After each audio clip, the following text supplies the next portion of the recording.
Stream to the district's YouTube channel, and a recording of the meeting will be uploaded to the district's webpage following the conclusion of the meeting. At this time, I'd ask that everyone stand for the pledges of allegiance.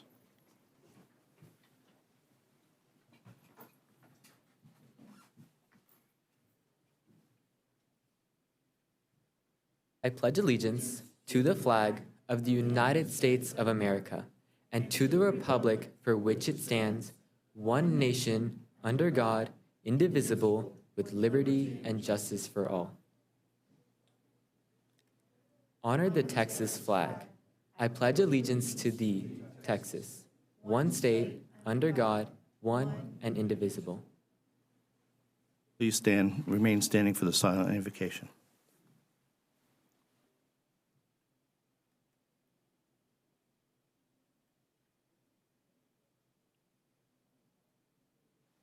You may be seated.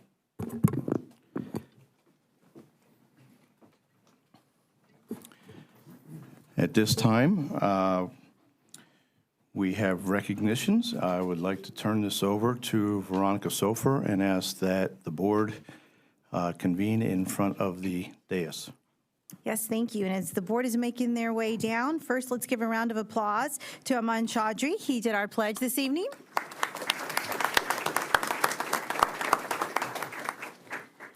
We appreciate him and all the other students and families who were able to make it to tonight's meeting for our recognition. And we will be doing photos, so Donish will cue everyone. Parents, we will be doing photos that will be available on the website and on social media, but feel free to take your own as well. So we'll go ahead and start with Mr. Chaudhry, a senior at Hightower High School. If you would come up, please, and shake hands with the board, I'd like to share that he was declared the UIL 5A Lincoln Douglas Debate State Runner-Up. So congratulations to you.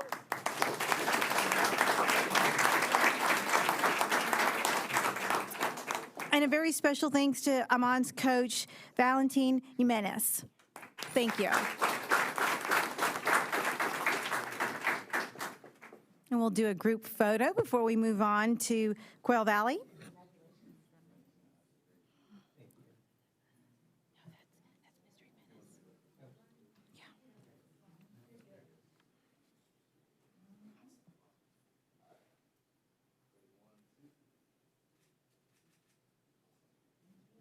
Thank you so much.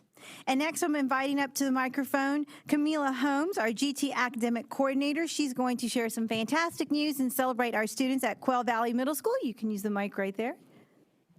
Good evening. Thank you, Dr. All right. Quail Valley Middle School students have competed in the Houston round of the World Scholars Cup academic competition this spring. The team earned a combined 129 medals, and each team qualified to compete at the World Scholars Cup global competition in Shanghai. So to begin, I would like to introduce the amazing sponsor, Miss Jeanette Morales.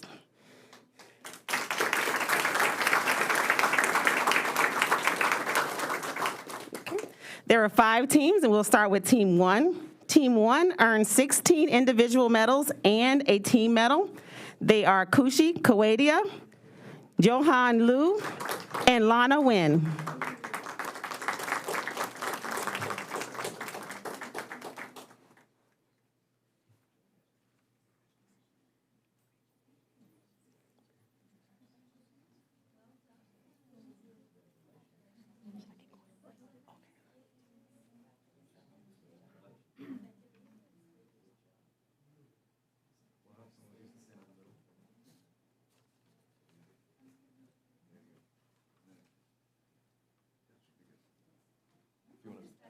Yeah, that's good. That's good. Awesome. All right, ready? 1, 2. All right, thank you. Team 2 earned a first place medal, the first place team trophy overall in the junior division, 14 individual medals, and 1 team medal. Team 2 consists of Jason Gasper, Krishna Harish, and Sonia Modi.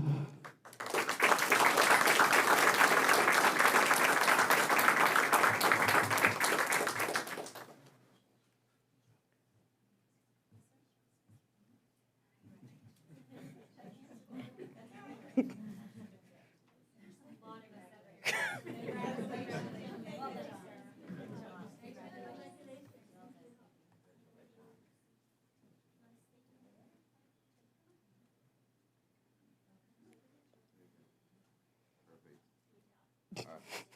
There you go. There you go. All right. Ready, 1, 2. Awesome. Thank you. Congratulations to Team 3. They earned 11 individual medals and team medals. Team 3 consists of Nisa Kola, Anza Rizvi, and Manvi Vatani.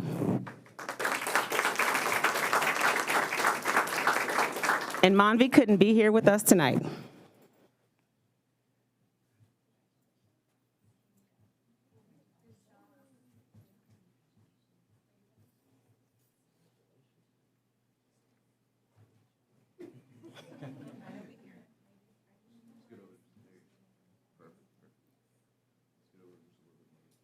There you go. All right. Ready, 1, 2. Team 4 earned 10 individual medals and a team medal. Ashna Garajala, Meenakshi Tupare, and Wendy Wu.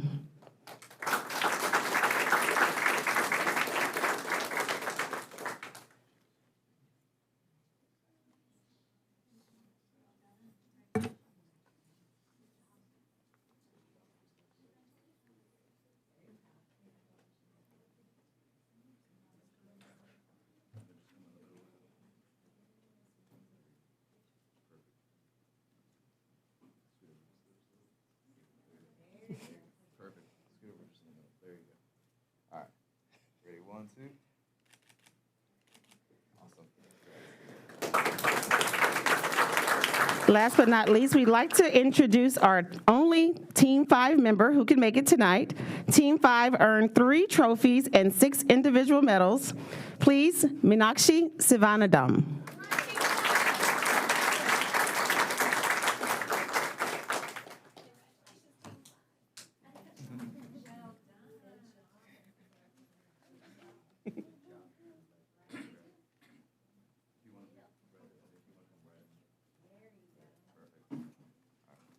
Ready, 1, 2. Awesome. Congratulations.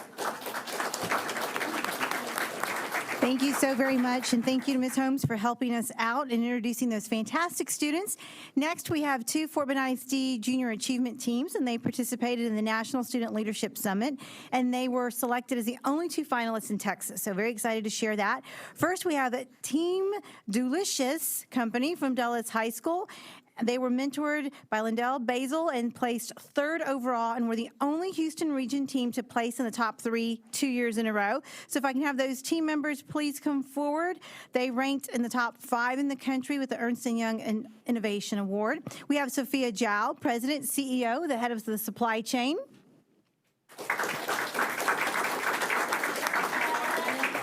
Agna Patel, the COO.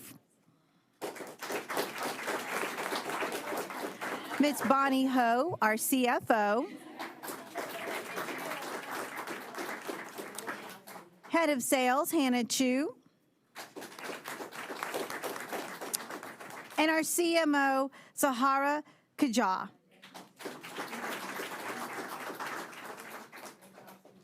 Great, ladies. We're going to get a photo with you guys.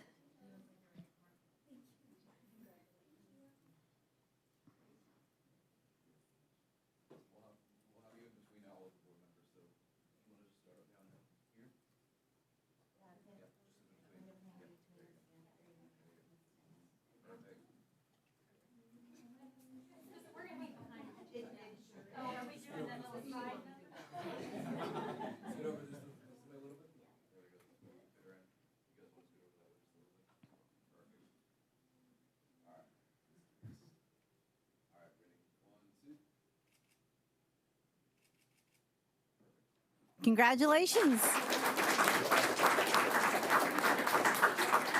Thank you so very much.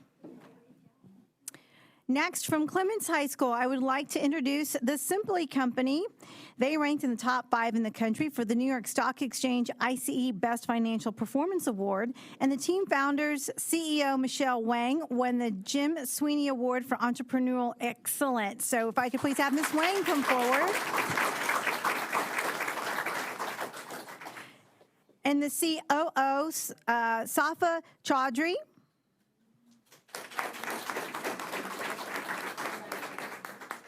Not able to join us this evening, but our head of sales, Michelle Chen. Give her a round of applause. Owen Zhang, our CFO.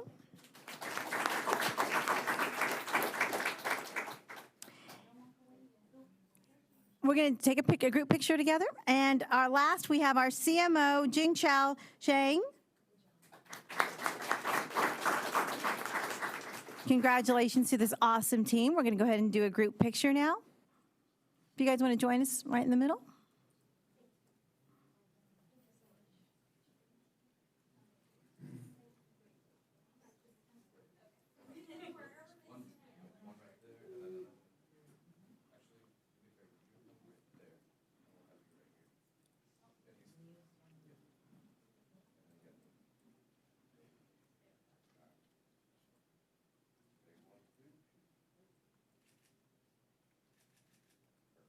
Thank you. Congratulations to this awesome team.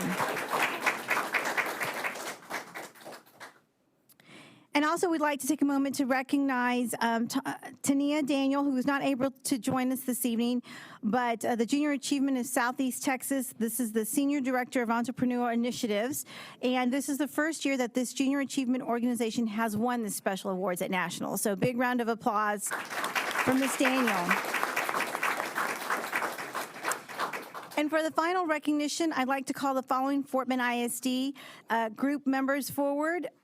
From Transportation, Demetrius Martin, our Executive Director.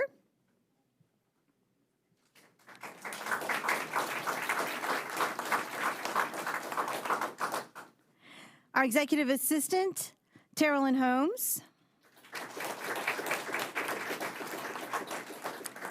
Gus Rodriguez, Director.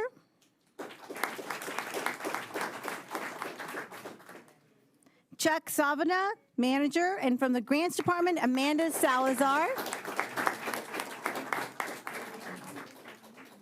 And we have with us this evening a special guest, Susie Cannon from Texas PTA, our president. If you could please join us for this special recognition, we'll make sure to get some great photos. Make sure her mic.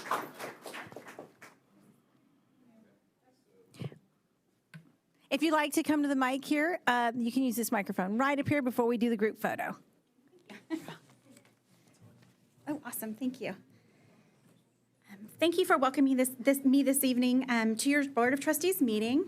I'm honored to be representing Texas PTA as the largest child advocacy association in Texas and our volunteers across the state who give countless hours to students in schools each year. Fort Bend ISD has 11 PTAs in your school district. They are Cornerstone Elementary, Seguin Elementary, Ann Sullivan Elementary, James Patterson Elementary, Lake Olympia Middle, Austin Parkway Elementary, Commonwealth Elementary, Settlers Way Elementary, Sugar Mill Elementary, Lakeview Elementary, and Barrington Place Elementary. For PTA, the whole child is a priority. From education to health and wellness, we are vocal for our kids. Since 2007, Texas PTA has been fighting to protect students from harmful toxins emitted by school buses. Children riding school buses are exposed to high concentration of fine particles and other toxic substances. The dangers present for students seated inside, boarding, and exiting the buses. That's the reason that Texas PTA has supported and testified on behalf of legislation to reduce bus idling. Exposure to diesel exhaust from school buses can aggravate respiratory problems, asthma, and allergy, irritate the eyes, nose, throat, and lungs, and cause coughs, headaches, lightheadedness, and nausea. In 2008, we partnered with the Texas Commission on Environmental Quality to use the Supplemental Environmental Protection Project dollars to fund the Clean School Bus Act. This grant is awarded to PTA districts for the purchase of newer, cleaner fuel bus models to replace diesel school buses. Since the beginning, Texas PTA has paid out over $2.7 million in grant money to school districts statewide. This evening, I'm happy to present Fort Bend ISD with a check, a fake one and a real one, for $288,000 to purchase 3 new school buses awarded by Texas PTA in partnership with the Texas Commission on Environmental Quality. We applaud Fort Bend ISD for taking the steps to ensure safe conditions for your students. If there's anything PTA knows best, it's collaboration. We work as part of a team, living out the age-old proverb, there is strength in numbers. Texas PTA is committed to working with the state so we may continue to offer the Clean School Bus Grant and help our PTA districts address the need for cleaner school bus emissions. A healthy child is a happy child, and a happy child is successful. Thank you for having me this evening.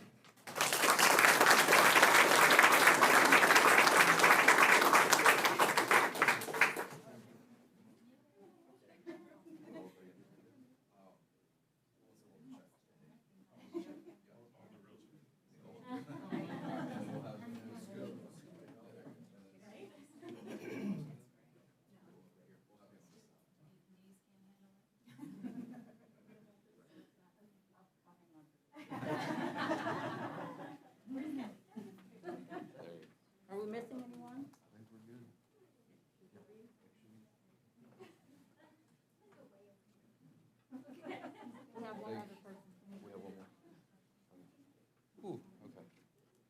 It's gonna be tight. Let me see. We're gonna do this over here, okay? Let's see. Ready, 1, 2. Awesome. And then let's do one where you all are just a little bit closer. So if you want to come up front a little bit, we'll have some people stack up. Okay. I just want to make sure everyone gets a shot. Do you want to go? You want to go behind Chuck? Yeah, let's do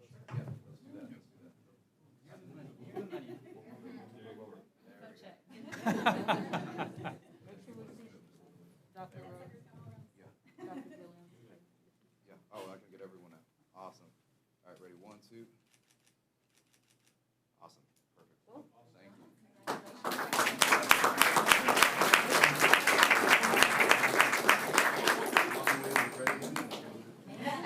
Congratulations to our outstanding transportation team. That concludes our recognition for this evening. And we'll take that check from you.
Okay.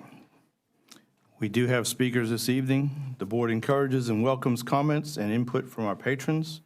Please limit your comments to 3 minutes, and please refrain from mentioning a student or employee's name when voicing a concern or complaint, as board policy provides alternative procedures through the grievance process policies, GF local and DGBA local, to seek resolution of complaints. Dr. Rose will be timing, and at 30 seconds, she will announce that you have 30 seconds. Once the 3-minute time limit has expired, and whether the speaker has concluded their comments, Dr. Gilliam will announce that the speaker's time has elapsed. I'll then ask you to return to your seat so that the next speaker may have their 3 minutes to address the board. If addressing the board virtually, you will be removed from the meeting immediately following the expiration of your allotted 3 minutes. Let's see, our first speaker is Jan Wang, I believe, online. There we are. Hi, everybody. Good evening. I'm FBISD parent. Do you know that the daily number of cases in June is about 150 per day, but now in July, mid of July, it is already reached 5,000 per day in Texas. So unfortunately, this is in the wrong direction. And everyone knows that kids less than 12 years old are not vaccinated yet. But I do see the safety plan from the district that there is not enough measurement the district could recommend for this group of students.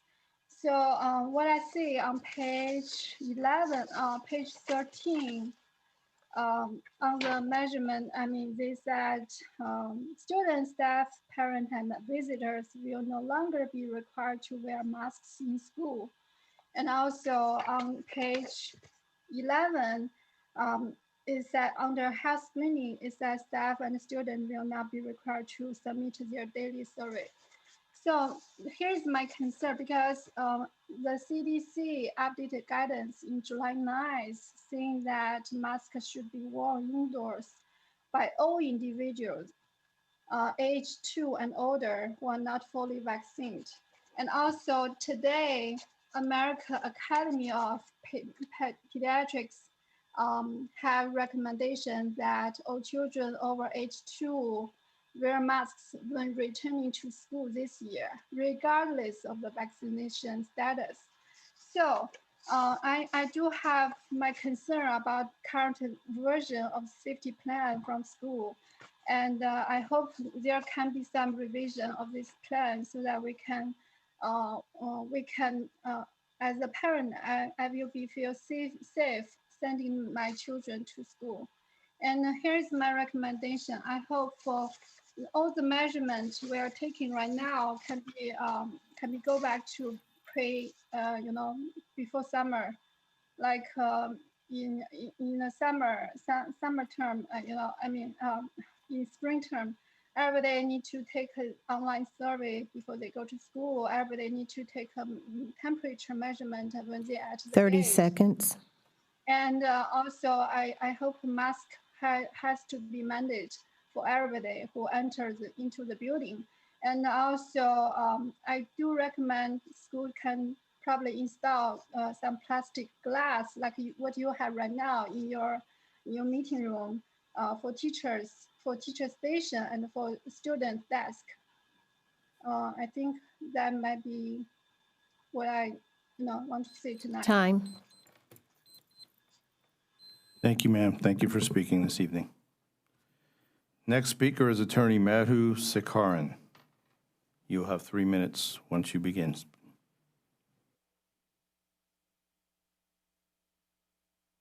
Good evening. Thank you, Board of Trustees. My name is Madhu Sekaran, an attorney for several parents in the school district. COVID vaccines are being administered by the district utilizing school facilities. I request that the board vote on this issue, and I, on behalf of many parents, strongly encourage all of you to vote no on the continued use of facilities for vaccine administration. Schools should not be in the business of being medical providers. It's not your line of work, and it raises huge legal liability issues. Adverse events, including myocarditis in young people, are on the rise and must be vastly underreported in VAERS. Don't allow the Great Reset political agenda color your judgment on this while needlessly endangering children who are more at risk to die from the vaccine than COVID-19. Note that from a legal perspective, sovereign immunity in Texas only provides legal protection to the school district and its employees. So your schools are generally not protected from personal injury lawsuits linked to the negligence of volunteers, contractors, and other non-employees with involvement in COVID vaccine administration. You have been exposing any such parties to legal liability with your program. Students and parents are not being fully informed of the adverse events and warnings, and these vaccines have yet to receive full approval from the FDA. Pushing these vaccines on children when they are widely available elsewhere is simply foolhardy. I just spoke with a doctor today who was mentioning the fact that there's the presence of graphene oxide, not just in the vaccines, but in masks and in the tests. Big problem. An example of how the school district is not equipped to act as a medical provider is the lack of all medical equipment being on hand in the event of, say, a heart attack or other severe reactions. Can you state that all necessary equipment on hand at the school vaccine sites is in place?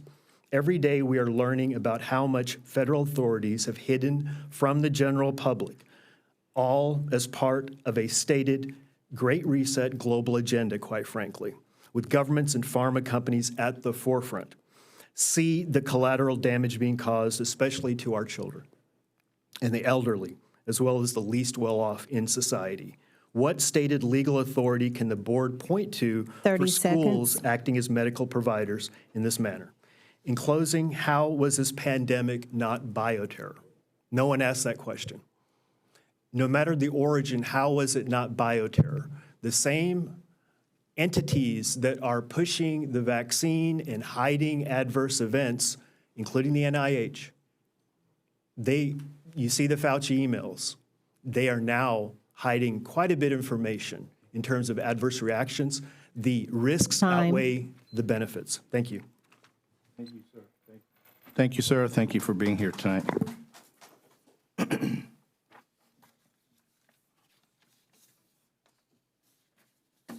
Our next speaker is Janet Zan. You'll have 3 minutes.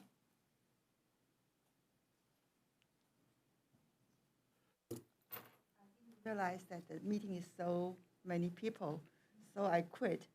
So I just give you the registration. Here you go. Thank you.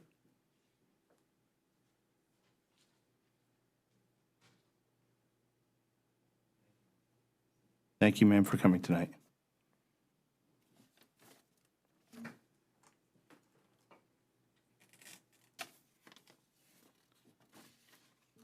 Our next speaker is Robin Cole.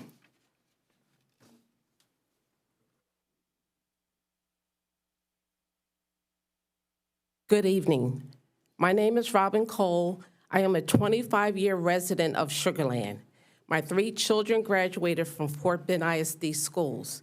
I have the utmost appreciation and respect for the Fort Bend ISD employees and its board in the management of issues regarding our community. I am here today as a member of a community-based organization which I founded in 2020, known as the Society of Justice and Equality for the People of Sugar Land. I first became aware of the discovery of the Sugar Land 95 in May 2020. After researching the facts associated with the discovery, as well as learning about the horrible practice of convict leasing in Sugar Land, together with my 3 children, we co-founded SOJUST to do our part in raising the narrative on the atrocities of convict leasing.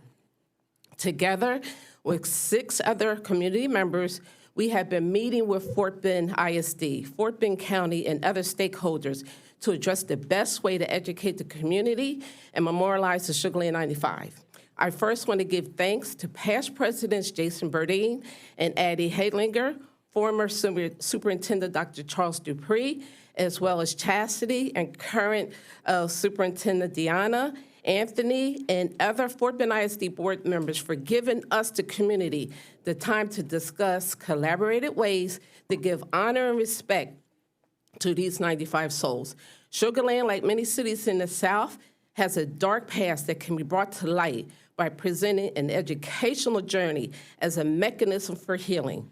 In closing, SOJUST is the voice for the voiceless. We are Fort Bend County residents. We will advocate for the Sugar Land 95. We will work tirelessly with local, state, and national officials and other entities to properly memorialize them and to do our part to raise the narrative on convict leasing so that the children of the world will know this part of American history. This story must be told. Thank you for your time. Thank you, Ms. Cole. Thank you for coming tonight.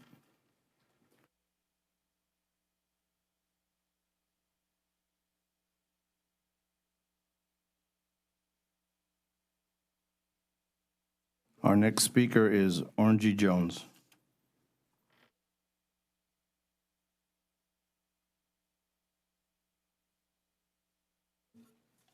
Is Ms. Jones here? Okay. Our next speaker is Samuel Rubico.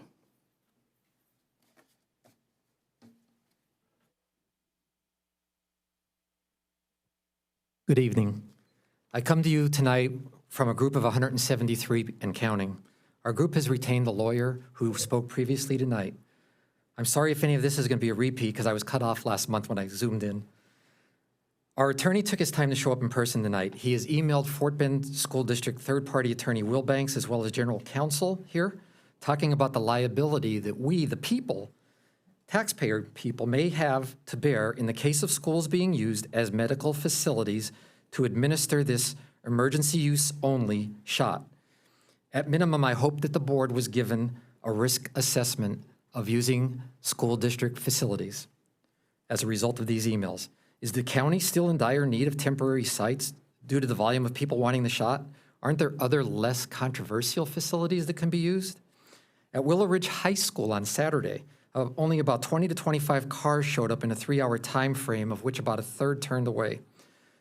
And what happens in the case of a severe adverse reaction on the spot? There were no on-site emergency vehicles at this Willow Ridge High School past Saturday, nor at any other Fort Bend School District location previously. My team just goes to educate the people about the shot. So tonight we are asking for a board vote on the use of Fort Bend School District facilities on the basis of liability that Fort Bend School District would have for those receiving the shot on our campuses. Continued use of the schools could also undermine the trust that the school district has built with the parents. Pfizer is not responsible. The United States government is not responsible. Johnson & Johnson now has 28,000 lawsuits, I heard today. So what will the school board do now to protect itself and its taxpayers once the lawsuits start over these shots that have already had 384,000 adverse reactions per CDC VAERS website? There's already a great deal of controversy within the parents over the shots as it is. Has the school district ever administered immunizations in the past? What are those guidelines that are being followed? Now we're a medical facility? We see Fort Bend as trustworthy and, more importantly, keeping our kids safe. Feel free to write down this link. The only resource you will need if you catch COVID or anything else and want to be healed, and who doesn't want to be healed, right? AmericasFrontlineDoctors.org. AmericasFrontlineDoctors.org. Many patients have recovered within 2 days. 30 seconds. Thank you. Over 6,000 were saved by one doctor alone, with only 7 deaths, which were late case deaths. Again, all of these people are local. They have everything you need. Just stay away from the inadequate treatments that occurred at the beginning of the pandemic. By the way, if you want to get the shot, don't worry. The Commissioner's Court has already voted to come to your door and knock on it. They'll be there. You don't have to go anywhere. They will come to you. My team tried to educate ourselves to bring this out to you and to help you. May God bless us all. Thank you. Thank you, sir, for being here tonight.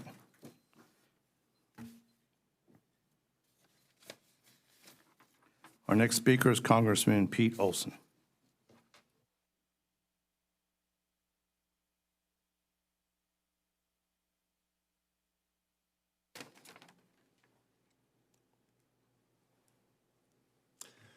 Good evening. I'm Pete Olson. I've lived here in Sugar Land, Fort Bend ISD since 2007. I'm speaking now not as a member of Congress, but as a private citizen. I'm not here to criticize one thing y'all have done. I'm here to say thank you on how you handled the Sugar Land 95. As Reeves Technical Center was being constructed in February 2019, a single bone was found. The state said the bone was not human. On your own, you paid for a second test, and guess what? That bone was a human bone. Thank you. Construction stopped. You found 95 victims of the convict lease program. Thank you. You marked those bodies exactly where they were found. exhume them, should sample their DNA, maybe find out who they were with a match. And they were put back to rest exactly where God laid them. Thank you. In our hyper-partisan political environment, you refused to let politics get involved in this decision. You focused on what's not right for the school district and the Sugar Land 95. You paid a rumored $15 million in counting so far in this endeavor. Thank you. You embraced the only group to have a viable plan to remember these 95 souls, soldiers led by Robin. You support them lock, stock, and barrel as a viable plan to remember these lost souls. Let them roll out their plan publicly 1 month ago today at the Reese Center for Juneteenth.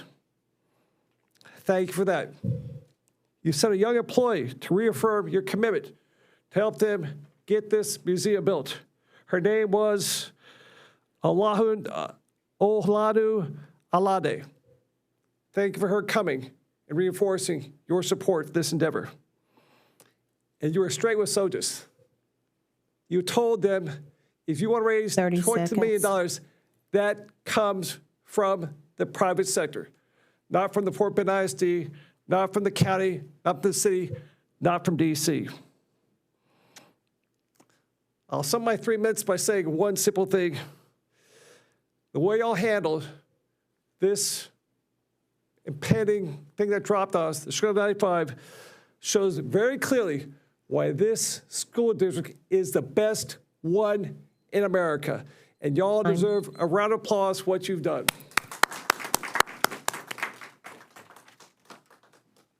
Thank you, Congressman. Appreciate you being here tonight. I believe that concludes our speakers for this evening.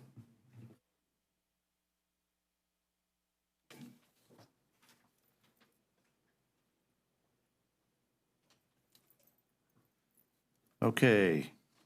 Next on our agenda is item 6A, Elementary and Secondary School Emergency Relief Fund Allocation Update.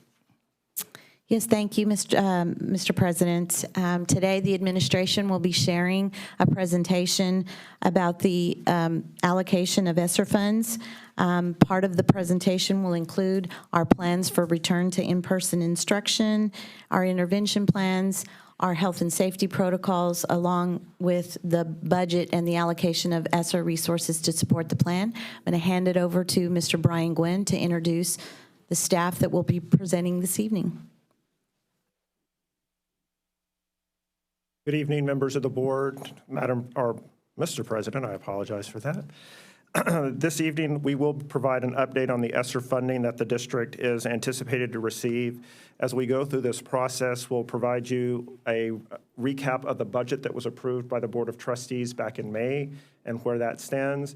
We'll also provide information on the return to in-person instruction that is being funded with ESSER funds. We'll provide you with the ESSER budget allocations and adjustments, and then what our next steps are.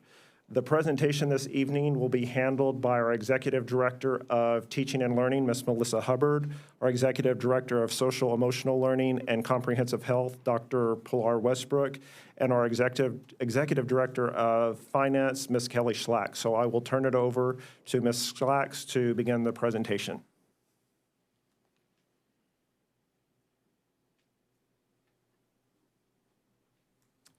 Good evening.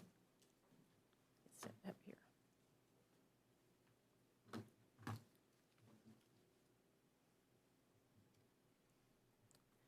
To provide some background, the board approved the General Fund 21-22 budget on May 10th this year. That budget included some assumptions for revenues related to the reimbursement of COVID-19 expenditures spent last year, as well as expenses that were identified that could be moved over to ESSER. Since the budget was adopted, several changes have occurred. TA has released the ESSER II grant application. The 87th legislature completed their regular session in which they considered funding virtual school, but that bill did not pass. And the district has made some adjustments to the health and safety protocols. So due to those changes, the use of ESSER fund has been revised, and a general fund budget amendment would need to be presented that would move those expenses. Ooh, is that a lot of feedback? Can y'all hear that?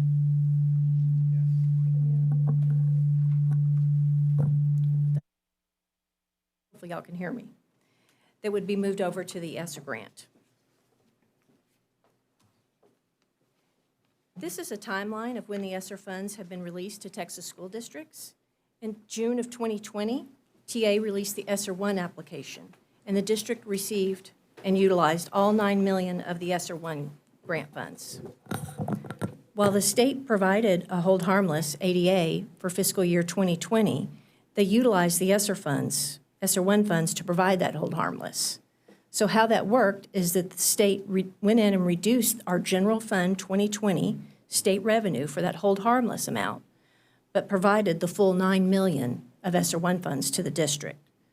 So we were not able to use that $9 million on any new expenditures. We found existing 2020-21 general fund expenses that were ESSER eligible to move over to the ESSER fund in order to make general fund whole. Then in April of 21, TA released the ESSER 3 application and published the allocation amounts, with the district's portion being $94.7 million. The ESSER 3 was approved under the Biden administration, and the grant ends in September of 24. The grant does have requirements, including sending out a survey to gain feedback on how to utilize the funds, and requires a return to in-person learning and continuity plan that would detail the district's COVID-19 mitigation protocols, as well as social, emotional, and educational supports that the district will provide due to the pandemic. That plan must be reviewed and updated every 6 months. The ESSER 3 survey was sent out last Wednesday, and the survey closes this Wednesday. Communications has sent that survey out via many different methods, including emails to parents and all staff, and the survey was posted on the district's website and was announced through Twitter as well. So far, we've already received 22,900 responses. In June of 21, TA released the ESSER 2 grant application, and that was approved by the federal government under the Trump administration, and the district's allocation is $42.2 million, and that grant ends in September of 23.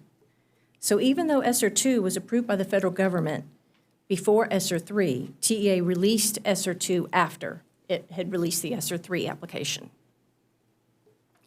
When they released that ESSER 2 application, TA notified us that they would again supplant fiscal year 21 hold harmless average daily attendance that we were counting for with ESSER 2 funds. So it'll work much like the way ESSER 1 funds did. TA will go in and reduce our general fund 21 state revenue amounts that we were counting on, but will provide the full $42.2 million for ESSER 2 grant. And at this time, I'm going to turn the presentation over to Melissa Hubbard, who will provide some information regarding the educational supports for this upcoming school year.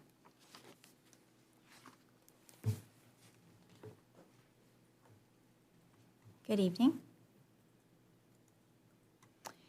So as we have been preparing for the launch of this school year, the 21-22 school year, we actually go back even further to the work streams that were created back in January in order to plan for the launch of this school year. So we've been prepping for the launch of this new school year for quite some time. And so if you'll recall, when we originally talked about the budget a few months ago, we also discussed these work streams that were created, cross-functional teams to really focus on designing and making some decisions about how we would create systems and structures and how the budget would support that. And so some of the key decision points that we have made in preparation for the 2021 school year, 21-22 school year, are related to some summer programming that we currently have going on in the district. And so what you'll notice on the screen is we have specific summer programming that we're utilizing to address some of our students that are in need of additional supports before we get into next school year. And so we have Title I summer school that has been occurring for elementary students. We also have ESL and bilingual summer school that has been occurring this summer, as well as our extended school year services for our students who are served under special education. We instituted a summer bridge program this summer for both elementary and middle school. That was a newly added program that we haven't really done in the past to provide extra support. And our more traditional secondary summer school for credit recovery and promotion in our middle schools to keep kids on track. Another key decision point that you'll notice that we will discuss is our master scheduling and our teacher planning efforts to support our instruction for next year.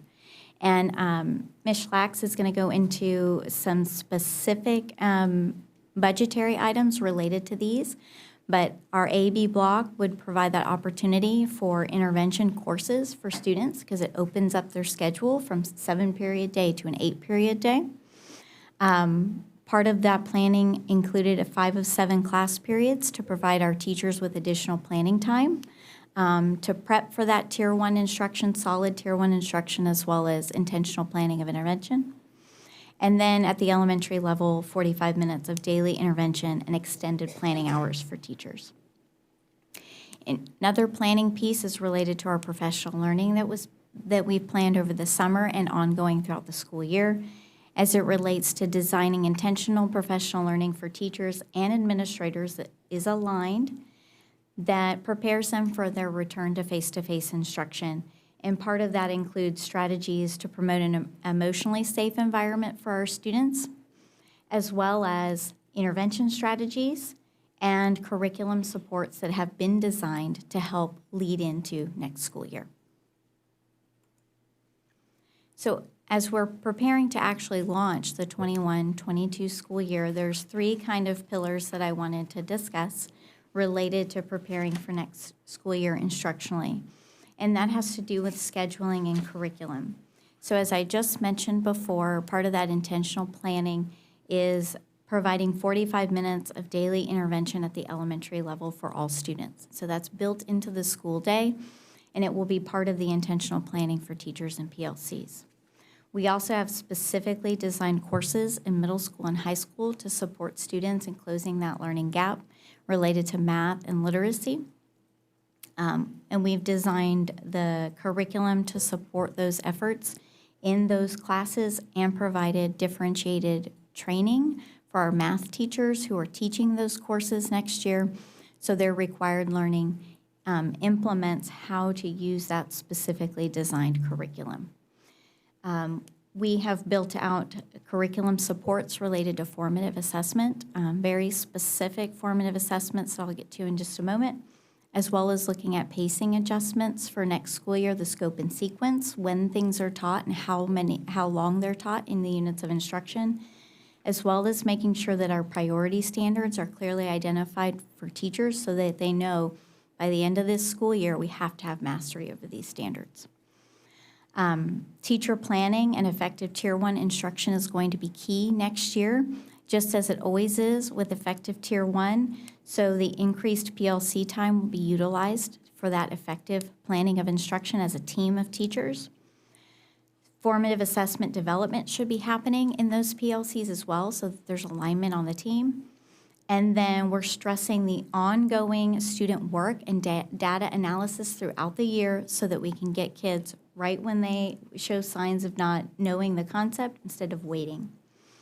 And part of that PLC time and planning is the design of targeted intervention using the designed instructional models. In terms of learning supports, we, as you've seen in the ESSER funding, we have allocated some additional staff for Tier 3 support. That's the pull-out structures that we use with research-based intervention models like LLI, Leveled Literacy Intervention, as well as Number Worlds for math. And we are using data right now from STAR and REN, as well as current staffing and fidelity measures at the campuses to determine where those extra units will be placed at the campuses. We're also working through social, emotional, and mental health supports, which you'll hear about in a little bit, as well as compensatory services for our students served with special education.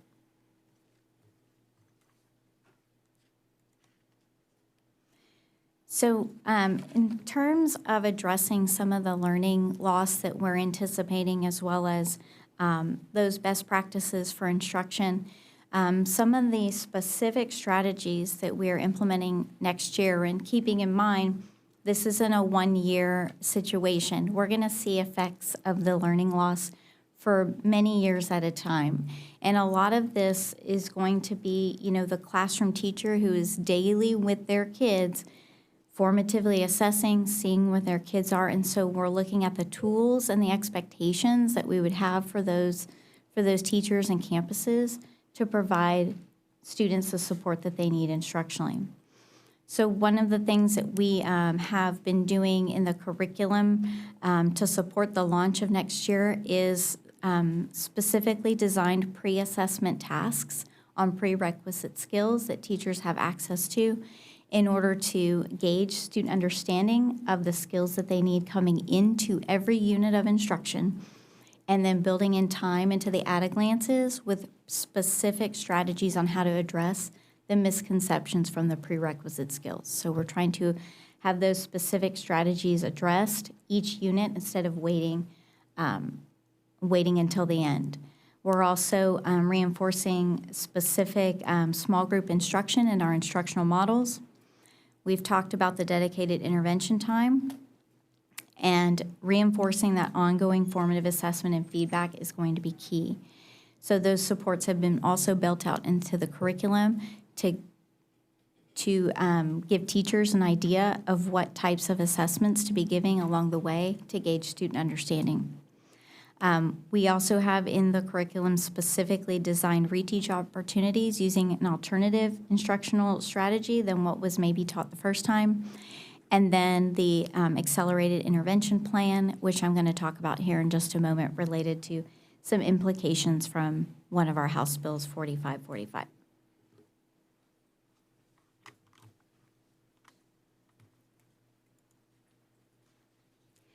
So as we think about the instructional support, we do understand that there's an added element to creating this accelerated intervention plan, or accelerated learning plan really is the focus, with our students who are in need and who are showing signs of learning loss. So we currently have a design team that has been established to review the TEA guidance that is still coming out weekly related to House Bill 4545, which has very specific requirements related to intervention. And so pieces to that plan will include a test administration plan to gather assessment data for students who did not take the STAR test. So if you look at our STAR data, you would see that we have quite a few students that we are lacking data on. And so we will have a test administration plan to gather data that's TEKS aligned, which is what is one of the requirements of the House bill. We also understand that this plan needs to include recommended ratios and time requirements for intervention for students who are in need of an accelerated learning plan. And we're looking at specific strategies for the high leverage targeted tutoring, which may include us partnering with retired teachers or other highly qualified staff in order to come in and provide the support that might be needed. So Kelly will speak a little bit later about the budget outcome for ESSER 3, and you'll see some unallocated funding. And so as we work through some of the pieces of House Bill 4545, we will also add to our plan some additional expenditures that might be related to covering the expectations that are outlined in that specific bill. So I will turn the presentation over to Dr. Westbrook, and she's going to talk to you about the health and wellness.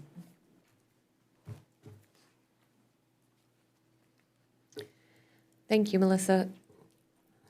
So we know that health and safety continue to be a foundational need.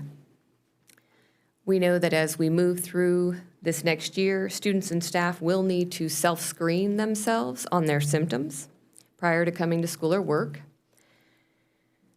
or any other activities. And we also know that if someone is sick, they need to stay home. We know that we're going to receive input from staff and students if they have a positive test. So if they test positive, they will input that information into a district-created app, and they will actually isolate at home for 10 days while symptoms until they pass from the time that symptoms first appeared. They also will need to be 24 hours symptom-free without the use of fever-reducing medications, and also not experiencing other symptoms related to COVID. A negative COVID test for positive cases will not be required. Quarantines are another area that we will be using as a mitigation measure. If someone does come in close contact and is determined by the county to need to stay at home, right now we understand that it's 10 days if they have not tested, 7 days if they test on day 5 and have a negative COVID PCR test, then they could return to school after day 7. For the isolation period due to symptoms. So in the case of symptoms, we need to make sure we're also following the 24 hours without the use of fever-reducing medication and not experiencing other symptoms, with a negative PCR test or an alternative diagnosis by a doctor. The district will be liaising with the county as far as all contact tracing as campuses report their positive cases. TEA is still requiring that the district report cases on a weekly basis. Campuses will also provide communication to their communities as required by TEA and the Department of State Health Services. Currently, COVID-19 vaccinations are available for children 12 and older. The district does not require a student or staff member to be COVID-19 vaccinated. Our other mitigation measures will continue. Things like hand washing, hand sanitizing. We will be providing campuses and district buildings the PPE required for hand sanitizing, as well as access to masks for those who choose to use them. Our district transportation services will resume. All students designated for transportation will receive transportation services. Cleaning protocols are continuing to meet the needs of health and safety throughout the district in the campuses and in district buildings. Our food services team will be supporting the needs of our campus students and staff in the 21-22 school year, specific to the campus needs. The best practice is to maintain 3 feet of social distancing, but that is when feasible. We know that we have to provide the leeway for campuses to provide education to 100% of their students in person. As we know this is not feasible, campus administration will receive guidance for classroom and campus support of how to handle making sure that there's social distancing. Checklists will provide information on how to adjust and handle situations to provide for the safest environment possible. As of June 5th, the governor's order did tell us that we are no longer able to permit school districts to require masks. So, masks are optional. If students or staff choose to wear a mask, they are permitted to do so, and that choice will be respected. Our entry protocols are very much like any hospital or doctor's office, where individuals are attesting on their own that they are not experiencing any symptoms and they meet the health expectations to enter a building. We will have signs at the entrances to the buildings so that students and staff know the requirements and expectations of health and safety and the symptoms of COVID-19 so that they can meet those expectations. We also know that as we move forward, we're going to need to provide the supports for students and staff that meet the needs of the whole child. So we need to make sure that we're providing for the mental, behavioral, social, emotional, and physical needs of our students, as well as our staff. As Melissa indicated, we've intentionally aligned training for administrators to provide for the needs of our students and staff to support awareness around being trauma-informed and to deepen understanding around mental health. We want to make sure that our staff, our administrators understand how trauma can affect the brain, how functioning may go to the hindbrain at times where folks may come to a point where their thinking no longer aligns with prefrontal lobe and they go to fight or flight, so that staff can adjust their practices in interacting and responding to staff and students. We're continuing to work to create campuses that are creating cultures of belonging and understanding. We've also collaborated and continued the collaborative work that we've been doing across the district for student ownership of learning and behavior. We're making the connections in the professional development so students and staff can see the alignment and provide for what they need to do as far as the dispositions of learning and behavior related to our profile of a graduate attributes.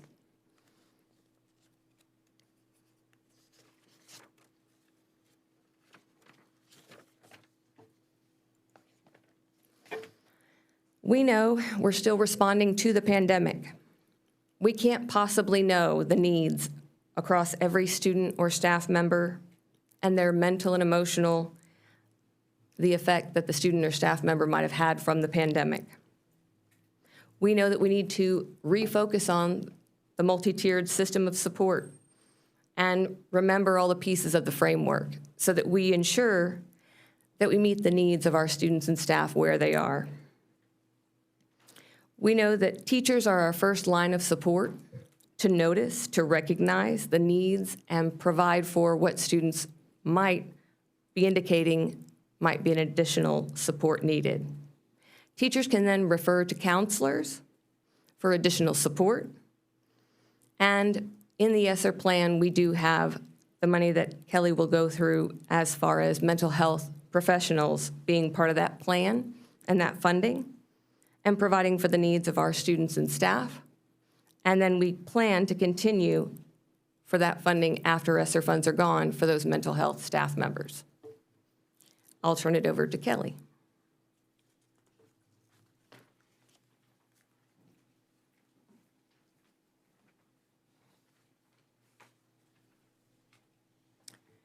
So this recaps the ESSER funds that have not been spent by the district so far. There's the $42.2 million from ESSER 2 and the $94.7 million from ESSER 3 funds. However, as we know, the state will use the ESSER 2 funds basically to hold us harmless for the first fiscal year 21 state revenue amount. And we estimate that hold harmless amount to be $11.7 million. That amount could come in a little less. We're still finalizing the books for our June 30th year end, and we should have that finalized by the beginning of next month. So how that will work is the general fund projection that we had shared with the board previously for 2021 when we were showing you the 21-22 budget would be reduced for state revenue for that hold harmless amount. In order for general fund to be made whole, the district would need to identify $11.7 million of general fund budgeted expenses that could be moved over to the ESSER 2 grant. So there's a net of $125.2 million that would be available to the district that could cover expenses through September of 23 for the ESSER 2 grant and September of 24 for the ESSER 3 grant.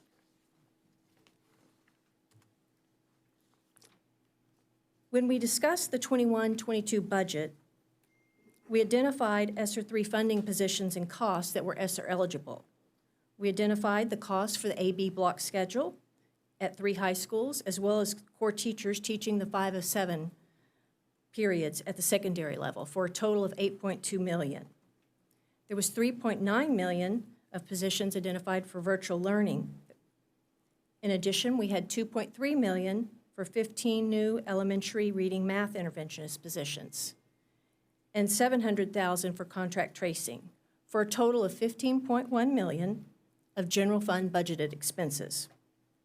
The general fund budget also included $23.5 million of federal revenue for the reimbursement of COVID expenses that were spent last year.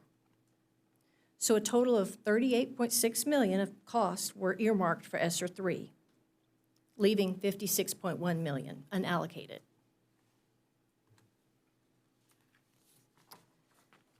But as I mentioned, due to TEA releasing the ESSER 2 grant after the ESSER 3 grant, but the ESSER II grant ending 1 year earlier in September of '23, we think it's best to move the $23.5 million of unreimbursed COVID expenses over to ESSER II. In addition, since virtual learning was not approved and funded at the state level, those expenditures would need to be removed from the budget. And contract tracing amounts would be adjusted downward as well.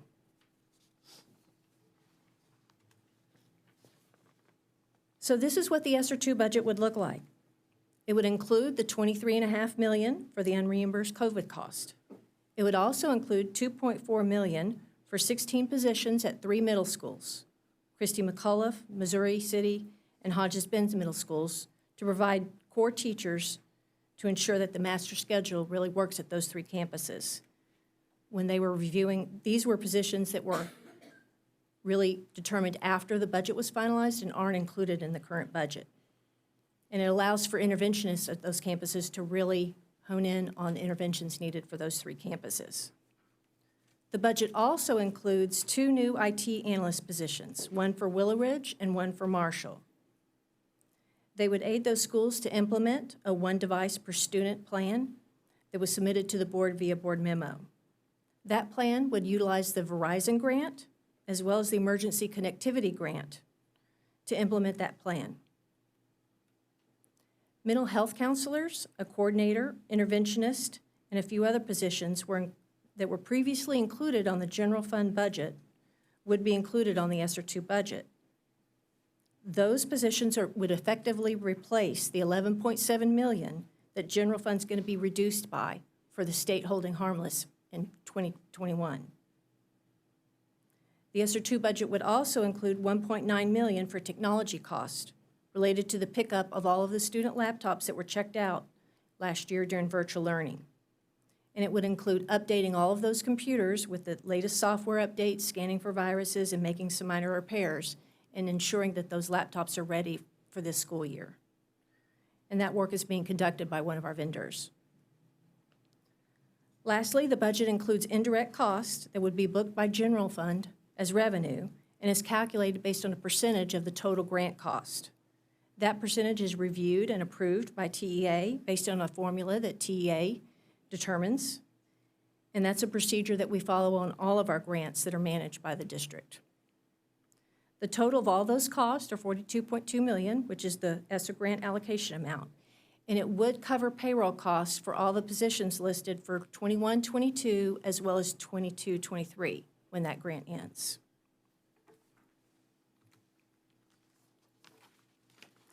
This is what the ESSER III budget would look like.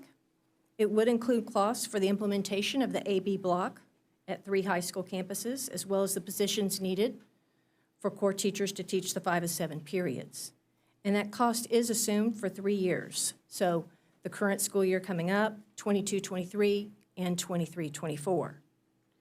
It includes the new elementary interventionist positions for 3 years as well. There is a need for 2 new positions in teaching and learning to support that the district's in compliance with many of the new laws passed, including House Bill 4545, as well as House Bill 3 provisions that were passed by the previous legislature. A coordinator position would work with the elementary interventionist positions, and an assistant director would also be added. The contract tracing amounts include a coordinator position that would serve as the liaison with Fort Bend County to monitor positive cases and review the county data, as well as work with the district data and report positive cases to TEA, that's currently still required. Also included are positions that were included on the ESSER grant, ESSER II grant, that were covered through 22-23. So that includes the middle school positions for those 3 middle schools I discussed, as well as the 2 IT analyst positions, the mental health counselors, and the coordinator, and the interventionist that were all on ESSER II. They would switch to the ESSER GREE grant for the 23-24 year. Additionally, there's $11.4 million of indirect cost on ESSER III. That would leave $44.6 million of unallocated ESSER cost. We know that the budget plan could change based on the academic results each year. We certainly will assess this at least annually as academic progress of students is measured. And as Melissa mentioned, we do anticipate coming back to the board, especially for items like tutoring, and to be compliant with HB 4545. One other thing I want to mention is that you may see that there's no cost specific to special ed students. And that's because we anticipate TEA releasing additional grant funds that will have to be spent specifically on special ed students addressing learning loss. The United States Department of Ed released $3 billion of the American Rescue Plan money on July 1st to states to aid them with children with disabilities. Texas's allocation is $275 million, and we've been in trainings with TEA where they have announced that those funds would be released. So we expect those funds to be released through IDEA B, and we'll be prepared to submit an application for that grant as soon as it becomes available. So this slide here shows the spending by year of both the ESSER II and ESSER III grants based on the budgets that we've presented. The 21-22 amount is higher than other years, mainly due to that $23.5 million of reimbursement of COVID expenditures.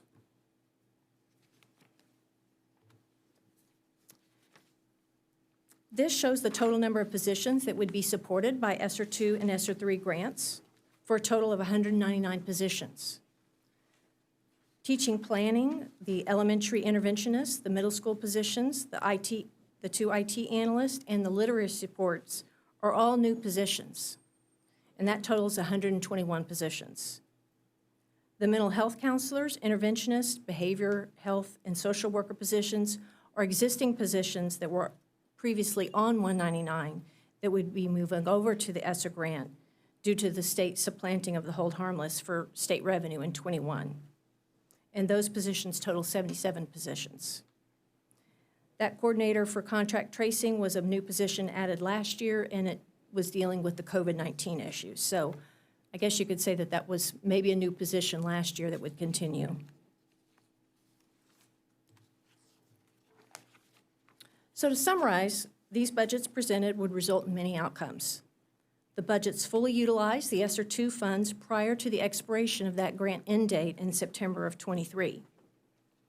The budgets provide for a combination of new positions and supplanting of existing positions to address the state supplanting of the hold harmless amount with the ESSER II funds. It leaves $44.6 million available for future use.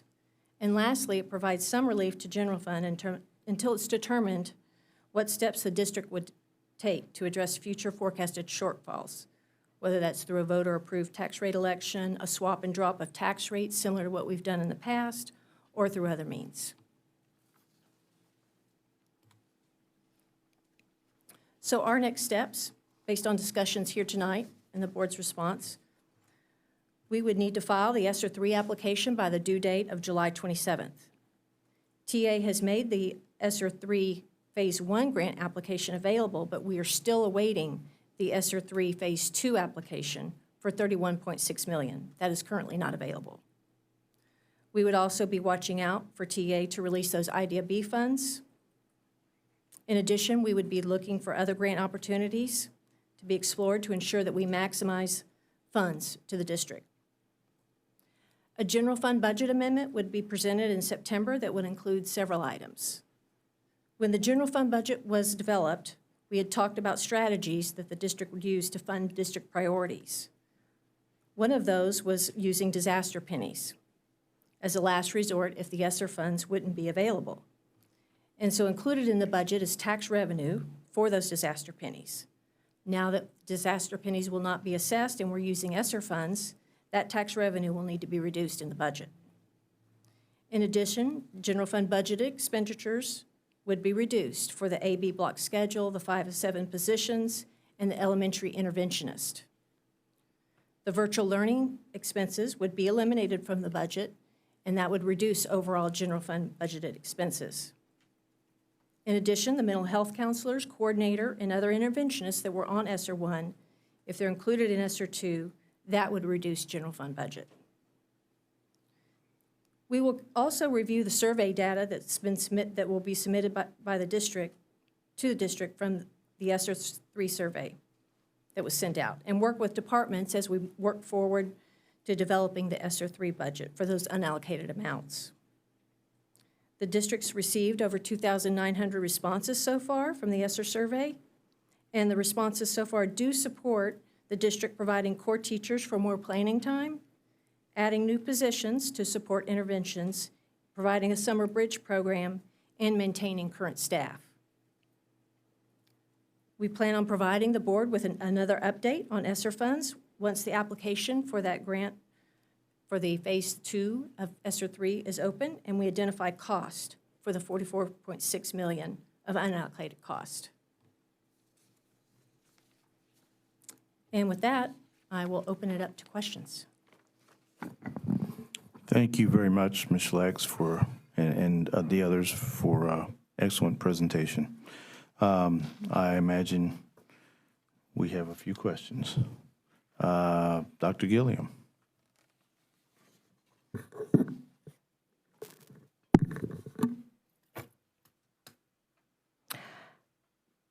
I'm sorry. I don't have any idea of the position that you all are in right now. As I sit and I hear everything that needs to happen, I'm literally, my chest is like, oh my God. And so with that, I would like someone, I know we have a lot of questions, and I'm not going to belabor it. I have a lot of questions, but at the same time, we have a presentation, and the presentation was complete, and thank you. Is it Ms. Schlack?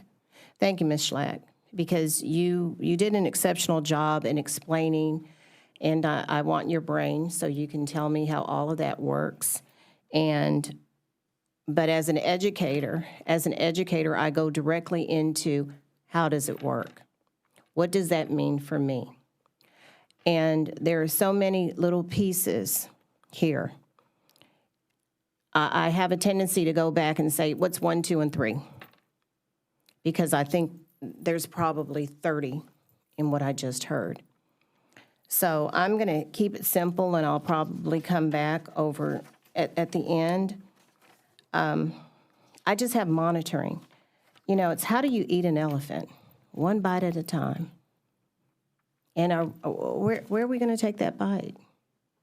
When we talk about intervention, you know, it goes from intervention and what we're doing with teachers and what we're doing with PD. And, you know, I'm going to be honest, I know our PD this week didn't go that well. And yet we're talking, and I'm not going to, you know, share. I can share that later. But it's a matter of we've got to be very intentional, there's my word again, with what it is that we do. We have to make sure that everyone is on board. So as we are moving into this, and I'm just going to go on with the very beginning, and then I kind of got lost. And I got lost in it being overwhelming. And it's overwhelming for me as an educator, not just a board member. I can listen to it, and I can pick and see what exactly, but as a person who has been on campus, I'm like, how does all of that come in, and how do I monitor everything that's supposed to be going on the campus? And I'm looking at 199 people that we are going to pull in to our community. And I just want, I guess I do want to say this for the interventionist, and please let's look at those teachers that are here that have invested in the community, invested in children. Let's see what we can do with the employees that we have here so that we know that we have folks that are really, because caring is going to be that, I hear emotional and social and emotional learning, but at the same time, we've got to come back and make sure that we hire the right people in these positions, because we can have, I'm seeing 15 interventionists for elementary school. Those 15 have to be the top if we're talking about really working with children and making sure that they're doing what they're supposed to be doing. Not, I don't need them in training all the time. They need to come and know what, they need to know data, and I'm going to say it right now, and thank you, Lord, because he gave it to me. And we need to look at data. Data drives instruction. If we have a child and with REN 3, whatever it is, whatever, it needs to be to where I can look at a child, I can see where this child has grown, and I can tell their parent where this child has grown. And I know the baby wants to know what they have done. But it gets to that minute because there's this big, huge thing that's going on over here with everything else, and it comes to the education of my baby. And how do we make it personal for when we have all of this stuff going on? And I'll say this, are we, and this is rhetorical, okay? Are we contacting other districts and researching what they are doing? Okay, I'm hoping we all have colleagues, and we need to be resourceful, and we need to make sure that we are doing, okay, what did you all do? And getting together and making sure that we're doing this at the best, not necessarily, and asking teachers, asking those that are doing the work with the students that they know need help. We all need help, don't get me wrong, okay? What are our best practices? Have we researched our best practices before we dive in and say, this is what we're going to do, and this program does this, and this program does that? The other thing, we need to start listening to principals. Okay, we need to find out what the teachers are telling the principals and what the principal says their campus needs. We have not done a great job of that in the past. It is now time, because we can't do it all here. We say this is what's going to happen, we release it, and I heard should have, that should be, I heard that today. I also heard, I hope this, no, we need to know it's going to work. If we say that we're going to do something here today, and I understand this was a presentation, and like I said, I'm sorry, I feel for you, I understand. But let's look, and we might have to do a 1, 2, 3. What is the first thing we need to do? We need to hire good people. Okay, we need to hire good people, and then we need to train people, and then we need to get going. And we're kind of behind the 8 ball. I believe I have one more thing. Also, thank you. Who will be the historian? Who is going to document what it is that we're doing? So if it doesn't work, we don't go back to it again. We need to document through, and I would actually say to take one of these positions and make sure that we're doing that. Here is the success rate. So if we are looking at today, July the 19th, and we are starting something in August, we need to come back together. When I'm looking at curriculum instruction, we need to come back in December. How is this every 6 weeks, every 9 weeks, whatever it may be. But we have to have, and I'm going to say the icky word, we need to have benchmarks that we know that we are being successful. I'm not saying every school stops and does, because I don't believe every school needs to do all the same thing. Each school has a different culture of its own. And that principal knows the culture. And I want, and I'm hoping that I'll have some support on this board, that we are doing what is best for kids at each and every campus. Thank you.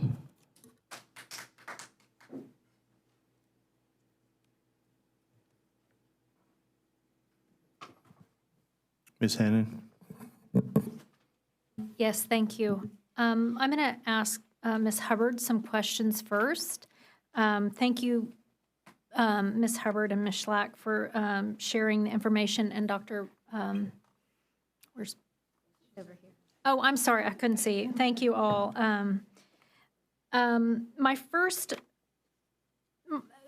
of all, I know I sent a lot of questions, but thank you, because I had no idea that the state was providing some an assessment piece for those students who did not test. So thank you, because that helps. So as a follow-up question, I will ask you, when can the board I know you may not know, but do we know when the window for that testing is going to happen and when the board can then have that information? So the test that's provided from the state, the BOY essentially, is an online test. So the kids would take it online, which means we get our data a little bit faster than what we would expect a traditional STAR test. So pretty immediate feedback. The state has given us a window of when we can provide that assessment, beginning August 16th through October the 15th. So there's a designated time frame that the state gives us to administer it. Through the design team that I talked about, we're working on the timeline for that administration plan. So I would be able to follow up with you once we've developed the timeline for that administration plan to tell you when the data would then be available.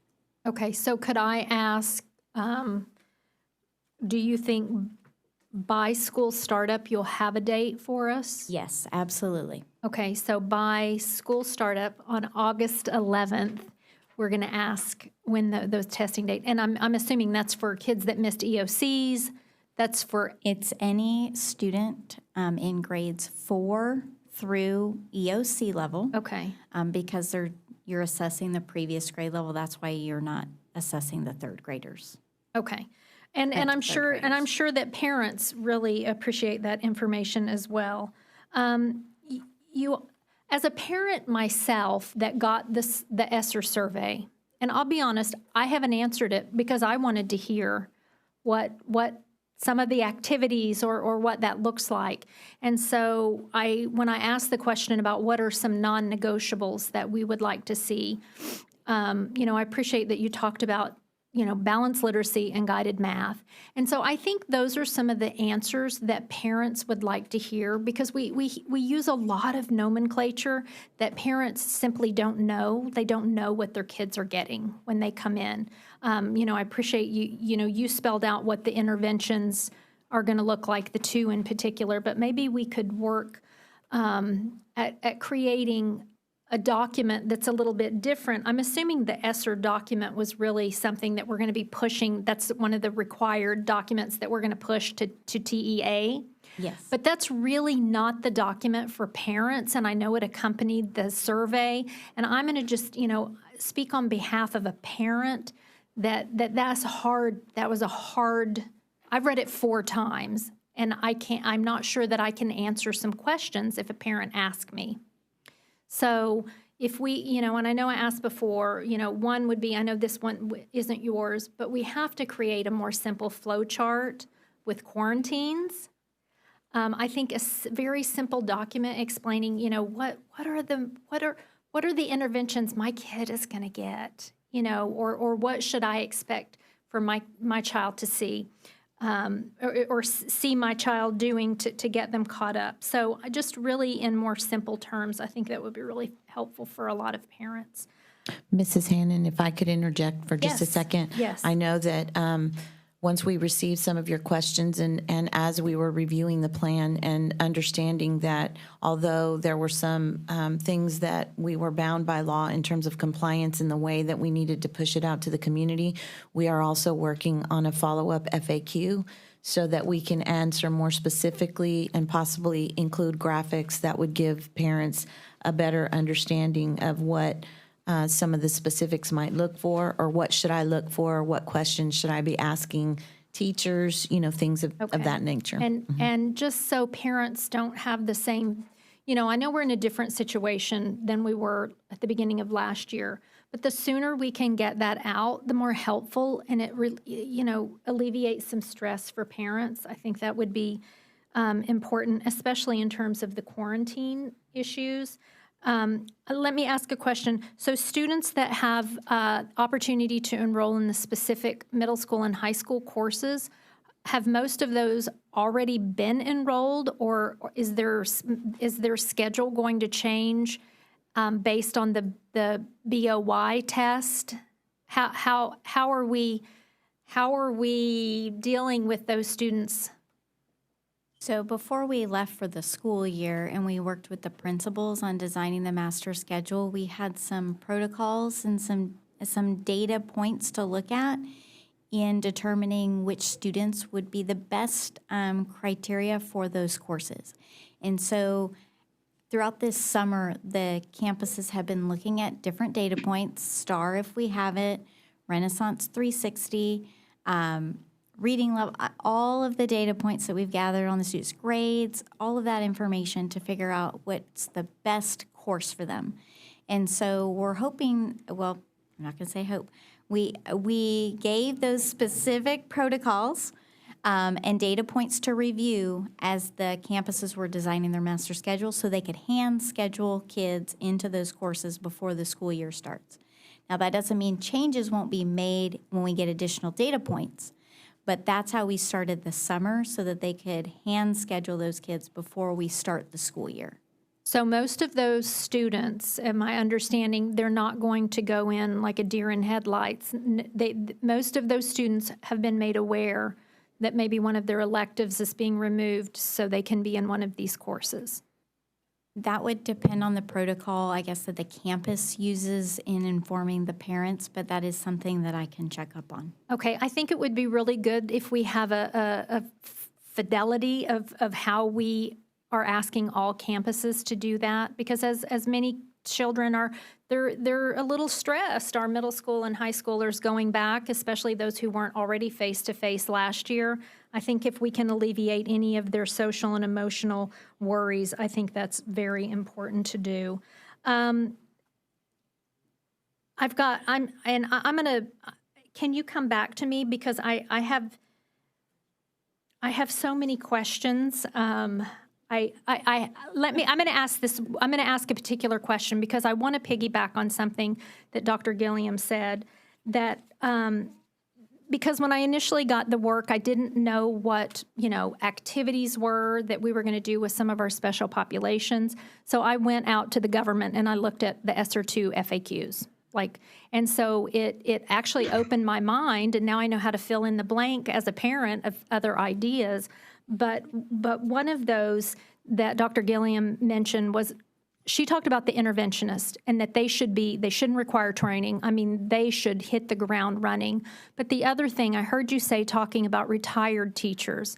So I don't see anywhere in here, but I think that if we have some really highly qualified tutors that we can get starting yesterday, and I don't know if we can find that money in the budget, but tutors don't get paid very much.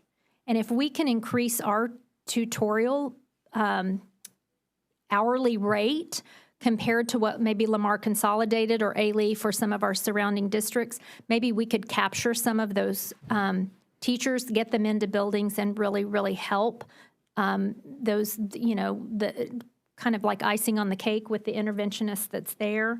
But there's just, I know there's a lot to do. And like Dr. Gilliam said, I know it's overwhelming, but I do think the more that we can be consistent in protocol with communication from campuses out to parents is going to be very helpful. I mean, and that goes from instructional, just like with the secondary students that may be in a certain class, that should be communicated out in the same way. I think principals should have leeway, but there's some things everybody needs to be clear on communications. So I'm gonna jump back and let somebody else ask questions. But again, I thank you for the information that you all gave this evening. Thank you, Ms. Hannon. Mr. Rice? Thank you, Mr. Rosenthal, and thank you, Dr. Hubbard, Dr. Westbrook, and Ms. Schlacks. That's a very good presentation. I know that you have put it together to address the COVID slide that we all know has occurred, and that the big takeaways for me are tonight, I don't have the benefit of being a former teacher or principal as Dr. Gilliam has. I understand her concerns. I know that you'll pursue implementing this plan as with fidelity and making sure that everyone's doing the best they can. But the big takeaways for me is that when ESSER II came out, the state was given money by the federal government, and the federal government said, not so fast, we're not just handing it all over to you. We're going to short you the same amount we normally would have paid you in order to supplant. And so we've had to make some cuts and changes, even though you've got some money left over in ESSER 3. And we've got funding for the programs that you just described through 2024. But after that, the chickens come home to roost. And hence your caveat, Ms. Schlacks, about the voter-approved tax referendum election. Is that about the size of it? Yes. Okay. Well, I think I got it. So thank you very much. It was an excellent presentation. Thank you, Mr. Rice. Ms. Malone?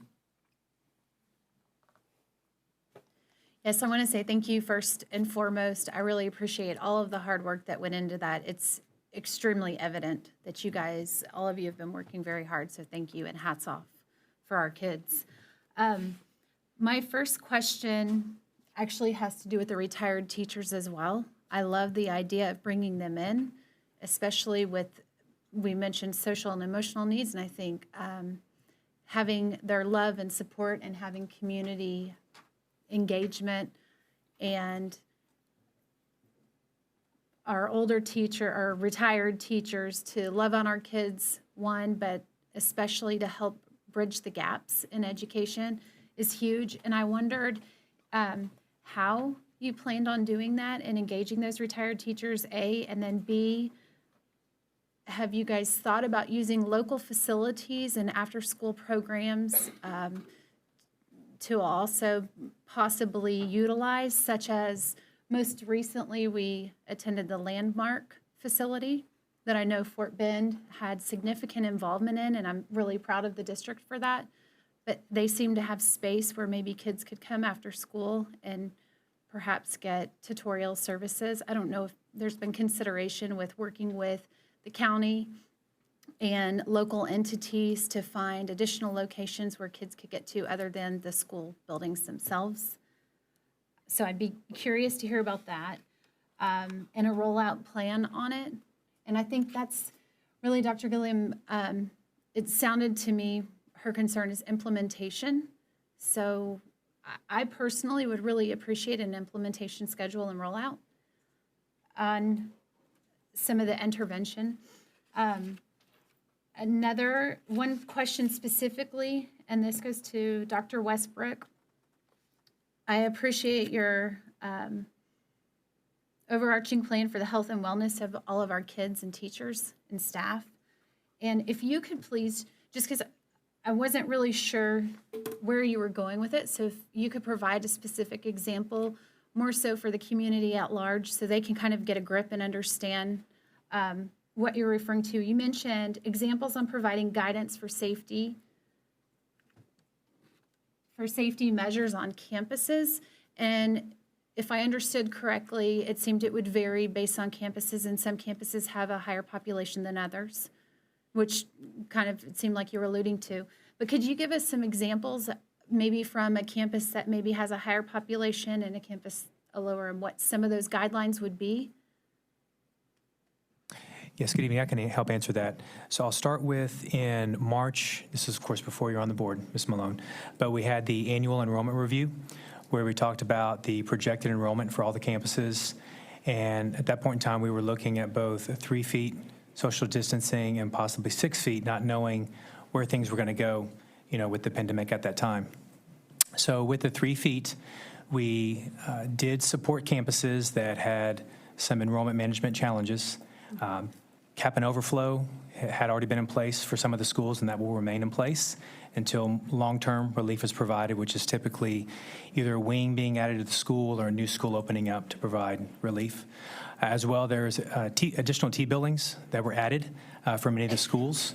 And so the goal was to have each of those campuses that had some projected overutilization to either be at 100% or under.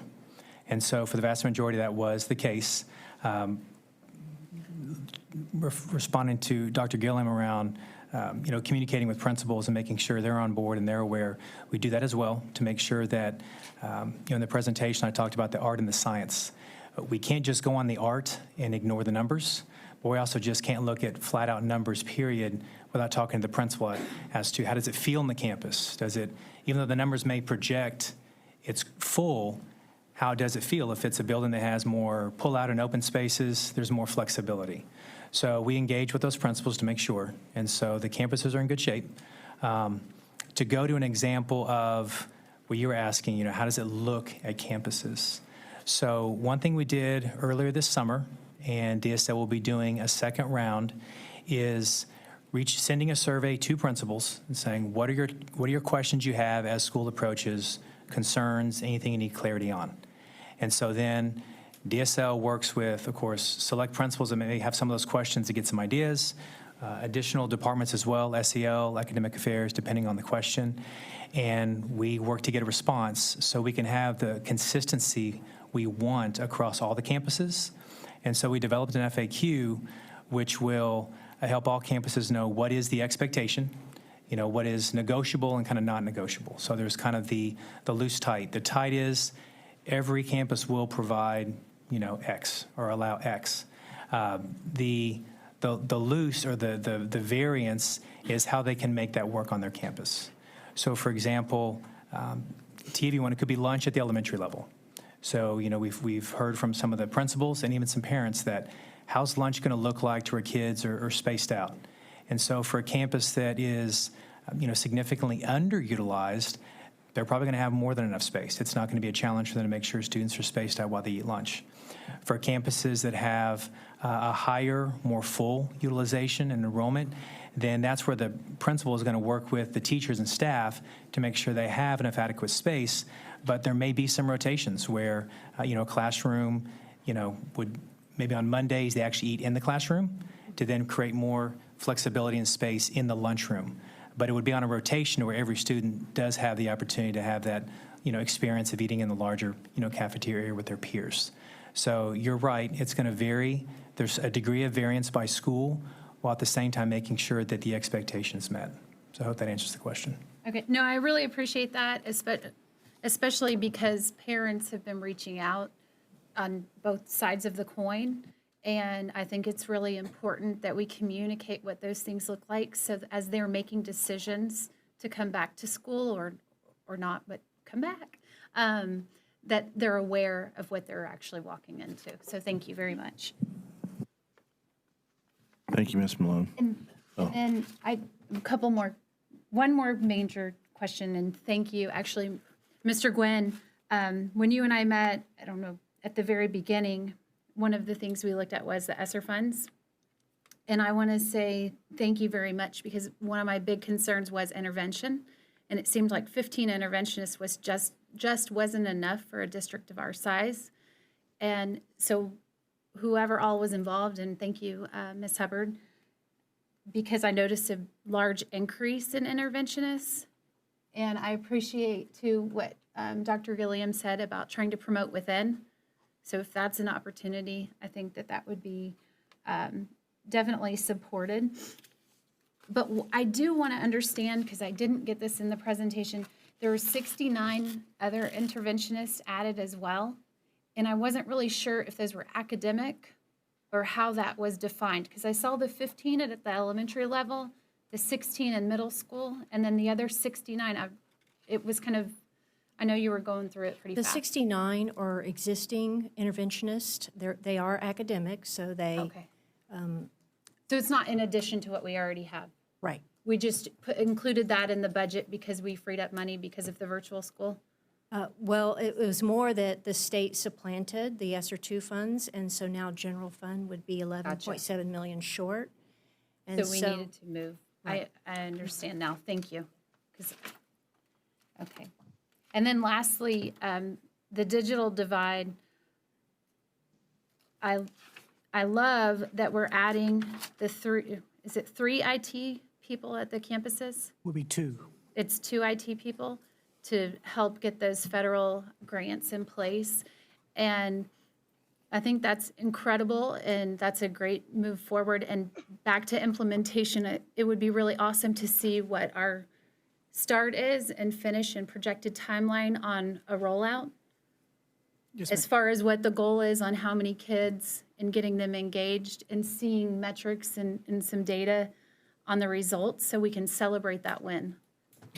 Absolutely, and I did want to offer a little bit of additional specificity on those. We originally had 3 middle schools who were in a one-to-one technology configuration due to with money from Verizon. And so between money from Verizon and an additional grant that I can't remember, but Kelly shared with us, so now we will have 5 secondary campuses that will maintain a one-to-one technology configuration because we know that in many cases, those students at those campuses won't have access. And I know there were questions from the board previously about the constraints of a lending library and that being the only way that we can. So we're very fortunate to have come across these additional grant funds.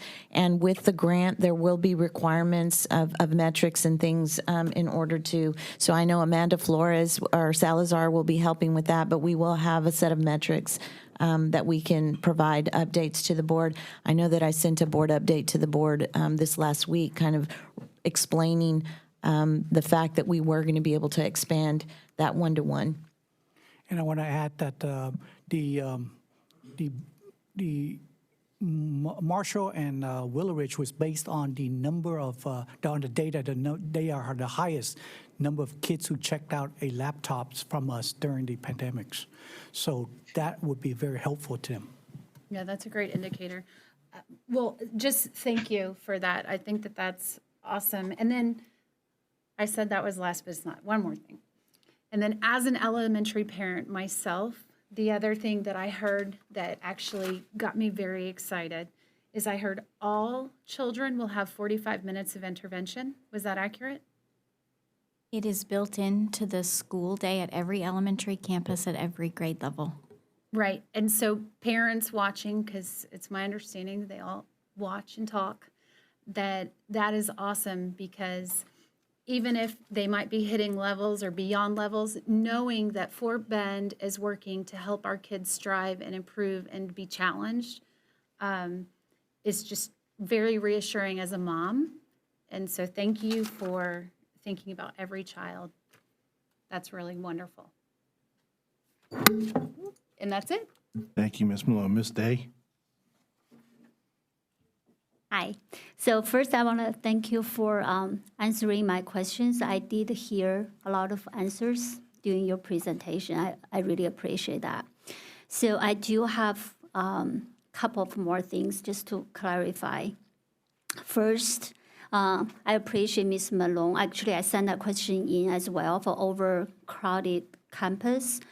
The answer was very clear. So I just wondering maybe when you have a more solid plan, maybe you can give us and the community an update, like, for example, like each campus, what they're doing. Not every campus, but just give us a general idea of what exactly the principals are doing to help the social distancing. Second, I read the instruction. So I understand the only difference for people who vaccinated and unvaccinated, like staff and students, is when they have close contact, if they need a quarantine or not. Is that correct? Yes, ma'am, as well as if they were to travel. That would be another travel. So to follow that, so how are we going to track if they are vaccinated? Are we require people to submit their vaccination record? So as I mentioned, folks are not required to be vaccinated. If someone wanted to be able to come back from, say, being considered a close contact to a positive case, confirmed positive case, and they wanted to be able to come back immediately, they would have to show that they were vaccinated and not symptomatic. Okay. So to follow that, I do know I also asked a question for people who needs to quarantine, right, for 7 or 10 days. I did got answer, so how we are supporting the students. Do you mind to share that answer with the public? So because I do know parents will have that concern.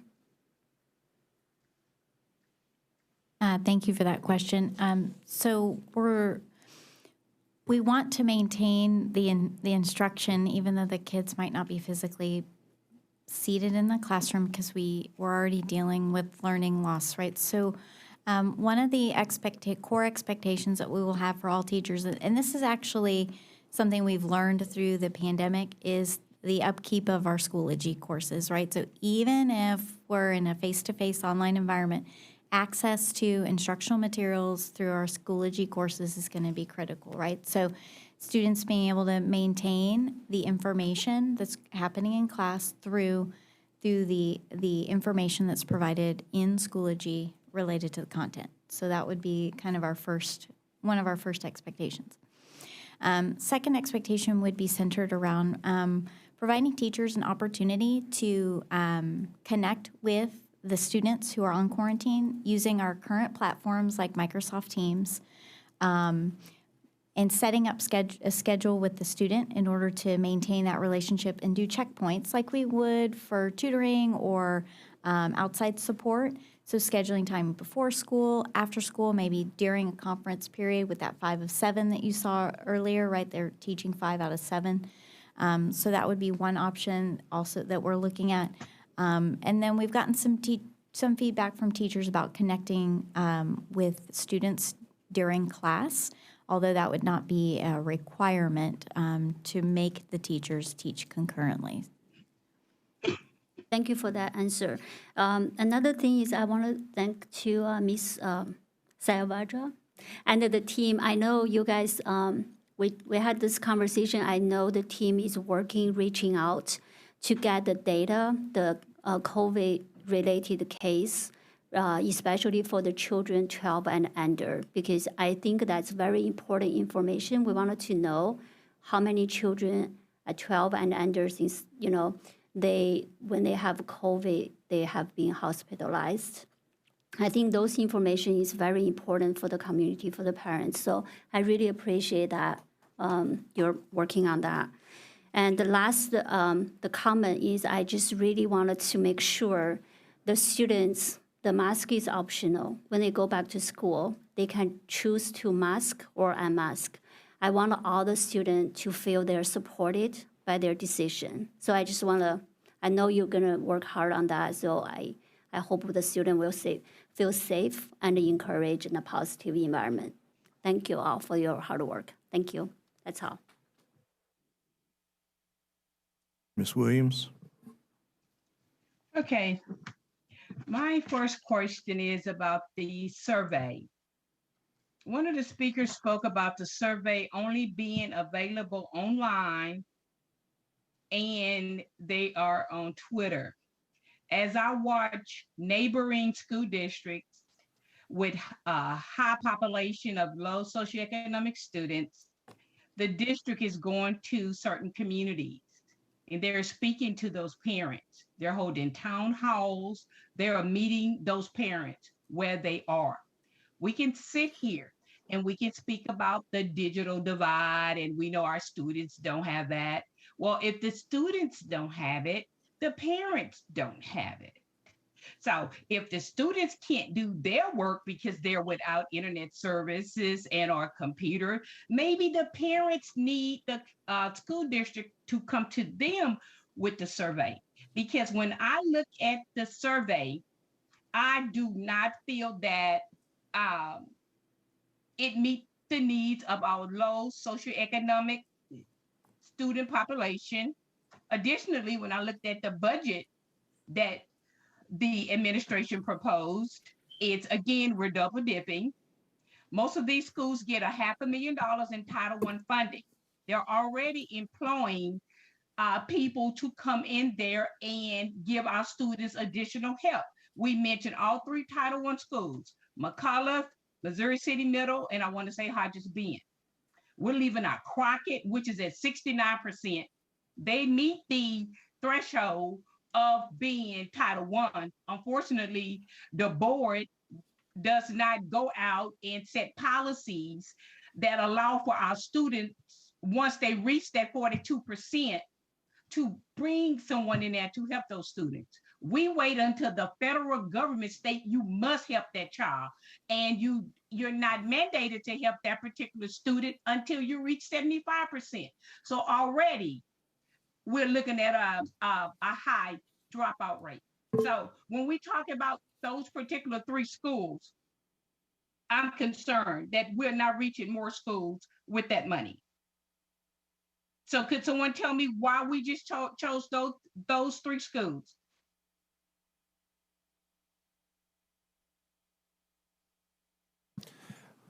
Ms. Williams, one of the primary reasons was the academic performance of those campuses. Those were specifically identified. One of the comments that I will make in relation to the concerns that you're sharing is part of the reason that we did not fully allocate all of the funds from ESSER is because we recognize we will likely have gaps that we need to address throughout the year. And so I would say that there are resources available to us as we go into the beginning of the year, as Ms. Hubbard mentioned, and look at those beginning of year performances. It gives us the opportunity to make adjustments as needed to ensure that those campuses that have high, low socioeconomic students can be better served in the event additional resources are needed. Respectfully, when are we going to stop being the afterthought? We know, let me pull this off. We have more middle schools that have more than 42% low socioeconomic students. Respectfully, Lake Olympia could use some help. Garcia could use some help, especially Crockett could use some help. This is information we already know. So we shouldn't have to wait until school start. We should not continue to kicking the ball down the road. So I would hope that, like you stated, you have money left over. We should use that money. We shouldn't continue to play duck, duck, goose and see which school is going to get some assistance. Okay, with that being said, I want to go on to the mental health money that was going to be allocated by Dr. Westbrook. For the umpteenth time, I have articulated to Fort Bend ISD, you are not in the business of providing medical services. If you're stating you're hiring mental health counselors to reach every student seeking services inside of Fort Bend ISD, that means we should have had another hearing. As the public speaker articulated to you guys today, you must comply with the Texas Education Code. And we're making the budgets, we're making these presentations, we are continuing to give ourselves self-inflicted wounds. You guys should know better by now. I've been complaining of this since 2019. And to have this man stand before the board and chastise you when I've already tried to have that issue resolved as late as July the 6th.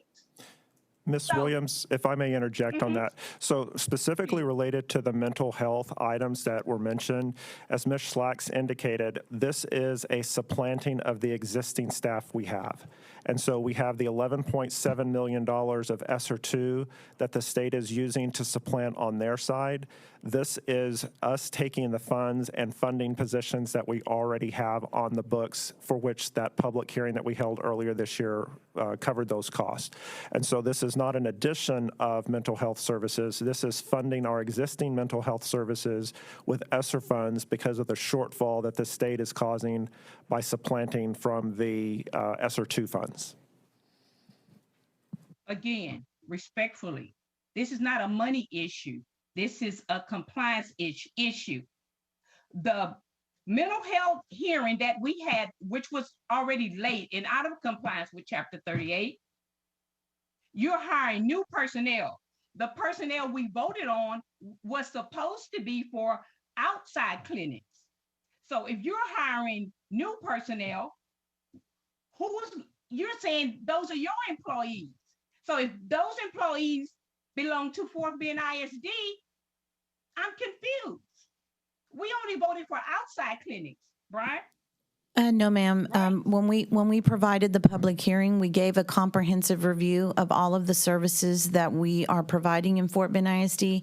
That included, if I'm not mistaken, 6 mental health counselors. Was it 5 or 6, Pilar? Five mental health counselors? 6. I thought it was 6. 6 mental health counselors, in addition to, as you stated, the mental health clinics and the additional services. So mental health counselors were already on the books in Fort Bend ISD, and we communicated that during the public hearing.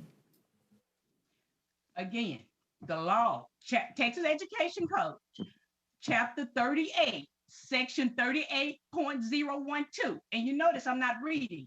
That's how long I've been studying and fighting against this program. I'm trying to get you to understand. Each campus, anytime a campus, not a district, you can't hold a hearing and think that you can have mental health clinics on every campus. It states each school, anytime a school.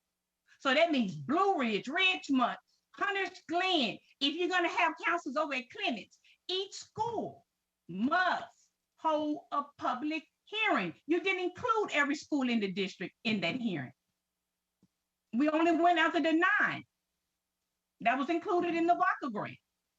So we're going to move on from that one. The last thing I got is the IT situation.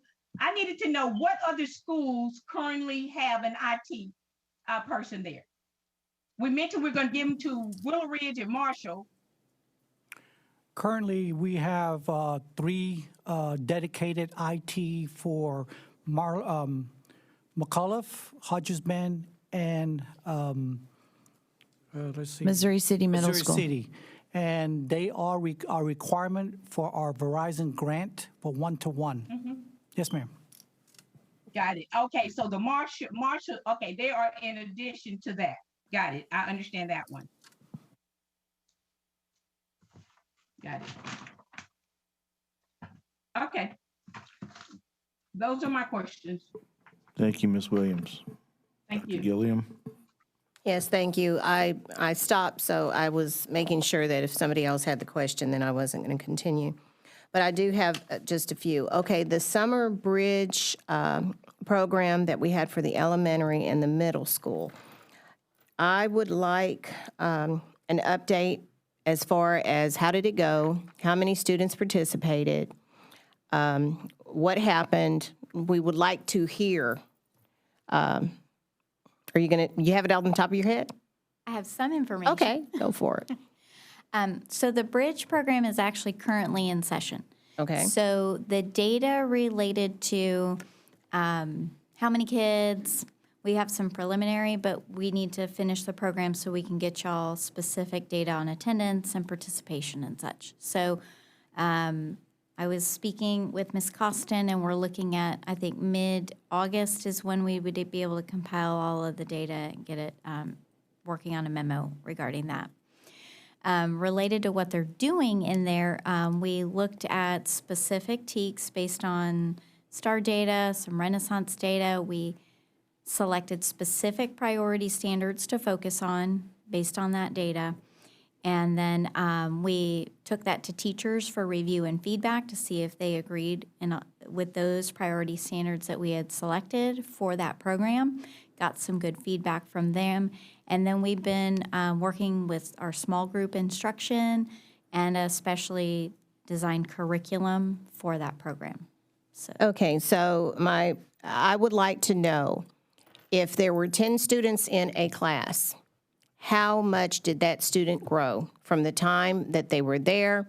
And I know that's data that's going to come, and it will be disaggregated. But I think that's extremely important to see how. I want us to start measuring our programs. We have a program. Was it successful? Was it not successful? Do we want to continue it? Et cetera. So you were going to say something. I'm sorry. I was just going to say, traditionally in our summer programs, we have not given like Renaissance 360 before, but we did do that this summer so that we can capture that data point, which we typically wouldn't have. And since we required every student to take Ren at the end of the year, we have that data point to look at. And so I wanted to go back to something that Ms. Hannon shared in terms of scheduling, because by the time we get through our summer programming, for some of our students who were in attendance, we will have end-of-year Renaissance data. We will have STAR data if they took it. We will have a number of REN 360 data points for math and literacy for those students who attended the summer school program. And if they did not test for STAR, then we'll be assessing them as well. So we'll have some good quality data to really target some of the instruction of students who have been pre-identified. And if they hadn't been pre-identified and they came to summer school, we will have additional information to schedule them accordingly. So, Okay. My whole point is I want to know if it was successful. And if it's successful, I know it's going to be successful. How do we make it better going into next year? And when parents know that this particular program will show me that Andre he gained 15 points, this was worth it, and so now we're ready to go. Okay, there was I heard work streaming and prepping, that it took quite some time. I heard cross-functional teams and to create systems and structures. Can you talk a little bit more about that? I didn't understand what that was. Sure, that was just kind of the transition from the work that started in January with the work streams. I think there were 5 of them that had specific projects. One of those projects was starting and launching this school year, the 21-22. And so the work that work stream did helped us develop this plan. There was a work stream called grading transitions. That work stream really focused on the development of the summer programming. So I was just trying to frame that we had some systems in place beginning in January that helped us make some of these decisions to get us to the start of school. Okay, thank you. Okay, in the elementary schedule, I'm trying to think of your last name, Miss Kristen. What's your last name? Malone. I know it's M. I didn't want to say Monroe. Malone. Miss Malone stated about the elementary schedule and how wonderful that was. I totally agree. So how does that look? 45 minutes of daily intervention and extended planning core for teachers. How does that look for intervention with 20 students in 5th grade? In one class. So we will use some small group structures, right, where we have a targeted intervention group that's working directly with the teacher, and then some other groups that might be working on an online program that's self-paced or adaptive, and then some other kids working on some independent, and then we're rotating those groups based on that targeted instructional need that they decide in PLCs. It might also look like flexible grouping, right? So we may, as a team of 5th grade teachers, look at the data across the team and say, Dr. Gilliam, you're going to take these group of kids and focus on this strategy. And Ms. Hannon, you're going to take these group of kids. And so then we're working as a PLC team to meet the kids where they are on different topics. So it can look a bunch of different ways, but we do want to incorporate that small group instruction, targeted intervention support that's decided based on looking at student work and data analysis. And we have some recommended Tier 2 resources that are in the curriculum that we would want the teachers to be using during that time frame. But we don't want it to be unstructured. It needs to be a structured time frame, and we did some training with principals this summer on what that 45 minutes would look like. Okay, and I hope that we're doing a little bit of individualized instruction too. I know that's of course, the small group. I also am going to say a bad word, and that's STAR. Okay, did not meet, approaches, meets, exceeds. I think that's very important for students to know where they are. I think it's important for parents to understand where they are, especially when we have had the slide in learning. I think it's extremely important for parents to know where their children are. Okay, that's just my personal opinion, and I know that that's not necessarily what we do as a district, but I think that it's time for us to start looking and making sure that if I'm scored on something, if I'm being measured on something, it's easy when you're meeting expectations and you're up here and you're doing, it's kind of hard when A parent doesn't know that their child did not meet expectations, and for whatever reason, they just don't know. They may have received something in the mail and didn't open it up and didn't understand exactly what it was that they were seeing. So that's just a personal opinion. So the other, professional learning, design and delivery of professional learning for teachers and administrators to prepare for return to face-to-face. Again, when we are looking at our strategies for professional development, I know that we have, how individualized can it be at the campus? Do we have professional development for those teachers or for those campuses that are at risk? And how to work with students that are at risk? Yeah, I'm going to ask Ms. Williams to step up. She leads the Organizational Transformation Division, and professional learning falls under her purview. Thank you, Ms. Saavedra. Related to professional learning, we first build a comprehensive plan for the school year related to the instructional priorities. As Ms. Hubbard and Dr. Westbrook have shared, the priorities are around academic progress of students and the social emotional well-being. So the focus for this summer is student ownership of learning and behavior, and within each of the trainings for, I'm going to speak teachers, but the administrators is aligned. They first focused on the strategies, the instructional strategies. They learned about the new curriculum assessments with the pre-assessments, the formative assessment framework, and how they might monitor progress of individual students. And then they engaged in learning around the components of student ownership of behavior and how the dispositions support progressing through the curriculum. When it relates to individualized campus professional learning, you'll remember adoption of the school calendar, which includes job-embedded professional learning. So in subsequent trainings, we will continue to look at artifacts and student work around the instructional practices and formative assessments, and there'll be time in PLCs, as Melissa mentioned, for teachers to engage in review of student work and building their intervention strategies. And there's also time allocated for principals to build their learning plans. So to give you an example, we have a campus with a higher turnover rate than another campus. So we work directly with the principal to think about how would we address the number of new staff members that you have coming in, and what would the year-long professional learning plan look like. We launched training with administrators in June, and we overviewed the learning that teachers would get, and also connected to the leading improvement framework that the Department of School Leadership uses, where campus administrators articulate their instructional expectations. They set cycles of inspection and how they will provide feedback to their teachers on PLC and instructional practices. In the next training, they will identify their focus and begin to build out their long-term professional learning plan, which will allow for the individualization that you speak about. And then across the district, all of academic affairs and organizational transformation build what I might call support learning for any teacher who has been identified in need of support. For example, as you know, with around 700 anticipated new teachers, we have sometimes classroom management, if they're a zero-year teacher, may be an issue. So we will code in our learning system particular sessions that support development of the learner environment and classroom management, and that could either be selected by the teacher or they could be encouraged to attend that if a need arises. Okay, thank you. Help me to understand what student ownership of learning is. I'm thinking of parents who are watching this and parents that might be, what is student ownership of learning? I don't understand.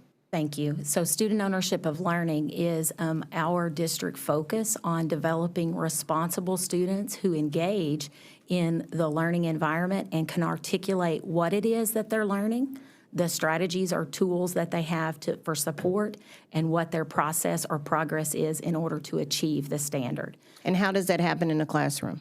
So that happens in a classroom with a teacher, just like when I was in the classroom. A teacher clearly articulates the learning intention or the objective for the day, and they make visible what that objective looks like through modeling and how students are successful on, let's use an example for finding the common denominator in fractions. If the learning objective is around common denominators, they provide models of what success looks like. They provide direct and guided practice for students, and then they provide a formative task where students can monitor whether they were able to achieve those success criteria. And so this kind of, it was in my head and you just kept going there. Okay, so I hope that our learning walks, okay, the learning walks that we have, okay, the artifacts, what you just said, I know that on campuses that it's the campus support team, I think can we do our campus support teams to where we go and we look for those artifacts and we look for the learning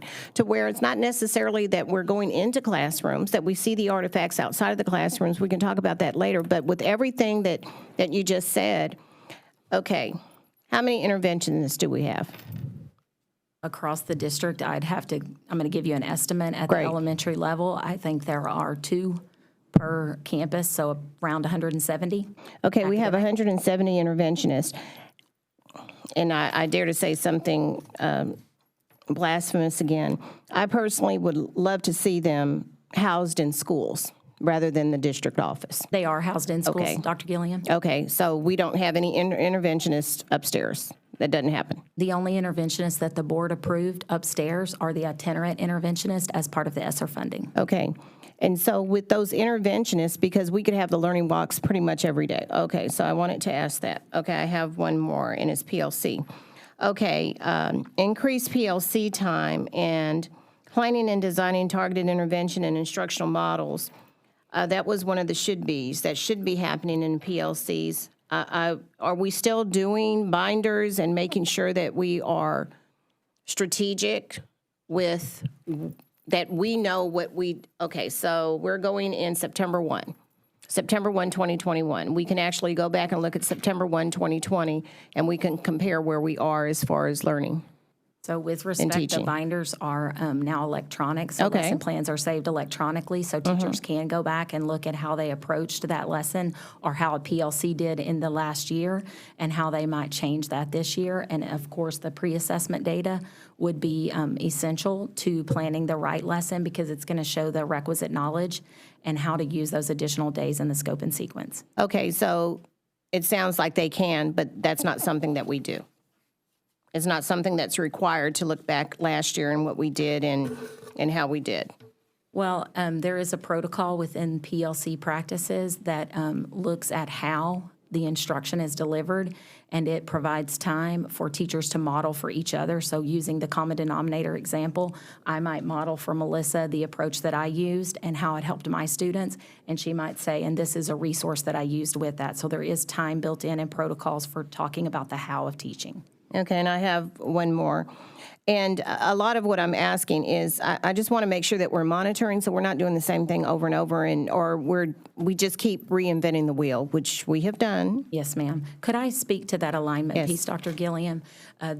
You all have given quite a bit of feedback related to the alignment of our systems, and I want to look at each of you whenever I say that we've put a lot of hours into ensuring alignment.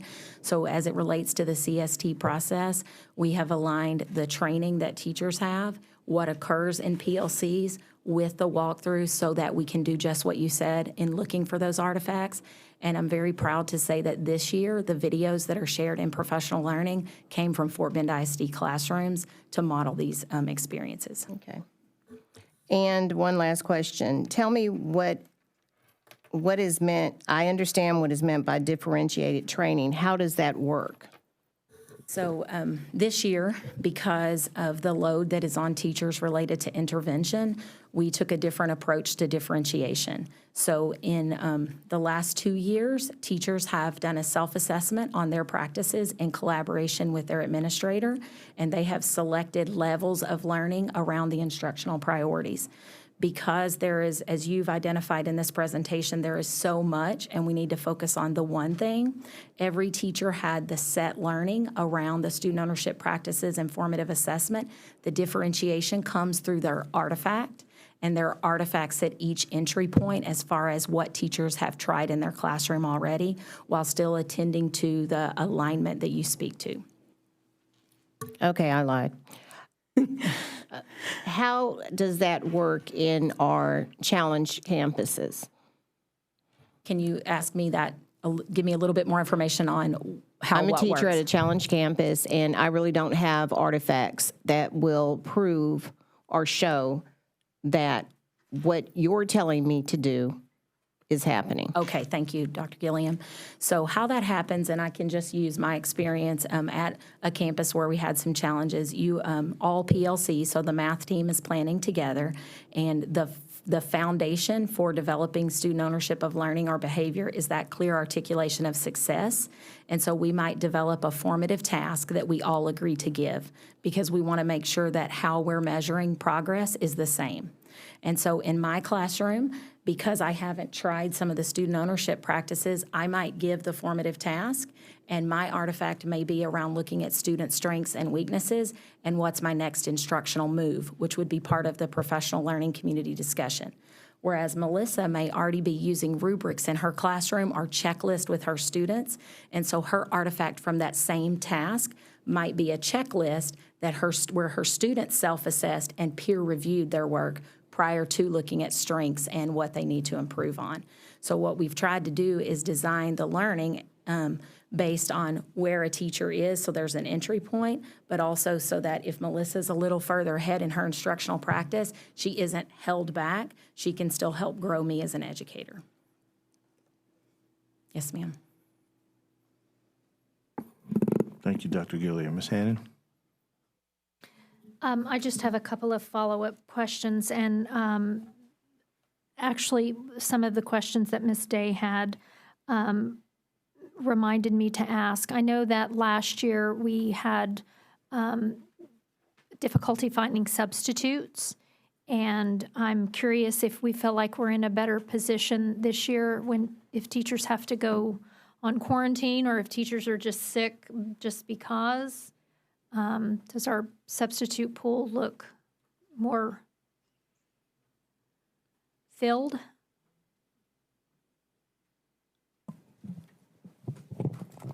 I'm going to ask Dr. Ledford, who oversees the sub-office, to step up and answer the question.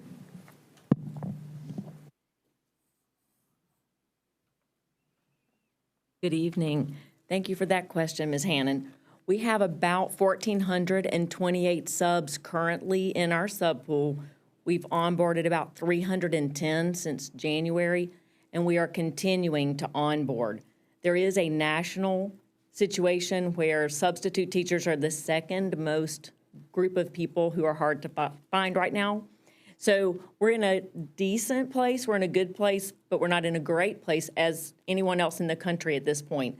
So we have a number of different approaches for making sure that we do have as many subs on board as possible for the start of school, including a dedicated sub group that commits to come every single day for an increased pay amount. And so we have about 65 at the end of last year of those folks. We have, let me get my number, I want to say about 30 or so itinerant, what are they called? Itinerant subs, thank you. Itinerant subs and educational assistants. So we're in a good place, but not in a great place, but we do anticipate the first day of school to have someone in every room. Okay, very good.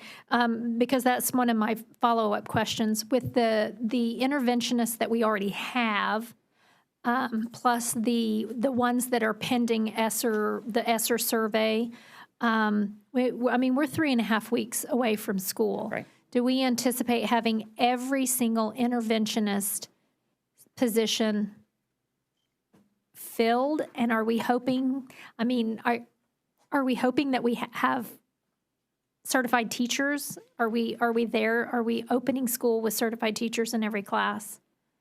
So never have we opened school with a certified teacher in every single classroom. So historically, that's been not something that we've been able to do. We're going to aspire to. We are going to aspire absolutely to do that.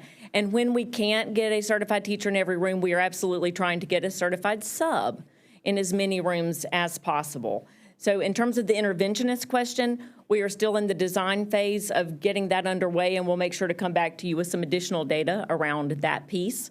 But today alone, we communicated with our principals about the plan forward for ensuring that we have a person in every room. So we've given the principals a date. If by this date you don't have a certified teacher hired, then you have this much time to find your own long-term sub, at which point we in the Human Resources Sub-Office are going to assign you someone. Now, all along, they're going to continue to try to find that certified teacher in the classroom. at which point we take that sub and we put them in a different location in the district. So we have put a lot of intentional thought behind planning for that first day of school, first weeks of school, and ongoing. And we have some additional approaches that we're taking as well at this point. We are hopeful that we will have at least someone in every room, but it is not realistic to expect that we would have a certified teacher at Okay, the that was a beginning little of school. lofty. My question probably should have been, does it look similar to? It looks similar to years past. Okay, okay. Okay, so thank you for that. And again, the ESSER application is due on the 27th? Okay, and so when do we anticipate that they approve the ESSER funds? Because we can't get the ball rolling, right, on We're new We're hires? not really sure. I know that there's a lot of school districts submitting those applications for both ESSER 2 and ESSER 3, but we're hopeful that TA will respond quickly. We're hopeful. Okay, so they haven't issued a date when they're going to give us feedback. Okay, and then. Ms. Hannon, if I may, Yes. related specifically to the itinerant positions as well as the additional AB block and 4 of 7 teachers, we were very intentional when we adopted the budget to include those in the general fund, so we would have the ability to move forward with those positions, hiring them now rather than waiting on the grant funds. And so in some cases, those positions are already posted and we're actively recruiting for them. And so we're not having to wait on those grant funds to arrive. The exception to that would be some of those newer positions that were identified, specifically the 2 IT analysts, as well as there was a position associated with the coordinator, assistant director level position. I can't think of it off the top of my head. Supports. Yes, those positions were not originally included in the budget, so we'll have to wait. But specifically those that impact the classroom, most all of those positions were included in the general fund budget with the idea that, as you heard Ms. Schlack say, we will amend the budget in September to remove those expenditures from the general fund and put them on the grant funds once those funds are received. Okay, thank you. And then my last question is, as much as I hate to think about this, we may have kids day one have to go into quarantine. And so I just want to make sure, because I heard you answer, Ms. Day, that we cannot require teachers to provide concurrent instruction to students that are at home. Did I understand that correctly? So it's not that we can't require them to teach concurrently, and many of the teachers that we spoke with related to how should quarantine look next year, when your students aren't in the classroom. We had a lot of teachers who did favor the inviting the student to a concurrent session and having the kid log on and doing listening into the lesson and being able to hear the instruction. We're providing an option, though, for the teachers to do those touch points, face-to-face touch points, outside of a concurrent model, either before or after school, scheduling that time so that we don't make the concurrent teaching mandatory. And are all teachers aware that they may be doing some before and after school contact with those students in quarantine? So this is more of a recent development with our health and safety protocol updates that we've been working through. And so that will be part of the teacher expectations as we move into the start of next school year. Okay, so I know that's a teacher expectation, but just so that parents and students have kind of an equal access to what instruction looks like during quarantine, if we could please provide something to parents so they understand. And if on day one we have a child going to quarantine and we know that the parent can't get back, if we're certain that that child is going to be gone, and we need a protocol to say, please make sure you ask, do you need a laptop?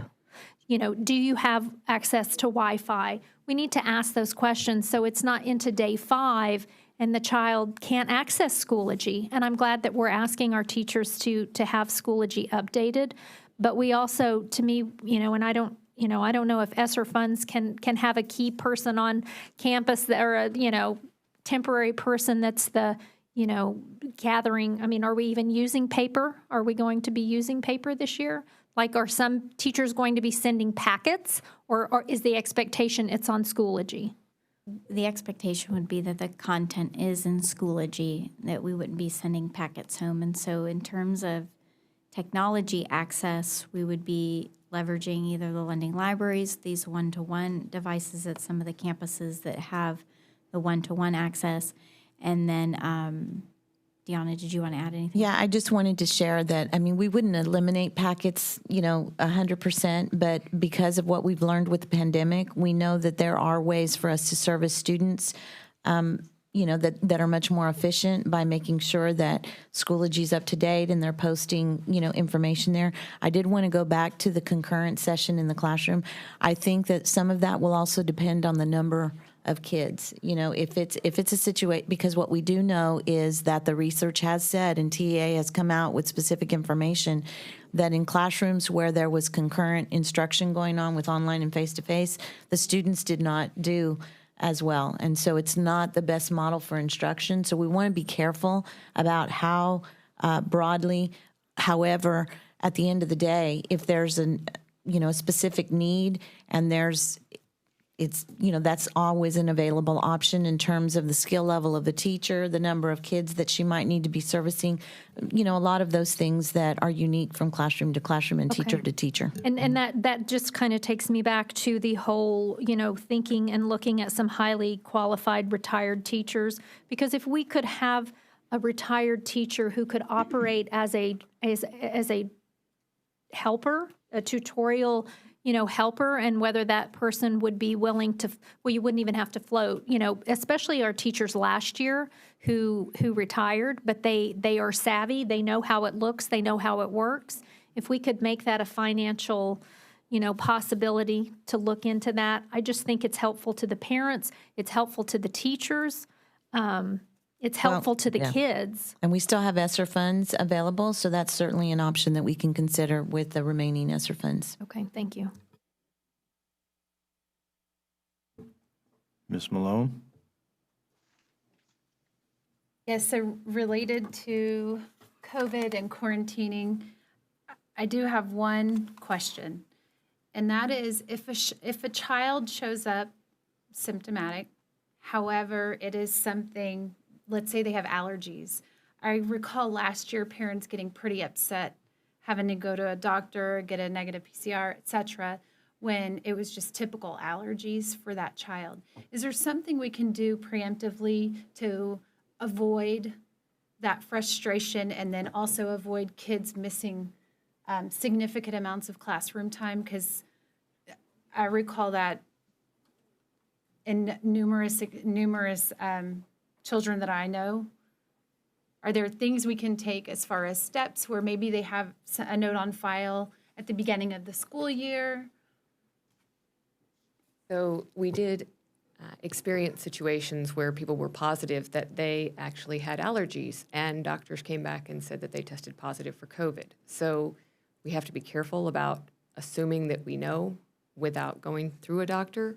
So right now, the protocol is for the 24 hours fever-free without fever-reducing medication, as well as either a PCR negative test or an alternative diagnosis.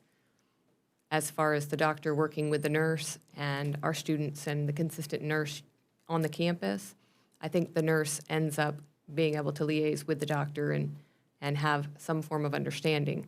But again, we need to be careful. Okay, so I pretty much heard no. And then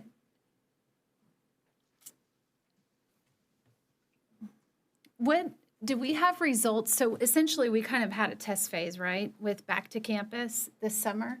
Do we have results based on summer school and all of those kids being face-to-face on what kind of COVID spread or lack thereof occurred?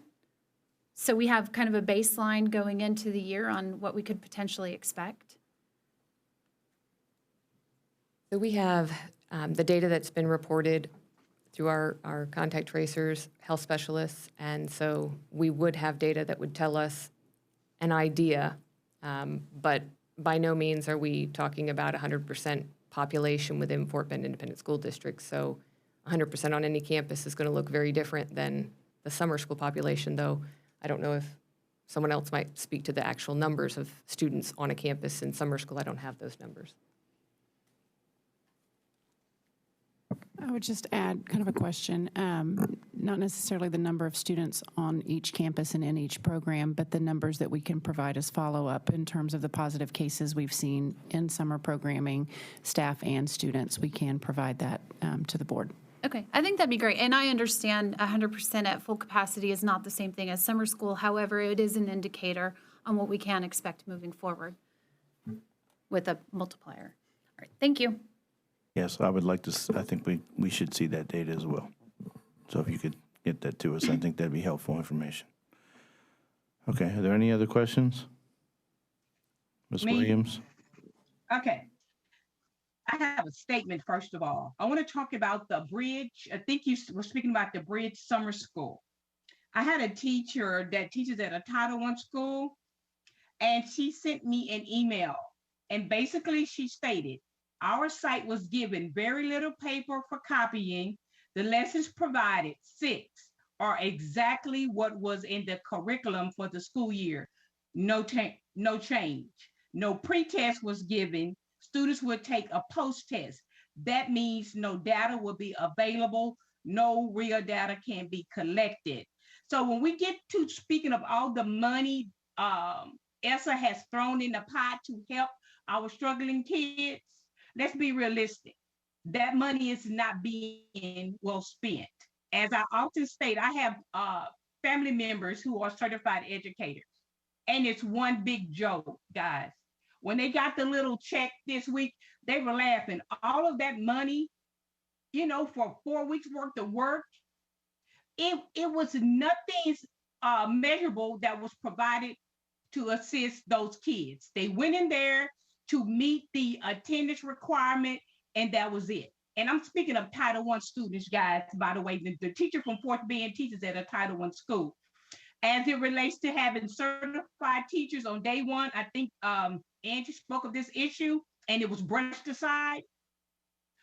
We must be mindful. Just because Fort Bend ISD is a district of what is it, DOI, it does not erase the fact that ESSA requires for us to have HQ teachers in those classes. So we need to work a little harder with getting certified staff on these campuses. It just shouldn't be like, oh, it's just like other years. Other years is what's causing Fort Bend ISD to operate in the manner in which it's operating. We need certified educators. So someone needs to, you know, get on the horn and get us some HQ teachers on our Title I campuses. Thank you for the feedback, Ms. Williams. I did want to reiterate that at the close of the bridge and the summer programming, we will be providing the board specific information on the student progress. So we appreciate the feedback that you've received from teachers or a teacher that may indicate otherwise, because we will follow up. Thank you. Thank you.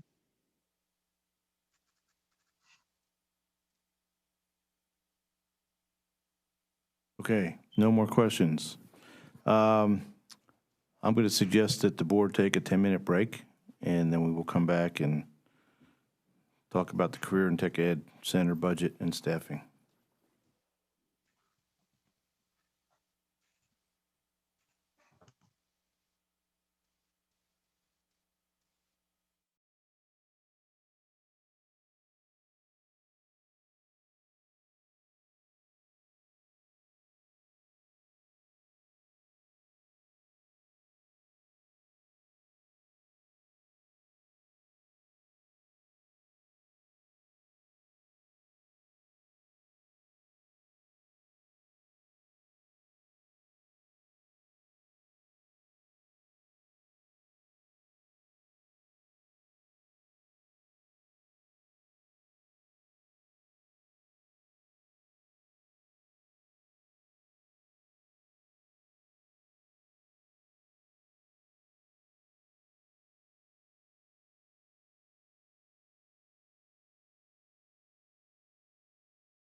limit your questions to like one, maybe two, but one at a time, because I'm pretty sure we're going to be here, at this rate, we're going to be here till 2 in the morning. So let's try to keep it a little bit concise if we can. So, okay.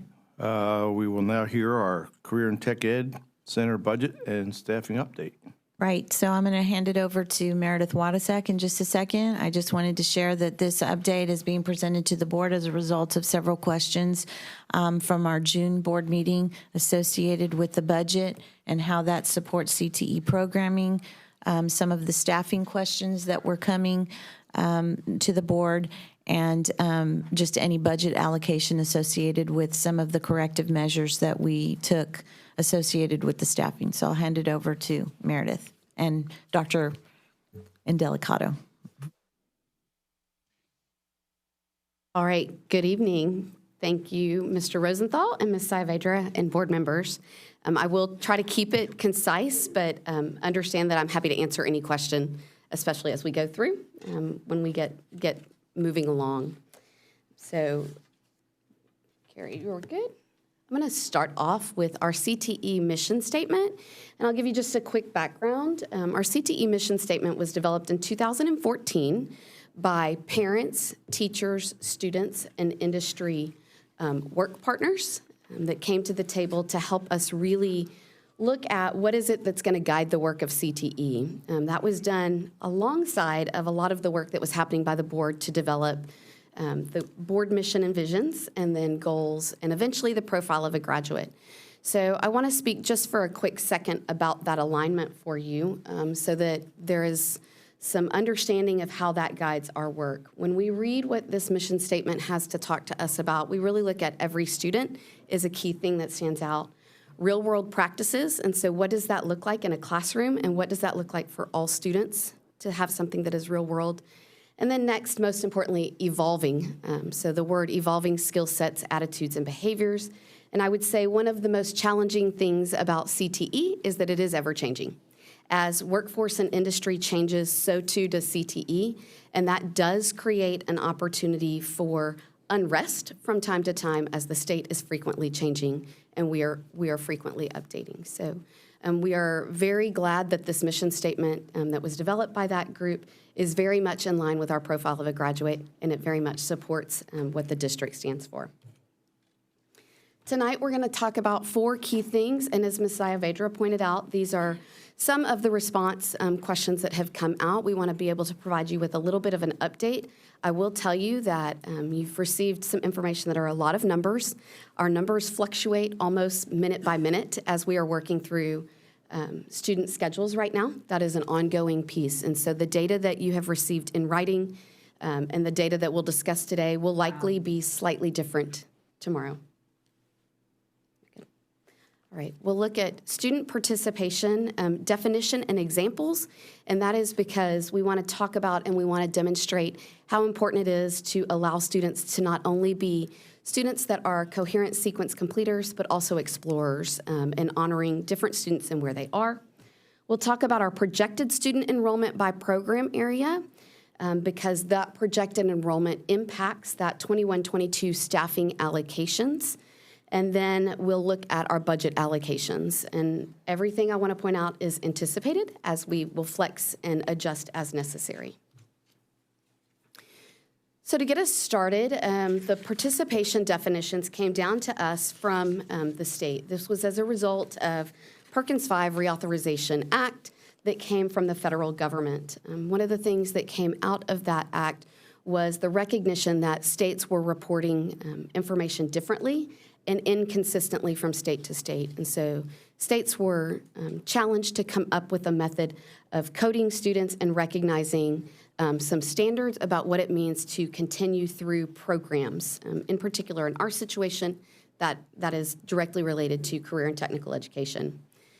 A Code 4 is a student that does not sit in a CTE classroom. So, Ms. Malone, I heard you say you have an elementary student, so I've got a 5th grader and a high school kiddo. So my 5th grader, if he were starting 6th grade and we did not offer a CTE class in 6th grade, he would be coded a 4.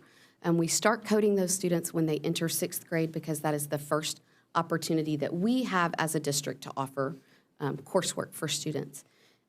That is a change that has happened over the past 2 years from the state. We've been allowed to offer courses in the middle school, but we have not been allowed to receive funding. So that was a change that came about 2 years ago.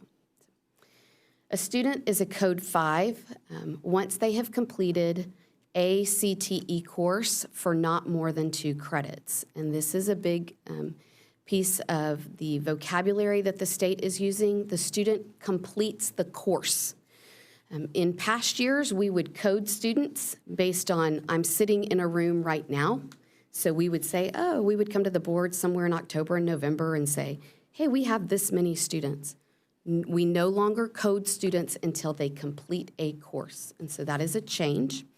Some courses are worth half a credit, meaning it's a 1-semester class. It can be a 1-credit class, a 2-credit class. And in this district, we don't currently offer 3-credit classes as of yet.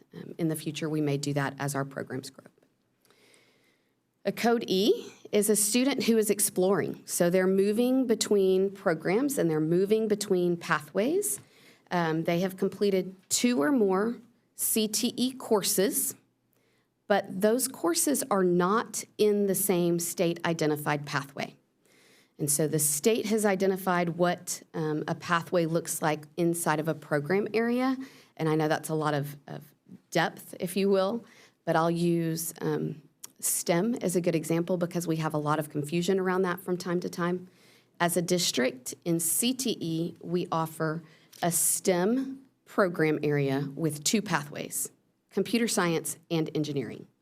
So a student does not move between engineering courses and computer science courses and end up as a concentrator or a completer.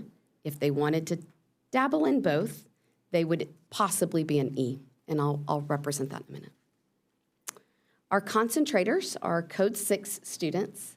Our concentrators are students who have completed, and here's some new vocabulary, they must pass and earn credit for at least 2 or more of those courses for at least 2 or more credits. So Code 6 is the first time you see that a student had to actually pass the class.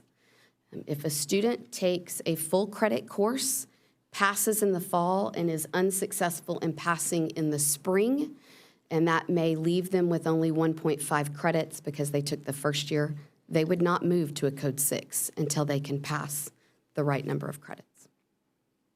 And then finally, a Code 7 is a student who has actually completed an entire pathway of study inside of one of our program areas. The state considers a completer a student that has earned 3 or more, taken 3 or more courses and earned 4 or more credits. The way that that can happen is because some of our classes are 2-credit classes. And I'll give you an example of our auto tech. So a student who takes auto tech 1, that's a one course for 2 credits. The same thing is true about culinary arts. That is 1 class for 2 credits. And so you have to have at least 3 classes for 4 or more credits. And just to give you a couple of examples, and I want to really bring to the forefront that one is not more important than the other. There is different funding, but to be a completer or a concentrator is not more important or more valuable than being an explorer. And that is really important for us to recognize because that's where we figure out who our individual students are and what they need. And so under no circumstances is the goal that we are trying to pigeonhole all kids into just one thing. I start something and I never change my mind. So I'm going to use Ryan Wasick as a good example since he's a senior this year at Austin. Ryan has dabbled in engineering, he has dabbled in business, and he has dabbled in ag from that perspective. So he technically has finished his engineering pathway, but he also has coursework into other program areas, and we want students to explore that. So just quickly, if I look at my example of a student that could be sitting at Dulles High School, and you can actually take out any of these examples across the top, we would highly likely find any student that would fall into any of these categories at any of our schools. But a Dulles High School student that may have been with us in middle school or may have come to us from another school district has a touch systems and dollars and cents course at their middle school level in 8th grade. So they're coded a 5 because they've completed the courses. In 9th grade, they try Principles of Health Science. When they complete that course, they are now an explorer because touch system data entries and Principles of Health do not fall in the same pathway. So this child is exploring something, trying to decide, do I go back to be the business teacher? Dr. Gilliam and I both had to teach business, got to teach business. So then they want to try floral design. They entered floral design to get their fine art credit. There's nothing wrong with that, but the student gets into that class and loves their teacher. What happens? That student can then decide to take Principles of Ag, and so you can see that they've touched 3 different program areas, and then move into livestock production. The student does not become a completer because they don't actually meet the definition in a particular pathway, in a singular pathway, I should say, but they've been coded moving throughout that entire system. The same is true, and I won't go by each one of these individually, but in the Marshall example, we have a student that completes, and they can complete as early as a junior year in some cases. In some of our middle schools, kids can start the fundamentals of computer science. At our middle school course level, those are not universal course selection, although I'm very excited to say that we are expanding fundamentals of computer science in our middle schools, and so highly likely that you will start to see some completers in that pathway a little bit earlier. Once a student reaches a code of a code E or 6 or 7, they do not go backwards, and that's what we're trying to show you in this example. So even though the student is not in a course at their senior year, they're still a 7, they're still a completer. In my Willow Ridge example, the student has explored many different courses. The student gets to look at principles of law, computer science, human services, ag science, principles of applied engineering. Again, absolutely perfectly acceptable. And if you think Ryan standing next to me, who towers over me, principles of business, principles of ag, and principles of engineering, that is my son standing there. So. In our Hightower example, I wanted to point out to you that you will hear that JROTC sits inside of career and technical education in our school district. That is common across school districts because of the college, career, and military readiness connections and evaluations. However, JROTC does not generate weighted funding. And while a student would move through a program and complete an endorsement is not the same thing as a CTE pathway. And so in this example, I wanted to point out to you that the reason the student is coded as a 5 is not because they are in JROTC. It is because they completed that Principles of Business course. So students that enter JROTC, we want them to stay in that program just as much as we want them to stay in any other program, whether it's band or dance or choir, orchestra, CTE. What does all of that mean with relationship to staffing? What that means with relationship to staffing is the program areas play a big role in how we staff. If a student like Ryan moves from engineering to business to ag, Ryan is not necessarily matriculating through. So how do I plan forward for, is he going to be in ag? Is he going to be in the business information class the next year? And so it is not as simple as staffing for someone that holds a science certification that can move and switch and teach biology and teach physical science or some other course. Our teachers are very specialized. So when I become certified to teach business, I am limited to teaching only those business courses.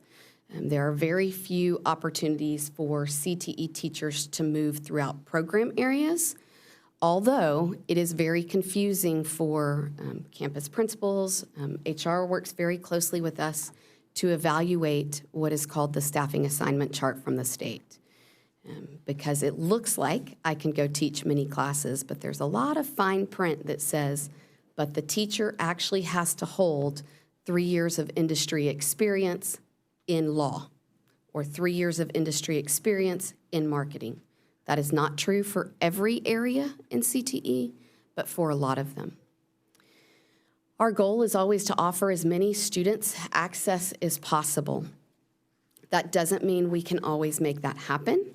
And I'll speak to the numbers of enrollment in just a second when we flip to the next screen.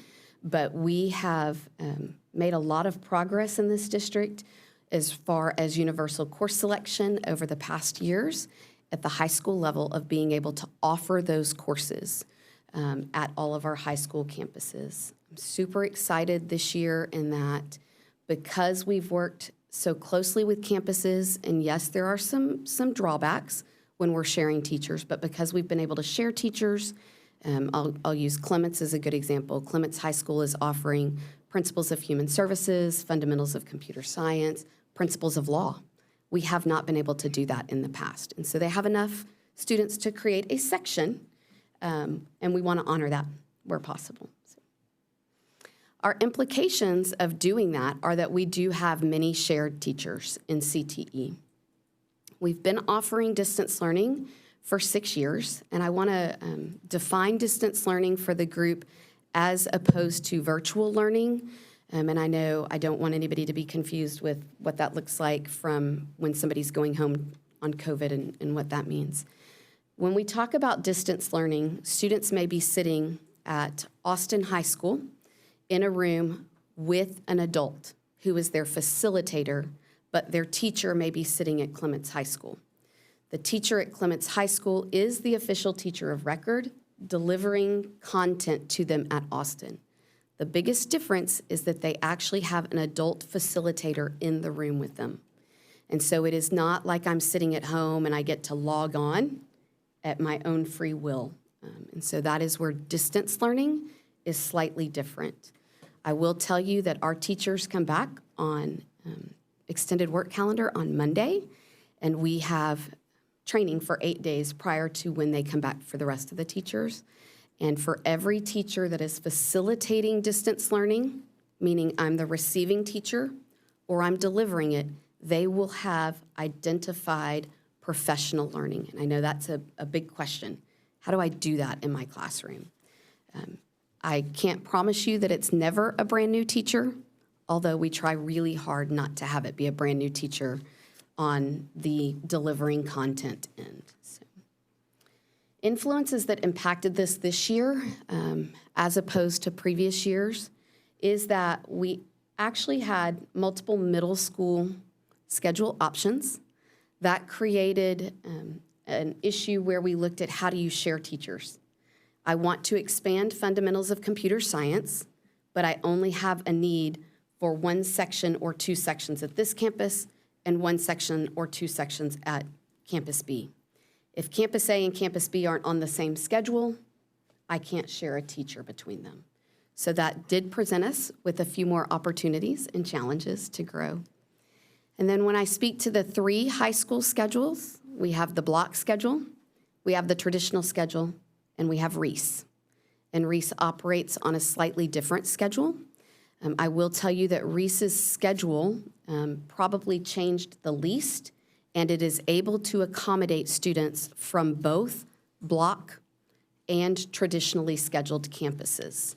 But all of those things combined created some opportunity for differences this year.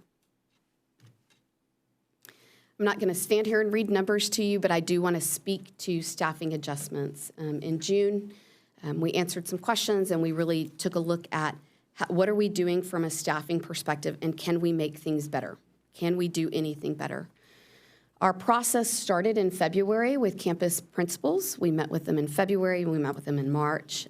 We were on a slightly adjusted schedule this year because our course selection would typically end in March, and then counselors would have a period called cleanup period during the month of March. So we would be ready to roll in mid-April with this is where we think CTE staffing is going to be.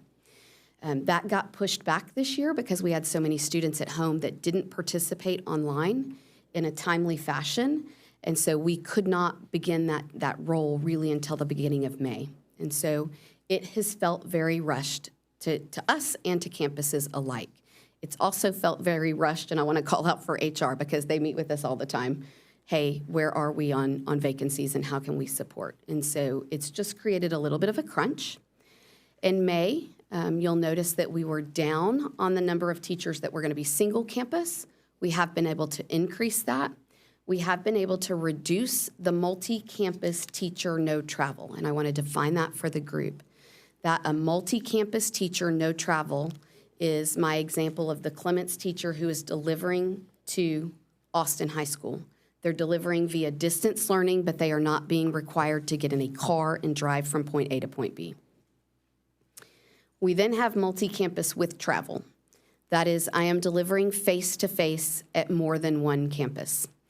I will also tell you there are some teachers in the multi-campus with travel who are moving from one campus to another and may also be doing a section of distance learning. So I don't want to mislead anybody. I don't want you to think that that means I'm not doing, a teacher may not be doing both. The block scheduled worked in our favor this year because in some of those splits, anytime we ask a teacher to travel, we reimburse their travel expenses from one campus to the next. That is something that has always been done. It's just part of the district, and we make sure that they get that reimbursed. On block scheduling, we have worked really hard to split those teachers with only those 3 campuses, and we've been able to do A day and B day. That means that we did not lose an instructional period to driving because I just happened to go to one campus on A day, and I happened to go to the second campus on B day. So that has been a big benefit for us in that perspective. We really looked at that distance learning. We continued to work with campus leaders and their associate principals of how could we reduce. And so I'm happy to tell you that as of the end of June, we've been able to reduce to 45 sections of distance learning. I will put the caveat out there that our goal is always to have certified instructors. And so in the event that we have any vacancies, and I know HR spoke to, it's unrealistic to think that everything would be filled on the first day, but we would still want to help campuses support if we can get a certified teacher via distance learning. We may ask for some of that if we're not able to fill every position. Facilitated support assignments. This is something that the principals really asked for when we met with them. Hey, I've got these distance learning, but who's my facilitating teacher? Who's standing in that classroom with them? I can't pull a science teacher. I can't pull anyone else. So what we worked to do is we had 2 teaching positions that we had what we call frozen, meaning we didn't have a need in that program area for those teachers. And so we were able to take a position and we were able to split it into 2 aid positions to support our campuses and ensure that they have classroom coverage. So they're not relying on pulling someone else out. So that's why you see such a drastic increase from 18 to 30. And then coaching and other, I wanted this to be out there so that you understand that just because my title says CTE teacher doesn't mean that I'm actually teaching all day CTE. We have right now 48 sections of instruction happening from a CTE teacher that is not in CTE. That's very standard. Dr. Gilliam, I think you were cheerleading sponsor. At some point, I was the dance team sponsor, coach, while I was also a business teacher. And so that is common that we share teachers across. They may be doing things like AVID, Technology Integration Champion. Year 1, 2, 3, 4, and non-pathway enrollment. And so I want to connect the pieces to the staffing in this for you. And I'm not going to read numbers, although I am going to explain what the asterisk means for you. While we want students to matriculate through a program because their knowledge base increases, right? It isn't about getting to a code 7. It is about if I have a student that wants to become certified in veterinary medical assistant, they have got to have scaffolding from that principles of ag class, livestock, small animal, equine, all the way up to their advanced animal or vet med course. So there is a scaffolding that happens. What I want to point out here is that this is our first year for advanced animal science. And so that number looks really low if you look at that year 4 course up there. And you would also notice that we have a lot of teachers that are doing distance learning for that class, because 60 doesn't equal a full section of 20 at all 11 campuses. But we do have students that are ready to get to that advanced animal course. And so we feel strongly that we need to go ahead and offer that opportunity for them. And in this year, that looks like a lot of distance learning. We hope to see that grow. And the other thing I want to point out just in these course numbers is we would not assume that the number sitting in year 1 this year is going to move to year 2. So I don't want you to look at this and go, okay, well, I could expect what is my return rate on year 1 to year 2. We call that continuation rate, because there's nothing in this data that tells you how many are freshmen, sophomores, or juniors that are sitting in each of those courses. So if I put Ryan's picture up here for you, Ryan took Principles of Business as a junior. He's now going to take Automotive 1 because he has room in his schedule. So true explorer, even though he is also a completer in his engineering program pathway. He happened to take enough courses in middle school that he has the room in his schedule to allow for that. So don't read into the numbers and come back next year and think, Meredith, you went from 457 to whatever. ACA stands for Academy. I wanted to be able to point out for you that these numbers on this screen are current as of last Wednesday. I don't want anybody to hold a campus accountable at this point because they are working very diligently to get those numbers inside of the system to ensure that we were able to report to you on a data set. This is straight out of a Skyward report pulled on July 14th. And so we'll continue to update that. Education and training has an asterisk in year 2 because the year 2 course in education and training and human services is the exact same course that is identified by the state in a pathway. And so how do I tell you which students are doing education and training versus human services? At this point, I can't. I cannot tell you until they break out to year 3 of where they will finish and where they will go. That's just another good example of how students are allowed to move through. We have some middle school courses. You'll notice at the bottom, Investigating Careers stands by itself. That is our only course offered at the middle school that we still do not receive weighted funding from the state on. And then this just gives you a look of where we are on our current teachers. And so that's been a big question. I will tell you that these are the positions that are sitting out there right now. That does not mean that every one of these positions has been filled.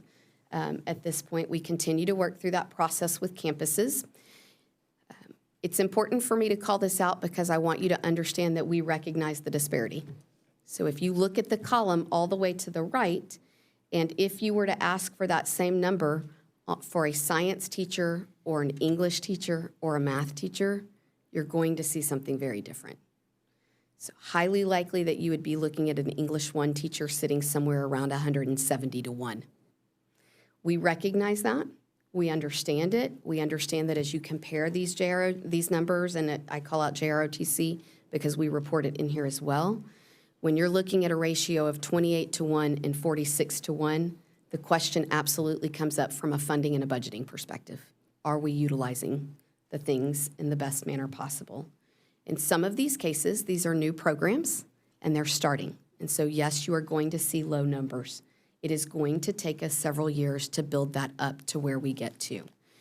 I flipped to the next slide just so everybody's aware. I'm on information technology. That is a significantly low number right now.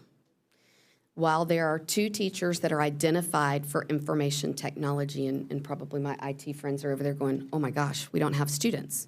You're right. We do not have a ton of students entering our information technology program. So what are we doing with 2 teachers sitting there?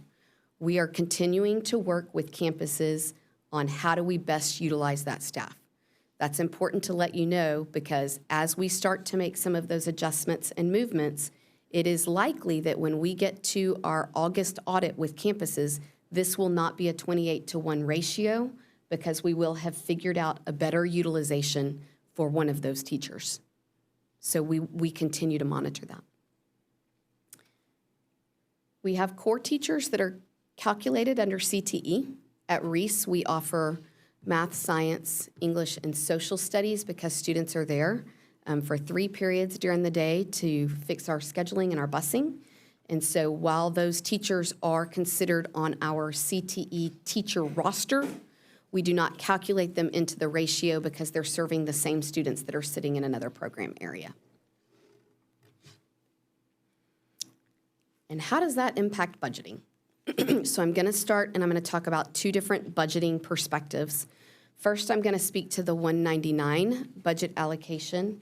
And 199 is the piece that comes out of the adopted budget that you all look to. This year, we're expecting about $1.55 million. That is about the same place that we were last year. The largest chunk of that money will go to our instructional resources. And instructional resources for CTE don't always mean a textbook. Sometimes that's a software program that we have to purchase from that perspective. At $547,000 out of that $1.55 million, that is the portion of the instructional resources for CTE that is not covered through our instructional materials allotment. CTE we don't know what courses we're offering every time they come out with IMA. So Proc 2017 that we worked through, some of these courses weren't even there in 2017 because the state has made changes since then. And so we ensure that our priority is instructional materials, instructional resources for students. The next piece to that is you'll see our student certifications. We as a district continue to fund our student certification. That sits right around $350,000. In the past, in COVID year, we had a bunch of students that couldn't take it. We have maintained the $350,000 from a budgeting perspective. And important for the group to know that any student that could not take their certification during COVID because they were at home and weren't able to come in, they still can come back and take that certification. So we still fund accordingly from that perspective. We are unique in comparison to other departments in that we do budget for travel up front. The majority of what that travel expenditure is associated with relates to our career and technical student organizations. So you'll hear about our students that go to DECA. They've made it to International Career and Development Conference. Anytime students make it past the district level and require advancement, we fund their trips, and that is their registration and their transportation costs and any hotel costs. And then, of course, the teachers that go with them. Other travel that is included in there is if we are doing field trips for any student reasons, if we're taking classes on field trips, if we're looking at that. Any reimbursements that we have for teachers or staff that are traveling between campus will come out of that portion. Professional learning is, in CTE, we don't have an expert on every program area. I would have to almost triple my staff to ensure that I could do that. I am not your health science expert. So while I can give you CTE professional learning and pedagogy professional learning, I cannot give you health science specific professional learning. And so we do allocate money. We stand behind asking teachers to investigate opportunities to go out once every 3 years to get some type of industry training. Not every teacher takes us up on that, but we do encourage them to try to do that. And there is a bring back piece. The other piece to professional learning is our teachers that are really working hard to pass their industry certifications that need additional support. There is a lot of dollar money associated with this professional learning for those teachers in this year. And it changes every year as our needs change. Program budgets, I'll come back to. That's the blue arrow, and that's what we're going to dig deep into. The next piece is curricular contracts. We do have some curricular contracts that stand in place. Project Lead the Way is a program that we are associated with for our engineering curriculum. That is an example of one of our curricular contracts. We have an entrepreneurship curricular contract. We have some very cool Z-Space three-dimensional computers, 3D computers. That is one of our curricular contracts that support multiple program areas. Program budgets are those things that are specific to this is a class. This is what it looks like. And so I want to speak to that a little bit more in-depthly for you. And on this slide, it's roughly 15% of the total $1.55 million. I do want to let you know that that doesn't mean that we just take that dollar and call teachers and say, here's your money, use it how you want. It is definitely money that is allocated in alignment with the written curriculum. So in June, our teachers were on extended professional learning. They worked through budgeting. So they looked at what is it that I'm going to do that first 9 weeks, and they've already submitted their budget requests. The why behind that is I need to know what it is that you need in your classroom when we get started. We don't want to wait till we see them in August to make those moves, because then they're 6 weeks behind on buying anything. And as we know right now in distribution and logistics, everything is even slower. A good example in this situation, and I get asked the question frequently, is this based on the number of students enrolled in the program? And the answer is no, it is not. If you went all the way back to the slides of projected enrollment and you added up which programs have the most students, that will not come out to equal this breakdown on this chart. And the reason being is it costs more money to run some classes than it does others. So I'm going to speak in our health science program as an example. If you looked at our year 2 and year 1 enrollment in health science, that is principles of health science and medical terminology. It does not take me a lot of money to teach medical terminology. That is very, very textbook heavy, and kids are learning 400 and something words, right, at a time. However, when I move into anatomy and physiology and they are dissecting minks, that costs me a lot of money. And so we would never budget in accordance with the number of kids sitting in the classroom, because I would not be able to allow kids to have those hands-on experiences that they needed to have in the other classes. And so this breakdown is based on where we are on the curriculum and what we anticipate the needed expenditure for. There is a portion of this that teachers will flex. And so if we know that in engineering, teachers have to do a structural analysis stress test, and that is what they're measuring. I don't tell all of my engineering teachers, you're going to build a bridge, you're going to build a bridge, you're going to build a bridge. This teacher may want to do a structural analysis on a bridge, but this one may want to do it on a chair. So I don't drive or tell the teachers, you're only getting these supplies. In that regard, teachers have latitude to say, okay, I would like to order balsa wood, but I would like to order popsicles, sticks. So from that flexibility, a portion of this 15% is left up to the discretion of the teachers. However, it needs to be in alignment with what the written curriculum is. 199, as opposed to Perkins Grant. Perkins Grant, and if you go back and you look in your long paper and you'll start to notice, wait a minute, those dollar figures are going down. And the answer is yes, the dollar figure is going down from year to year from Perkins. The state has a formula that funds how we get the Perkins money. We do anticipate that this $572,000 we will get a reallocation at some point. Typically, we normally get our reallocation somewhere around November. Last year, we did not get that reallocation, and I say last school year, but we're still in the Perkins budget year. We did not get that reallocation until February. So you will see that we do not plan for that money here until we are given that reallocation. Because the way Perkins Grant works, we don't get to supplant, unlike when the state gave us the ESSER money and did supplant it. Anything that we buy on 199 in this year, I cannot buy out of Perkins Grant unless I go for 3 years without funding it. And so if I try to move money like that, that is called supplanting. And so we really looked at how do we use our Perkins money to support programs and to support programmatic growth in the best way possible that will not tie my hands of if I need to update the MIG welder this year, I might have grant money, but next year I might not, and I spent $199, I could never take it back out of grant money, right? Unless I waited 3 years without buying it. And so we do have a lot of payroll associated with our Perkins Grant. We have a significant amount of the money set aside for payroll. If you compare the data from the 1920 to the projected 21-22, you will notice it went up. There are a couple of key places that it went up. Number one, all the staff got a raise, and so we do have to account for that, regardless of position.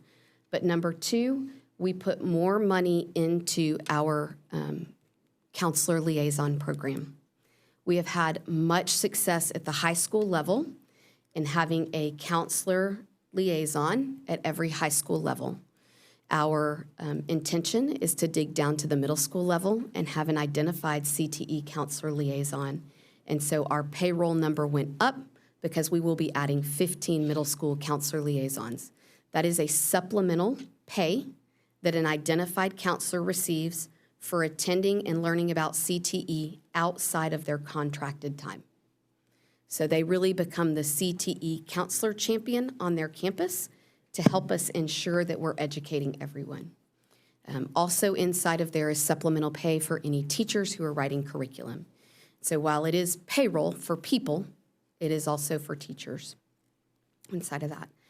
We do allocate a small amount of money in professional and contracted services, supplies and materials, and other operating costs, largely in part because we just don't know what might happen, and we don't want to tie up so much money, but we need it there in case we have an emergency that happens. Other operating costs might look like if, let's take advanced animal science since it's our first year. Gosh, that's our first year. We haven't paid for anything out of 199 funds yet. So if I need to buy something for advanced animal science, I'm going to come buy it out of Perkins grant first because it wouldn't be supplanting. So I need some supplies and material or other operating costs for the thought or idea that I may need to buy for a brand new course. That's why you'll see it there. If you look at the numbers in your packet, you'll notice in 1920, once we got that reauthorization, we put all of that money into computers and technology. We upgraded 10 computer labs for Project Lead the Way. Depending on what amount of money that comes in our Perkins grant, we might look at doing something like that. We just don't know. So where does that take us and what are our next steps? First of all, I will tell you that CTE, as we started out by saying, is the ever-changing world. It is never going to be a dull moment in CTE, and there is always room to do something new, different, unique, and better.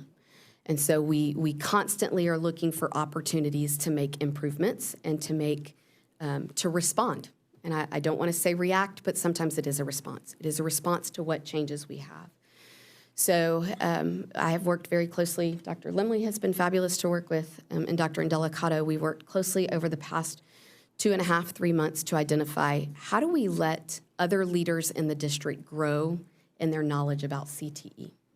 And so that really looks like how are we kind of transferring some ownership back to the campus level, and Dr. Gilliam to speak to, now that we have universal course selection, what does that look like for my individual campus, and how do I do this a little bit differently?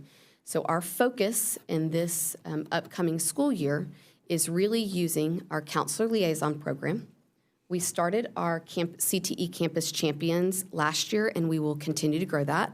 That is the associate principal who will meet with us monthly to learn what are the nuances, what are the intricacies, and then principals will be looped in, and we will meet with them quarterly to review their campus information, their campus data, and to make plans for how do we do this better from staffing.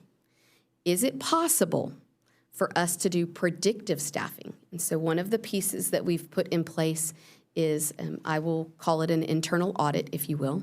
We will take a deep dive look, and the we being Dr. Lemley will work with the campus principals and the campus champions, and I to look at what is your enrollment? Are the right kids in the right classes? Have we given them the right opportunities? Have we missed anybody? And how do we take those numbers and predict what you're going to need for the following year? What does that outcome look like?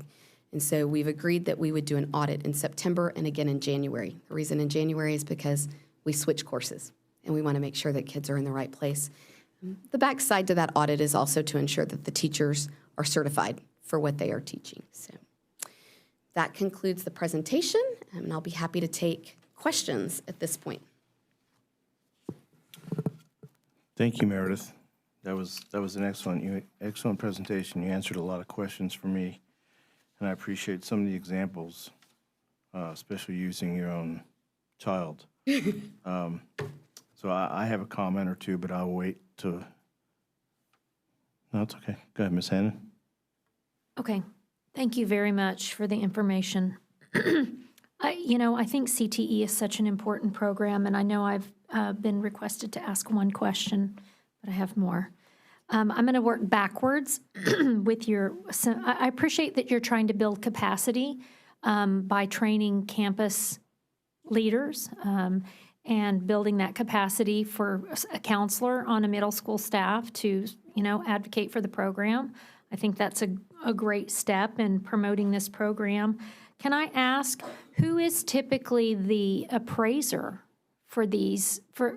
Is it especially the teachers that travel? Who are the appraisers for these teachers? That's a very good question. When a teacher splits campuses and split travels, the campus that has the most number of sections is their appraising campus. However, we ask that all campuses work collaboratively on that. I do not know how that has worked for everybody in the past. From a perspective of, I don't supervise principals to know, hey, Dr. I, are we getting together to look at this particular teacher from that perspective? But do we know that everyone has an appraiser identified? Yes, Okay. everyone has an Okay. appraiser. Thank you. My other question, excuse me. I just want to make sure, because I'm hearing that an explorer and a completer has equal, value, and I'm glad to understand that. But I also heard you say, for students who really have a specific goal, they need to matriculate through their pathway. And so I'm going to ask this question in regard to career readiness as far as our state indicator. What qualifies a child to be career ready based on these codes? So it's very interesting. Nothing that we've talked about here today is on our state CCMR from a CTE perspective. It is their industry certification attainment. Okay, but they would have to they would have to go through their pathway to get there. To an industry certification. So in that aspect, the completer, is that what they were called? The Completer is when they get all the way to the end. I want to be cautious because there are programs where industry certifications get interjected at year 2, year 3, year 4. Okay. And I'm going to speak to business because your course sequence is a Principles of Business class. Your second course is Business Information Management, which for all of us, you learn Word, Excel, PowerPoint, Access, and you learn how to do email. So students have the opportunity to take 3 industry certifications in that year 2 course. So it's not always only in the year 4 course, but for about 80% of the classes, it is in the year 4 or the end of the pathway. So an explorer, and I'm going to use your verbiage for just a minute, value, right? All students have equal value in that we want all students to do what they need to do. I will speak to the money for just a minute for Brian's perspective. There is a different dollar amount that comes when a student reaches a 6 or a 7 and is enrolled in that year 3 or year 4 course. Not only do we get weighted funding, but we also get what's called advanced funding. And so there is a dollar figure associated with moving kids up to the 6 or the 7. That doesn't mean that the kid is any less valuable, right? The kid that wants to be the explorer, there's a reason that that kid needs to be the explorer, right? And that kid may just be, I don't know, I mean, Ryan doesn't have a clue. If you would have asked him in 5th grade, he would have told you, I'm going to Rice to be an engineer. He has no desire to do that today, even though he's finished an engineering pathway.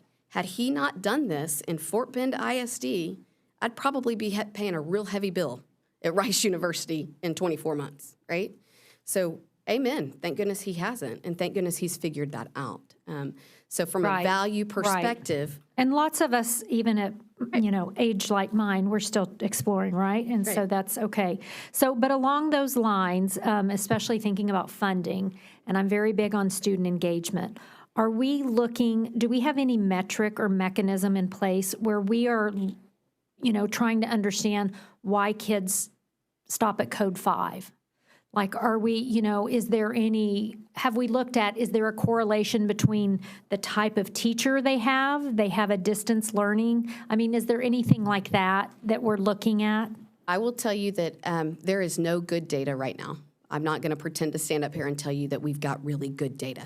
We are required, as part of CTE administration, to do a student survey. And we have probably about 3,000 student survey responses from last year. So we do collect some information. Jennifer Chadwick and I work very closely together and have identified that is one of our key opportunities for improvement with our counseling. Where does that sit? Who gathers that data, number one, and number two, who even is looking at what the student selected as a program pathway, and are we making sure that they know they can do that? So Jennifer Chadwick and I have a lot of conversation ongoing about what can we do to support differently. I'm not going to tell you. And I don't know, Ms. Saavedra, if there's any way that we could look at the data from the student engagement survey and disaggregate, looking at, specific, not just our schools, but CTE programs to see how their numbers fell. I don't know if that's a possibility, but that might be helpful to the CTE team. I know we received that student engagement data as raw data, so there may be, if they're coded, then there's a capability for us to disaggregate some of that engagement data and get some information on our CTE kids. And I can work with SIS. They're coded all inside the system at this point. Because I know Ms. James had also asked the question about how it's different now. A child can't take a certain course because they have to go through the prerequisite courses to get to the more challenging courses. And I'm wondering if we're losing some of our kids because year one, I don't know. I just think that looking at some data would be interesting to see how can we help our kids. Anyway, thank you very much for the information. I appreciate it. Ms. Malone? First of all, I want to tell you thank you. I know I've asked a lot of questions in the last few months, and so I really appreciate all of your hard work that's gone into this, and also a lot of the progress that I believe has been made, and hats off. Thank you very much. Actually, Ms. Hannon, where you were going is essentially where I'm going as well. I'm really curious on two things. Number one, the counselor liaison position and getting kids enlightened and enrolled into CTE courses and the benefits there are. I understand there's a $4,000 stipend per counselor, correct? It depends on how many we end up with. We allocate a certain amount of money, so it's set aside at $3,500. Okay. That is for 11 high school plus a Reese campus, and then 15 middle schools.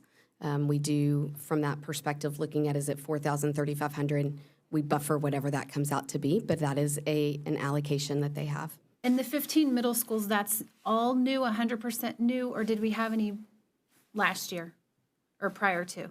We did not have middle schools paid under a supplemental fee last year from the perspective of were they counselor liaisons or CTE counselor liaisons. We invited middle school counselors to participate and learn alongside of, but they did not receive supplemental pay and they did not attend regular monthly meetings. Okay, I guess I'm just curious on how many, the middle school counselor participants that participated in the program previously, if they had a difference in numbers for the kids in their zone participating in CTE programs in comparison to those who did not participate at all. So this past school year, 2021, was the first time middle school counselors were brought into the mix at all, so we would have to watch that data next year. The interesting thing is, and we can get this data for you if you'd like to see it, in 1920 was our first year that we did counselor liaisons at the high school level. We did not have a counselor participate from every campus. And there is data to show the pro and the con to that. So I can certainly bring that out, get that to you if So you'd then like we to would be able to support it. And then financially, I would presume that we would be able to support that cost because then we would get an increase in the weighted average of students because these students come with more money. All right. So with that said, the big thing I don't understand and would love a little more detail on is the prerequisites.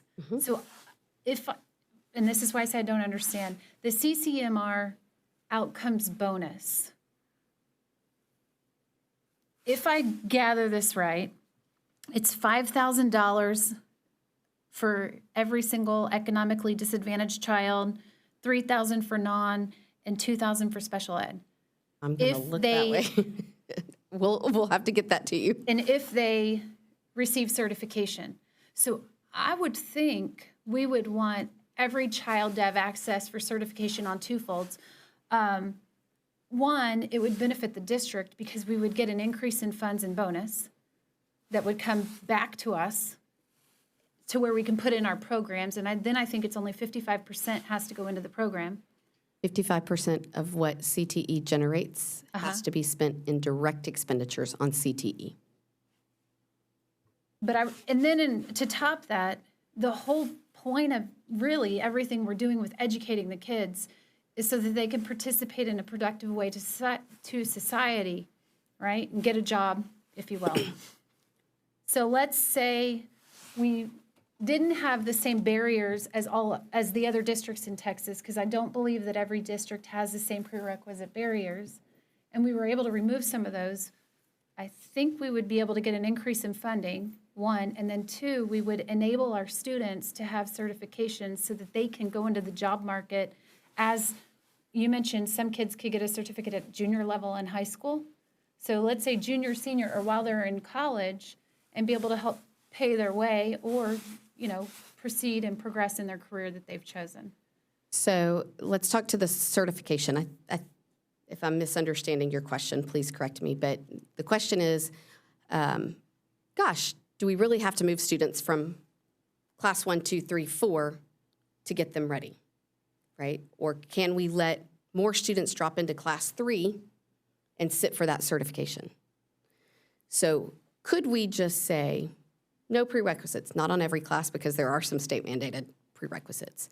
However, how do I get the student ready for the advanced animal science or the veterinary medical applications? Well, to get to the vet med certification, you have to have documented so many hours in certain skill sets. You don't get that in course 4. You got that by creating a portfolio over the course of being enrolled in what the state has said makes a programmatic system of getting you that knowledge. And so to answer the question, can districts decide, I'm only going to offer the year 3 and the year 4 courses that count for advanced funding? Absolutely, this district could say, we're never offering the principal's class, the level 1 or the level 2.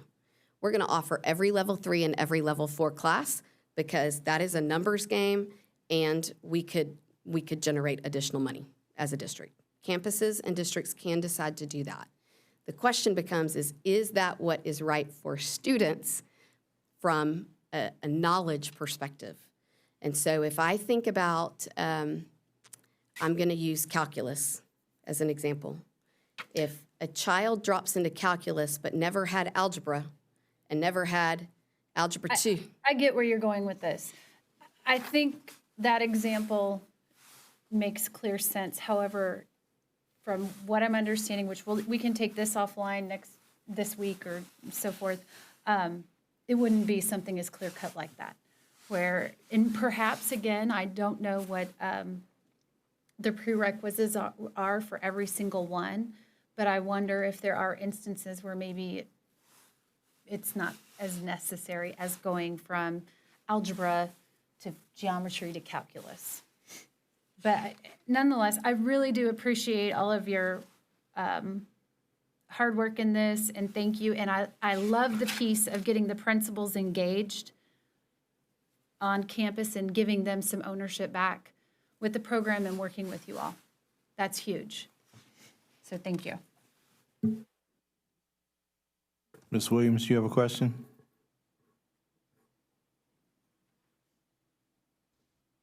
I'll be quick because I know everyone is tired. My only question is, which middle school will be offering the investigation class? I think that's what you called it. You stated it was 8 schools? No, ma'am. At this point in time, all middle schools today are slated to offer the investigating careers class. Again, we'll see what happens when it all breaks out, but all middle schools are slated to offer that. 8 campuses are where we'll be offering fundamentals of computer science. On the middle school, correct or no? Fundamentals of computer science is being offered in 8 middle schools for next year. All middle schools. Okay. So which 8 schools would have that class is my question. I don't want to misquote, so I'll be happy to look that up for you. Okay, thank you.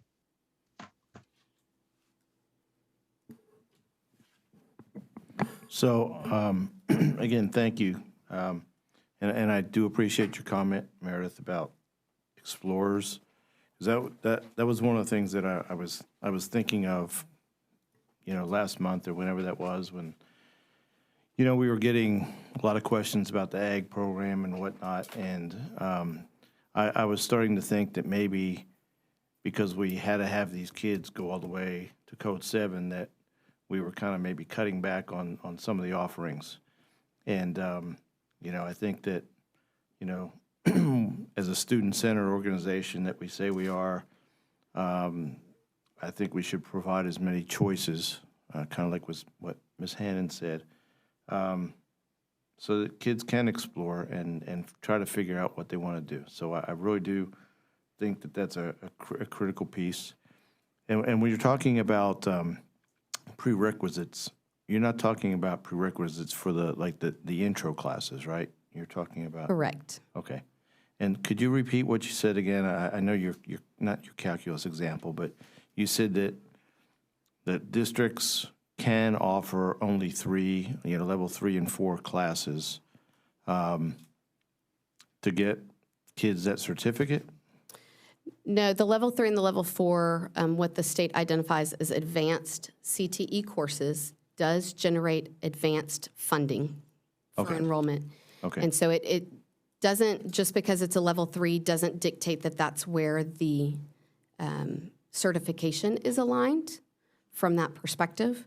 But some school districts will, you've got everything across the board, right? We're going to only offer level 3 and level 4, but we're going to offer 2 level 3s and 2 level 4s, and we'll build the content in to move them through. And that level, you still have to have 4 credits and 3 or more courses. So just offering 1 level 3 and 1 level 4 doesn't get you there from that perspective. So. Okay, I think I grabbed that. All right, well, thank you. Any other questions? Ms. Day? So just one question. Actually, I hear, I'm hesitate to ask you at this, in the public meeting, but maybe you can give me an answer after the words, after the meeting. So I hear a lot of comments saying there's a lot of changes regarding to the prerequisite.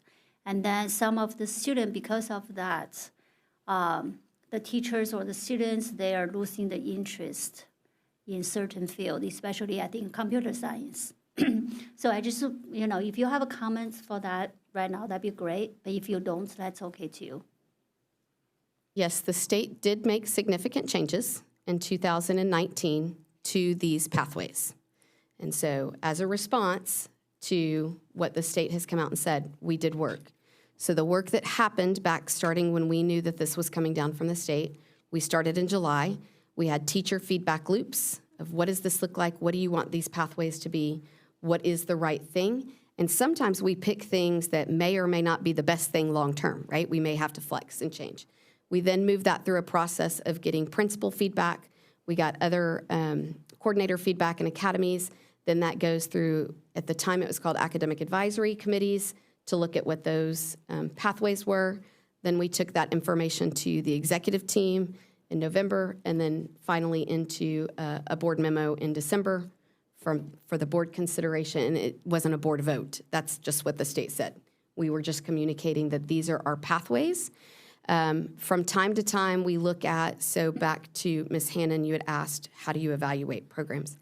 What happens if the programs don't generate interest? And so I'm going to use human services. as a good example. The state has made significant changes in what human services is. I took home economics in Quail Valley Junior High in 7th grade, and my teacher still taught here for us until has been retired a year. So I took home economics. We learned to cook, we learned to sew, we learned to do buttons, we learned to do a budget. That is not at all what is offered by this state at all in our human services programs. So you are correct. It is not what everybody signed up for. It is not exactly where everybody wants to be. So we do have to do a continuous cycle of improvement and look at what our enrollment is. I'll use computer science to speak to that. Computer science has a task force work group of teachers that worked very diligently in April and May and June, and they have a proposal that they will be making to their peers August 2nd, whatever that Monday is. They will be proposing a new pathway. So this initiates at the teacher level. We will gain all of the teacher feedback, pros, cons, I love it, I don't like it, on computer science, and then we will move that pathway recommendation through the exact same process that is identified.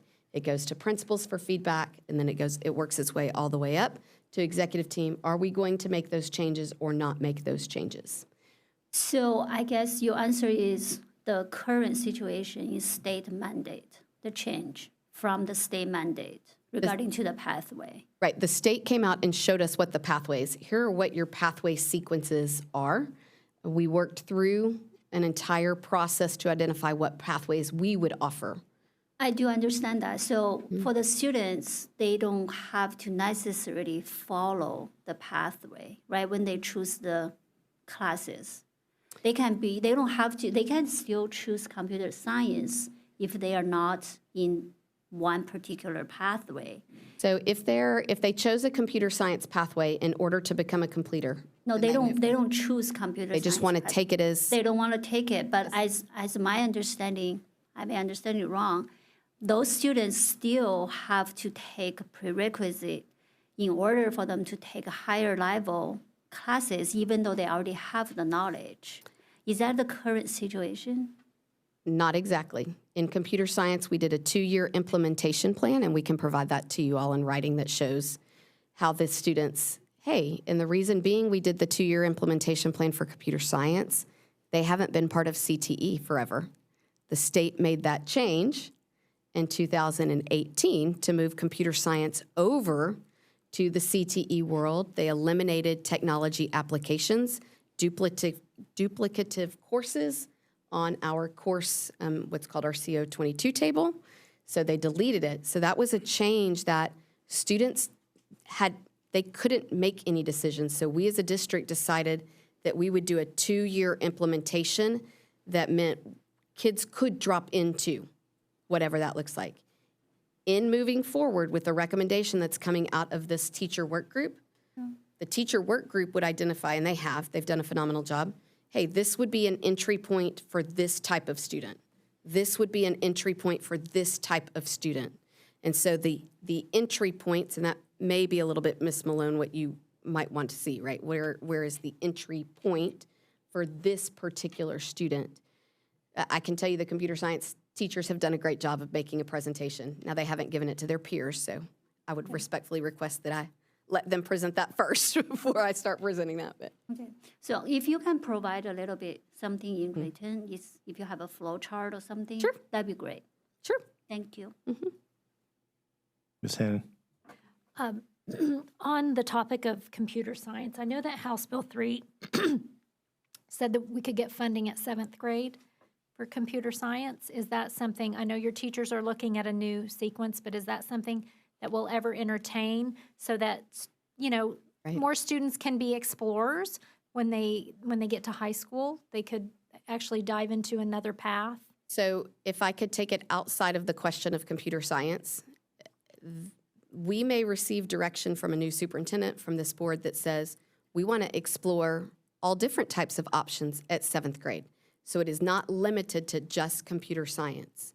We currently offer 2 courses, they're 0.5 credit, at the 7th grade level for weighted funding. So I'll speak to how some school districts are doing this, right? Some school districts have gone to 8-period days in both middle school and high school, block scheduling, and said every student will complete a CTE pathway that starts in 7th grade all the way through. What they've done is they've guaranteed their district weighted funding 7th grade through 12th grade by every single child, and P.S., they're offering 3 and 4 of those level 3 and 4 courses, so now they're getting that additional money and additional certifications.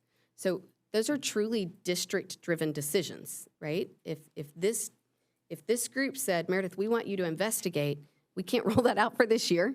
We probably really can't even roll it out for 22, 23, and the why behind that is what does it cost and what is the infrastructure? So at the end of the summary in the worksheet, you'll notice that I called out that really looking at what our space is at every campus is critical, because back in 09 and 10, when campuses had to RIF teachers, a lot of what went was CTE. There was no expectation that campuses kept CTE. Well, the minute you pulled all these CTE teachers out of here, campuses repurposed their CTE space.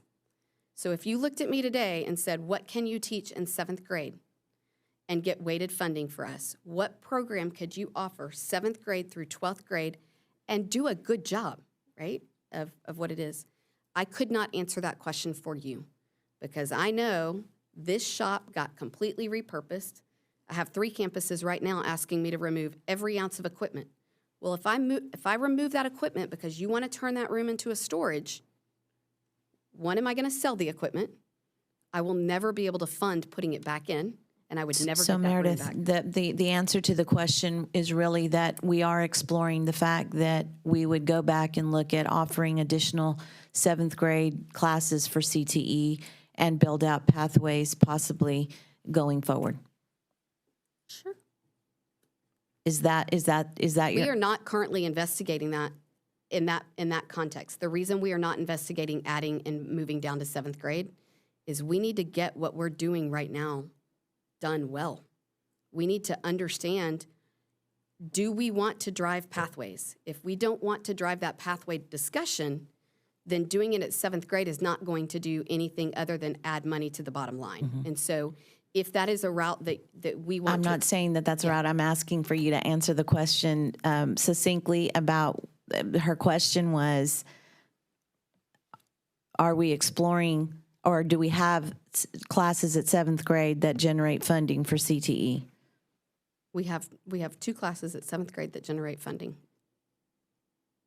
Thank you. And so I guess for the minutes, maybe, I'm going to say, is this a possibility that, let's say a year out at the next CTE program update, that as part of that we, like you sparked my interest. Like, what are the districts doing that? I'm just saying, could we have that as part of the update for CTE next time to say,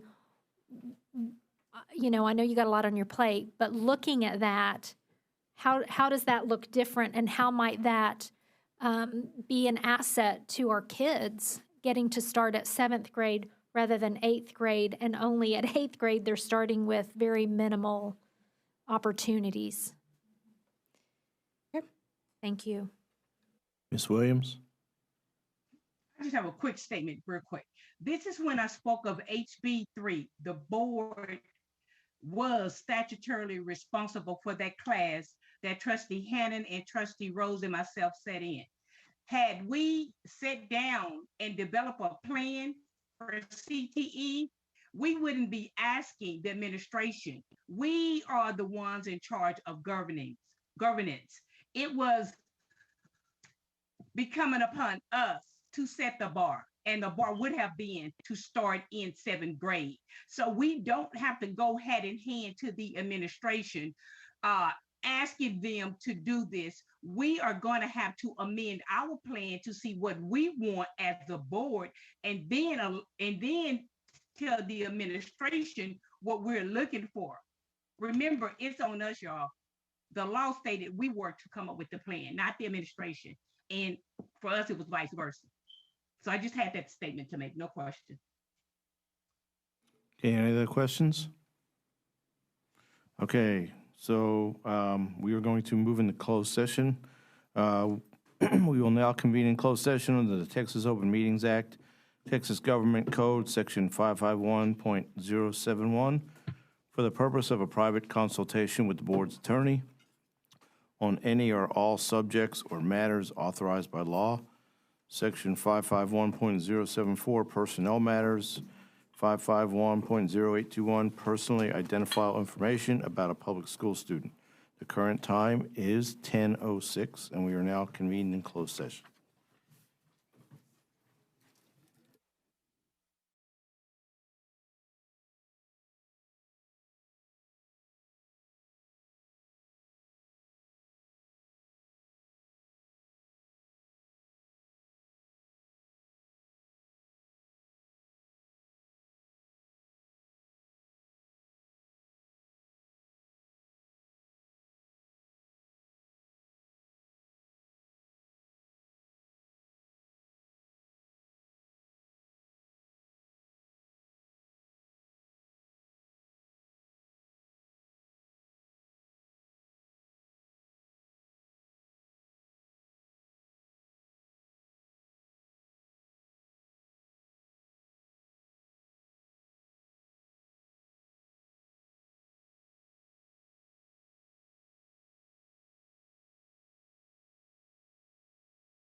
Okay.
Доброе утро, which means good morning in Russian.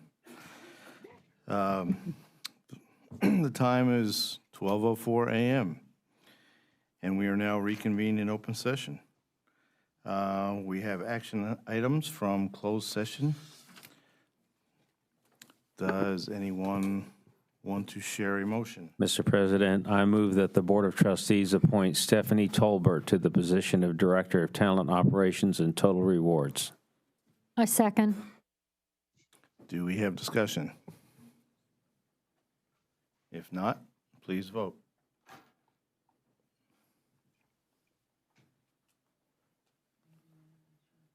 I can't see it in it. And I'm no. Okay. Motion carries 6-1. Do we have any other motions? Yes, Mr. Rosenthal. I move that the Board of Trustees appoint Shanae Young to the position of Principal of Arizona Fleming Elementary School. Second. We have a second. Do we have discussion? Seeing none, please vote. I'm a yes. Okay, the motion carries 7-0. Do we have others? I move that the Board of Trustees accept the hearing officer's recommendation concerning Level 3 FNG student grievance appeal of TG. Second. We have a second. Do we have discussion? Seeing none, please vote. I'm a no. Motion carries 6-1. Do we have others? Guess I have the last one. I move that the Board of Trustees accept the hearing officer's recommendation concerning the Level 3 FNG grievance appeal of Larry George. Second. We have a second. Do we have discussion? Seeing none, please vote.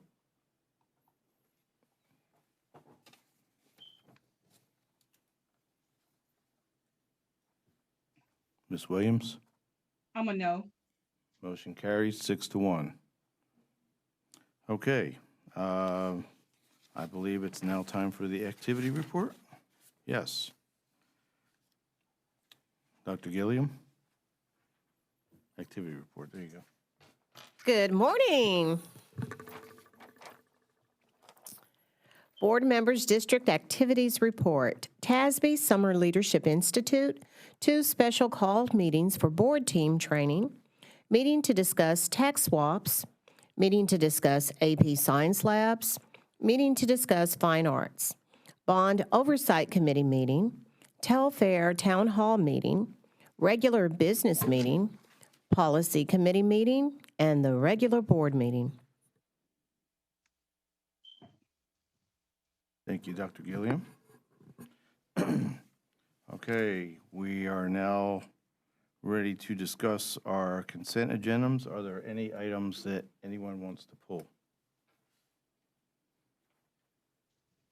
Ms. Day? Mr. Rosenthal, I need to pull 11C 1A. 11C1A.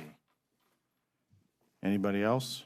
Yes, Mr. Rosenthal, I need to pull 11D1. Okay. Any others? Okay. So, we need a motion for the I'm consent sorry, agenda.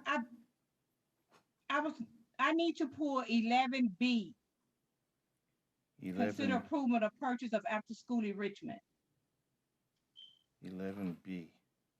Is that 11B? Yeah. No, 11C, B. 11C1B. Yeah.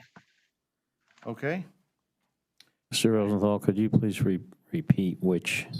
We are pulling 11C1A, 11C1B, and D1. Mr. President, I move to approve the consent agenda in its entirety with the exception of 11C1A, 11C1B, and 11D1 as presented. Second. We have a motion and a second by Ms. Hannon, motion by Mr. Rice. Do we have discussion?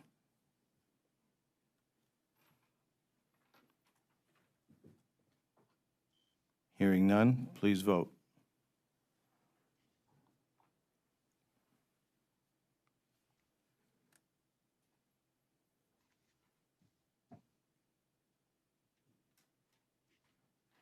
Ms. Williams? I'm a yes. Okay. The motion to approve the consent agenda minus C1A, C1B, and D1 is approved. Okay, so now we need a motion for consent agenda 11C1A. Mr. President, I move to approve consent agenda 11C1A as presented. Second. We have a motion by Mr. Rice, second by Ms. Hannon. Do we have discussion? Ms. Day, this was yours. Would you like to start? Thank you, Mr. Rosenthal, and thank you for everyone, and good morning.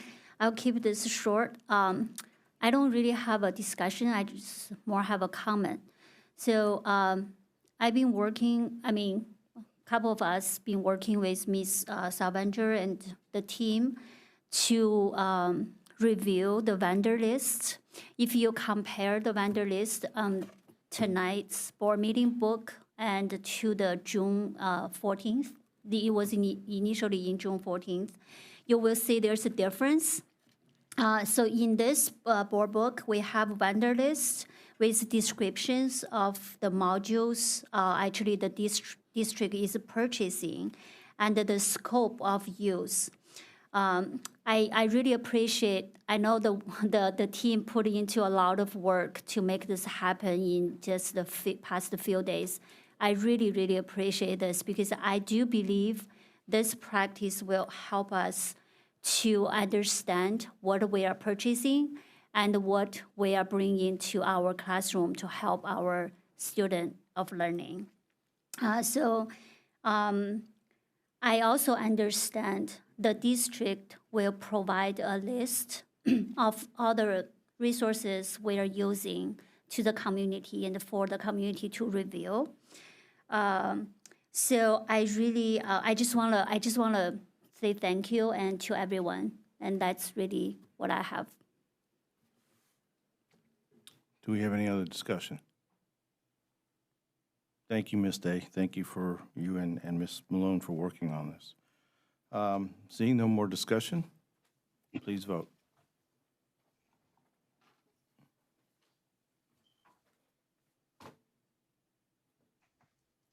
Ms. Williams? I'm a yes. Okay, the motion carries 7-0. We will now need a motion for 11C1B. Mr. Rosenthal, I move to approve consent agenda 11C1B as presented. Second. We have a motion by Mr. Rice, second by Ms. Hannon. Danetta, this is one you want to pull. Would you like to lead the discussion, please? Yes, I have some questions. I'm concerned about the age of this RFP. It appears that some of these vendors have been since 2019. I don't see anything that's recent where we looked for new vendors to help with our after-school program. I also see that if students are going to partake in these after-school programs, they are for a cost. I have a question as to what are we doing for students who doesn't have the resources to participate in after-school programs when we talk about out-of-school time enrichment? We have our Director of Extended Learning, Kelly Keegan, that's here that can answer some of those questions. Thank you.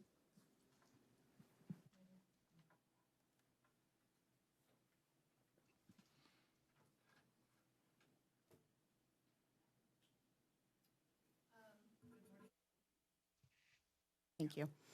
Okay, in response to the questions regarding cost, we do have reduced pricing that we do offer. We are also working to have some grants implemented at campuses, as well as free events that our department offers throughout the year. I'm sorry? You're working on that. For this, Right? I'm sorry? For this current No, I was RFP. asking about. I'm sorry, Ms. Williams, go ahead. No, I want you to go ahead because you can teach me something here. You go ahead. I was just, so for this current RFP, there should be six vendors that we're looking to award. Right. And my concern was when we look at out of school time enrichment,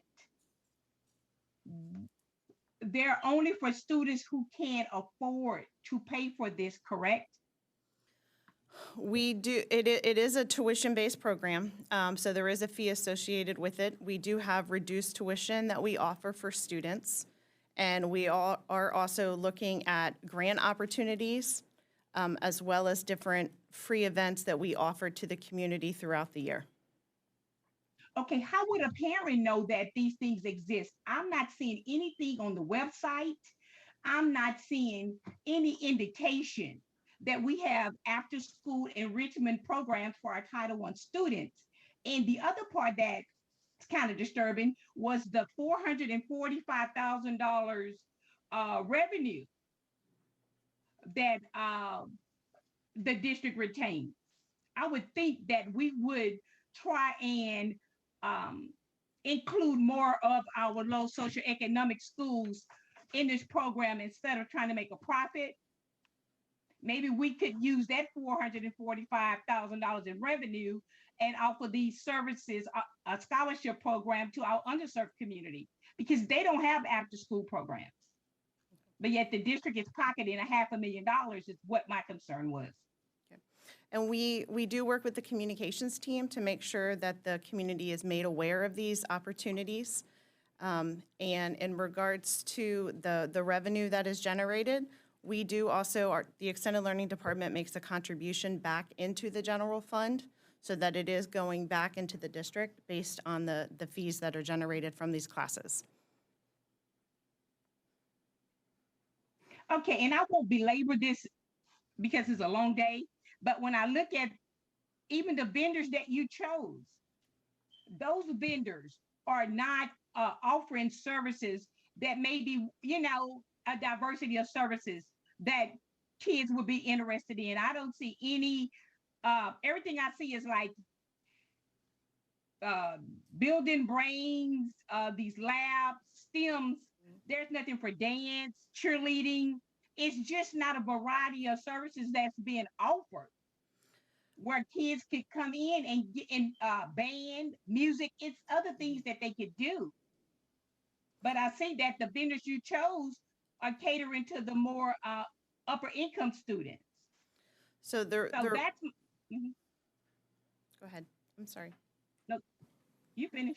Can I interject for just a second? I just wanted to make clear that this afternoon, I emailed the board, and at your tables is the agenda item that we're referring to.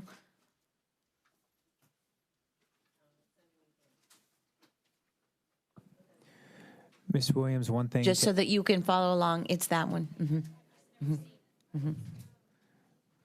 Ms. Williams, one thing to add is that these 6 vendors are in addition to already approved vendors, so there are more options available for students and their families than just these 6 we're bringing to the board this evening.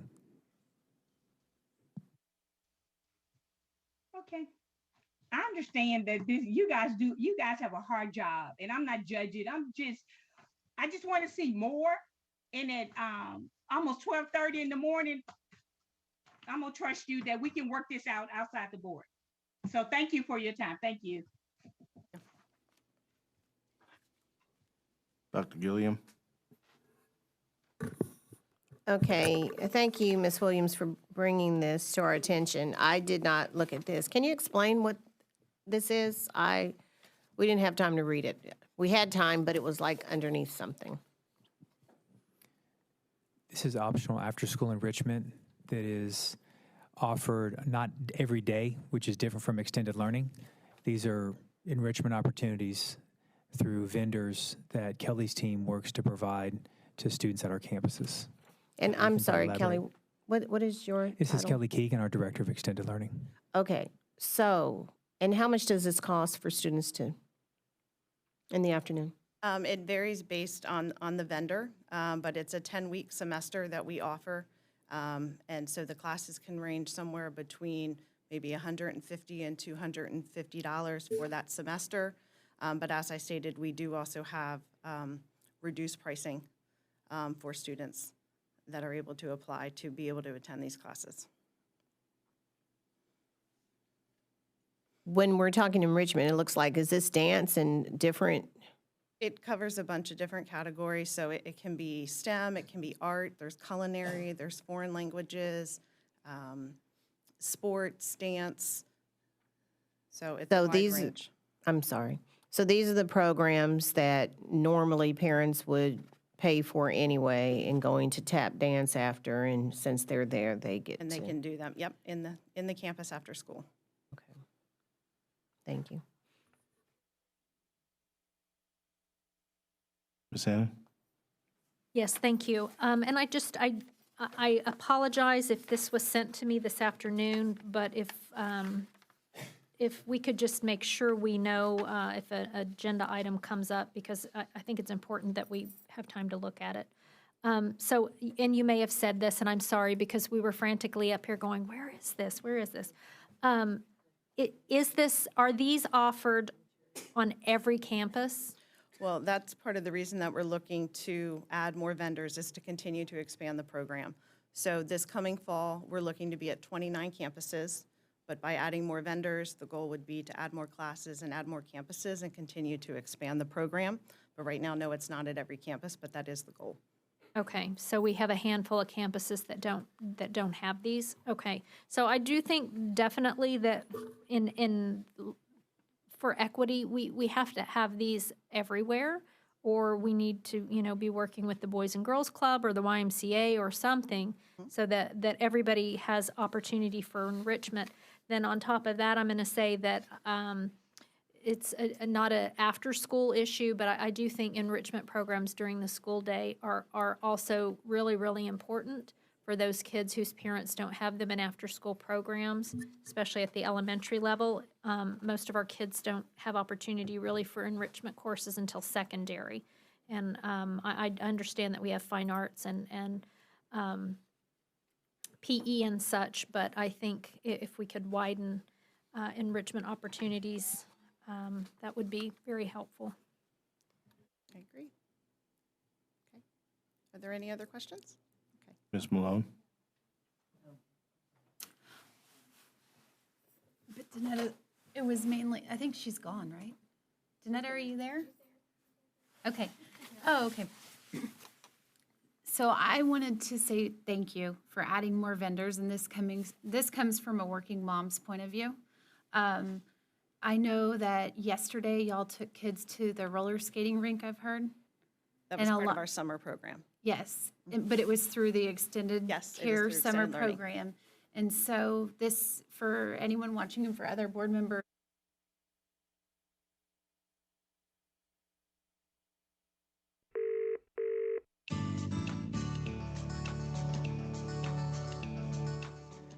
Welcome to Zoom.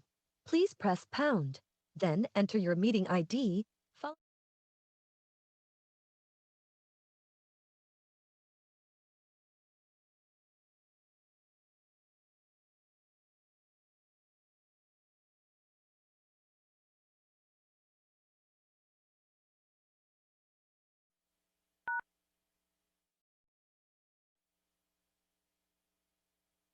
Nine, 6, 3, 2, 9, 6, 7, 5, 8, 0.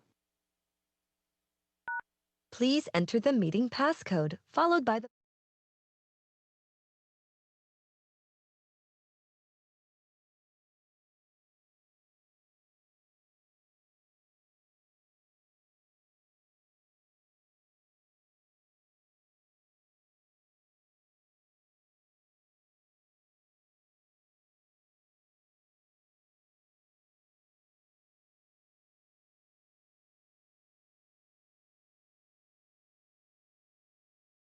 Live stream dropped, and so we're trying to get back in so that our live stream will be re-engaged. Back? Any other questions? Any other questions? Thank you.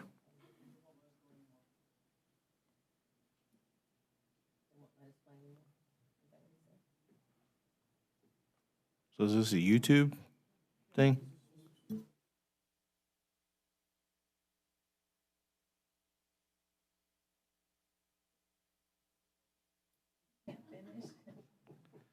Well, as long as it's being recorded, you can, I mean, it'll get uploaded to the website, so.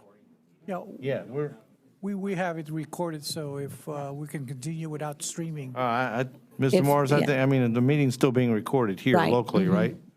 Yes. That's my understanding. So and we provided can- that it's being recorded, you can Okay, continue so with the I meeting. think we can go continue, correct?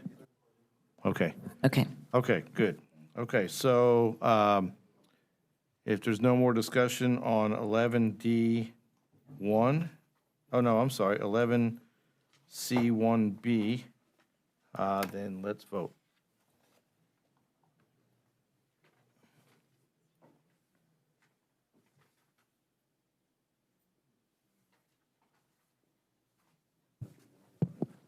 Mr. Rosenthal, Miss William is, we lost her audio to Miss Williams, so we're trying to get it back.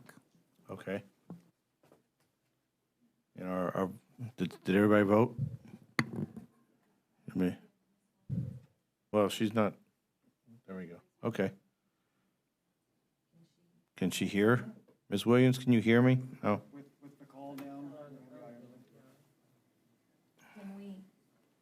Yeah, you probably can't, unless you put it to the mic and let her.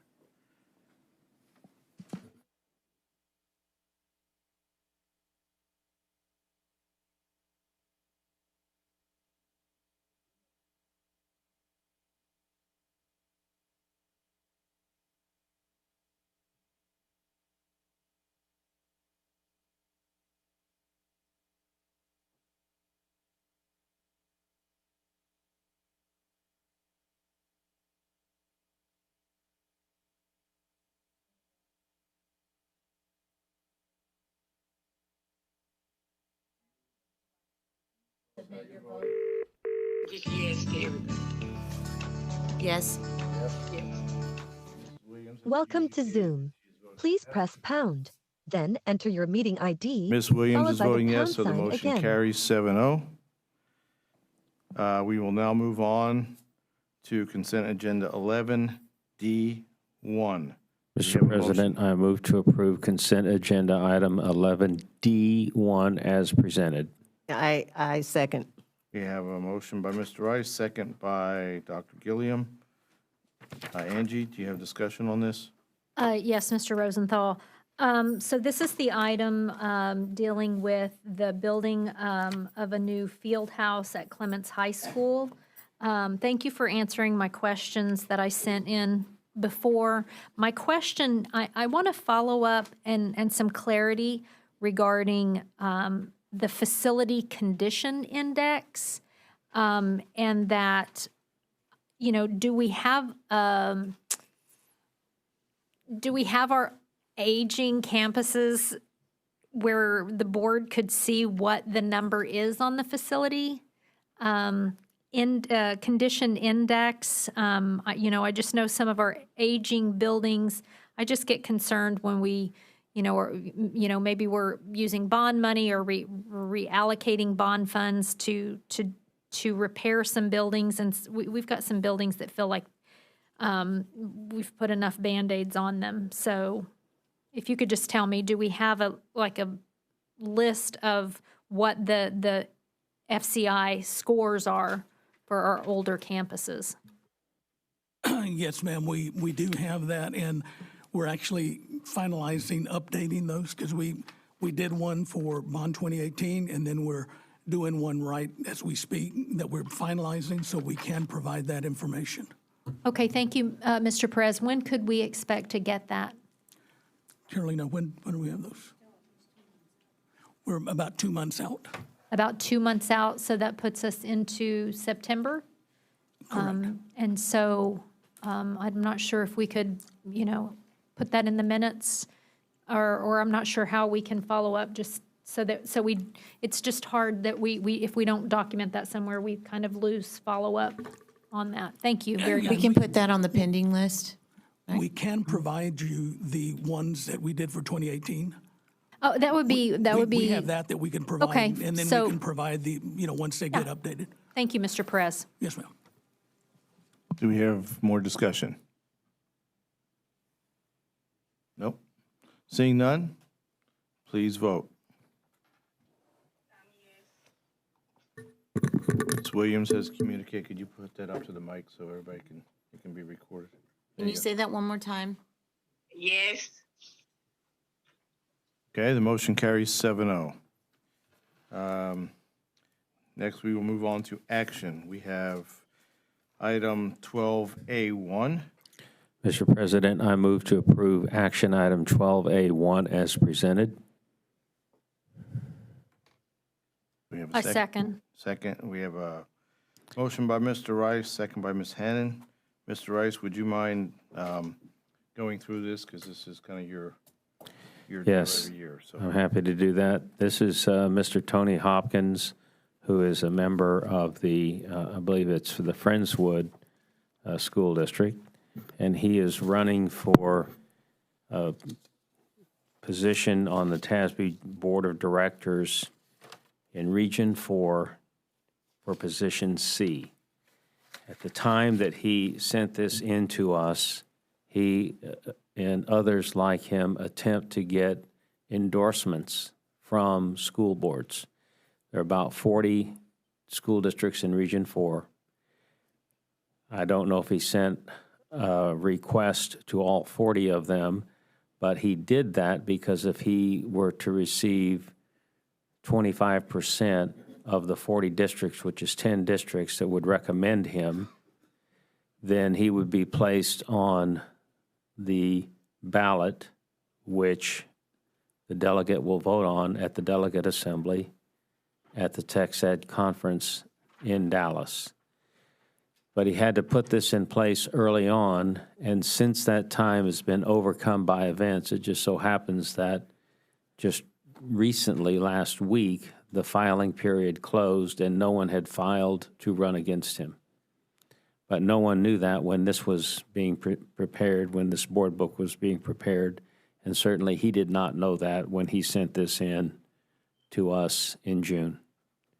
So that is why it is on there, and although it is a foregone conclusion, it would be my recommendation that simply as a show of support for one of our local trustees in our region, who is a former president of the Gulf Coast Area Association of School Boards, which I encourage everyone to participate in, that we, as just a courtesy show of support, vote to support him in this endeavor.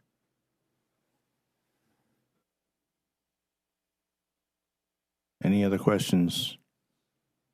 Ms. Malone, you have your card up. Anybody else? No? Any further discussion? Seeing none, please vote. Do we need to make a Williams? motion? Yes. We had a motion by Mr. Rice and a second by Ms. Hannon. Oh, was it you that second? Yeah, we have. Yeah. Whoever I said. Okay.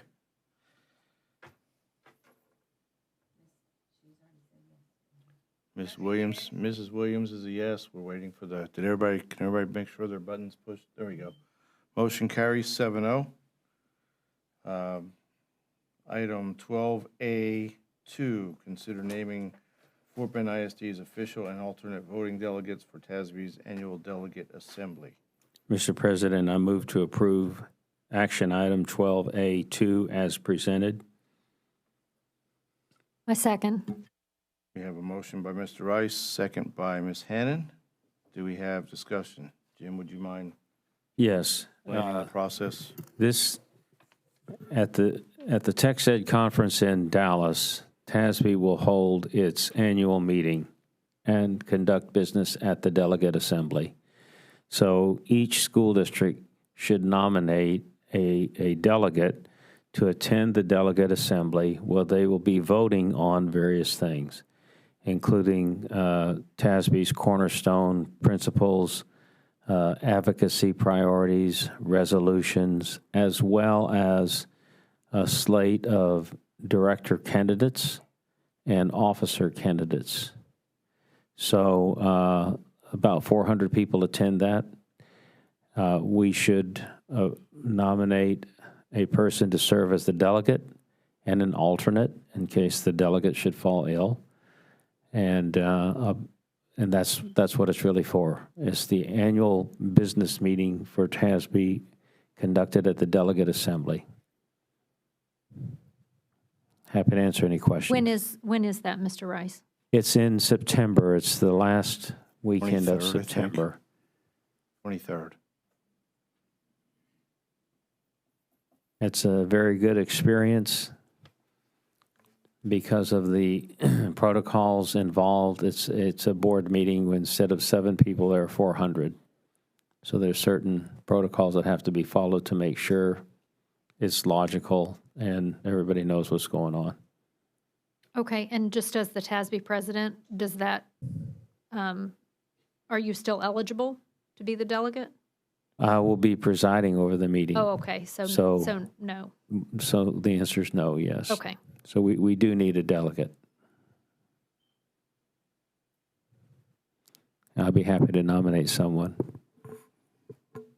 Somebody wants to volunteer.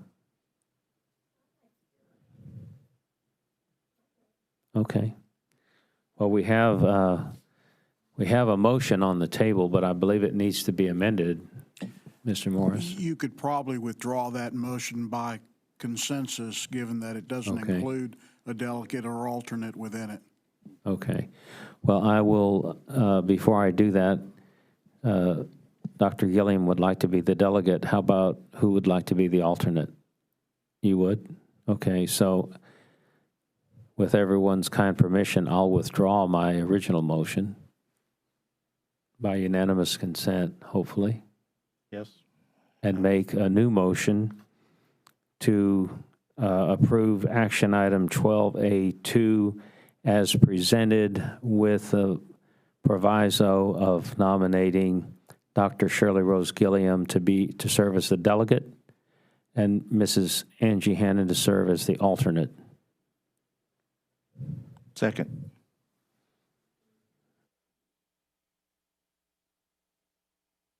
Do we have a discussion? Please vote. Ms. Williams, can you share your vote with us? Yes. Okay, the motion carries 7-0. And now we are at future review future board meeting agenda items. Yes, Mr. President, just want to share that obviously the board will have a busy month in August with a number of special called meetings as you all launch into the superintendent search. Our 2 August board meetings have been moved to the last 2 weeks in August. A combination of information items associated with providing the board just an overview of the attendance boundary process. We'll be sharing the summative reports on the DIP and the CIP performance objectives for the past school year. A special programs update as well. And then in September, we'll be providing the summative report for TEA accountability, and some things that are up for the board's consideration will be to adopt the district's strategic plan, performance objectives, the CIP performance objectives, class size waivers, and a number of different action items. Any questions or clarifications?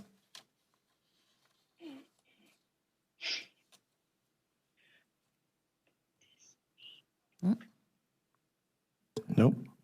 No comments, questions? Well, can I have a motion to adjourn? I move to adjourn. Motion to adjourn. We are adjourned. Spokane All right, Nursery. Ms. Williams, we are.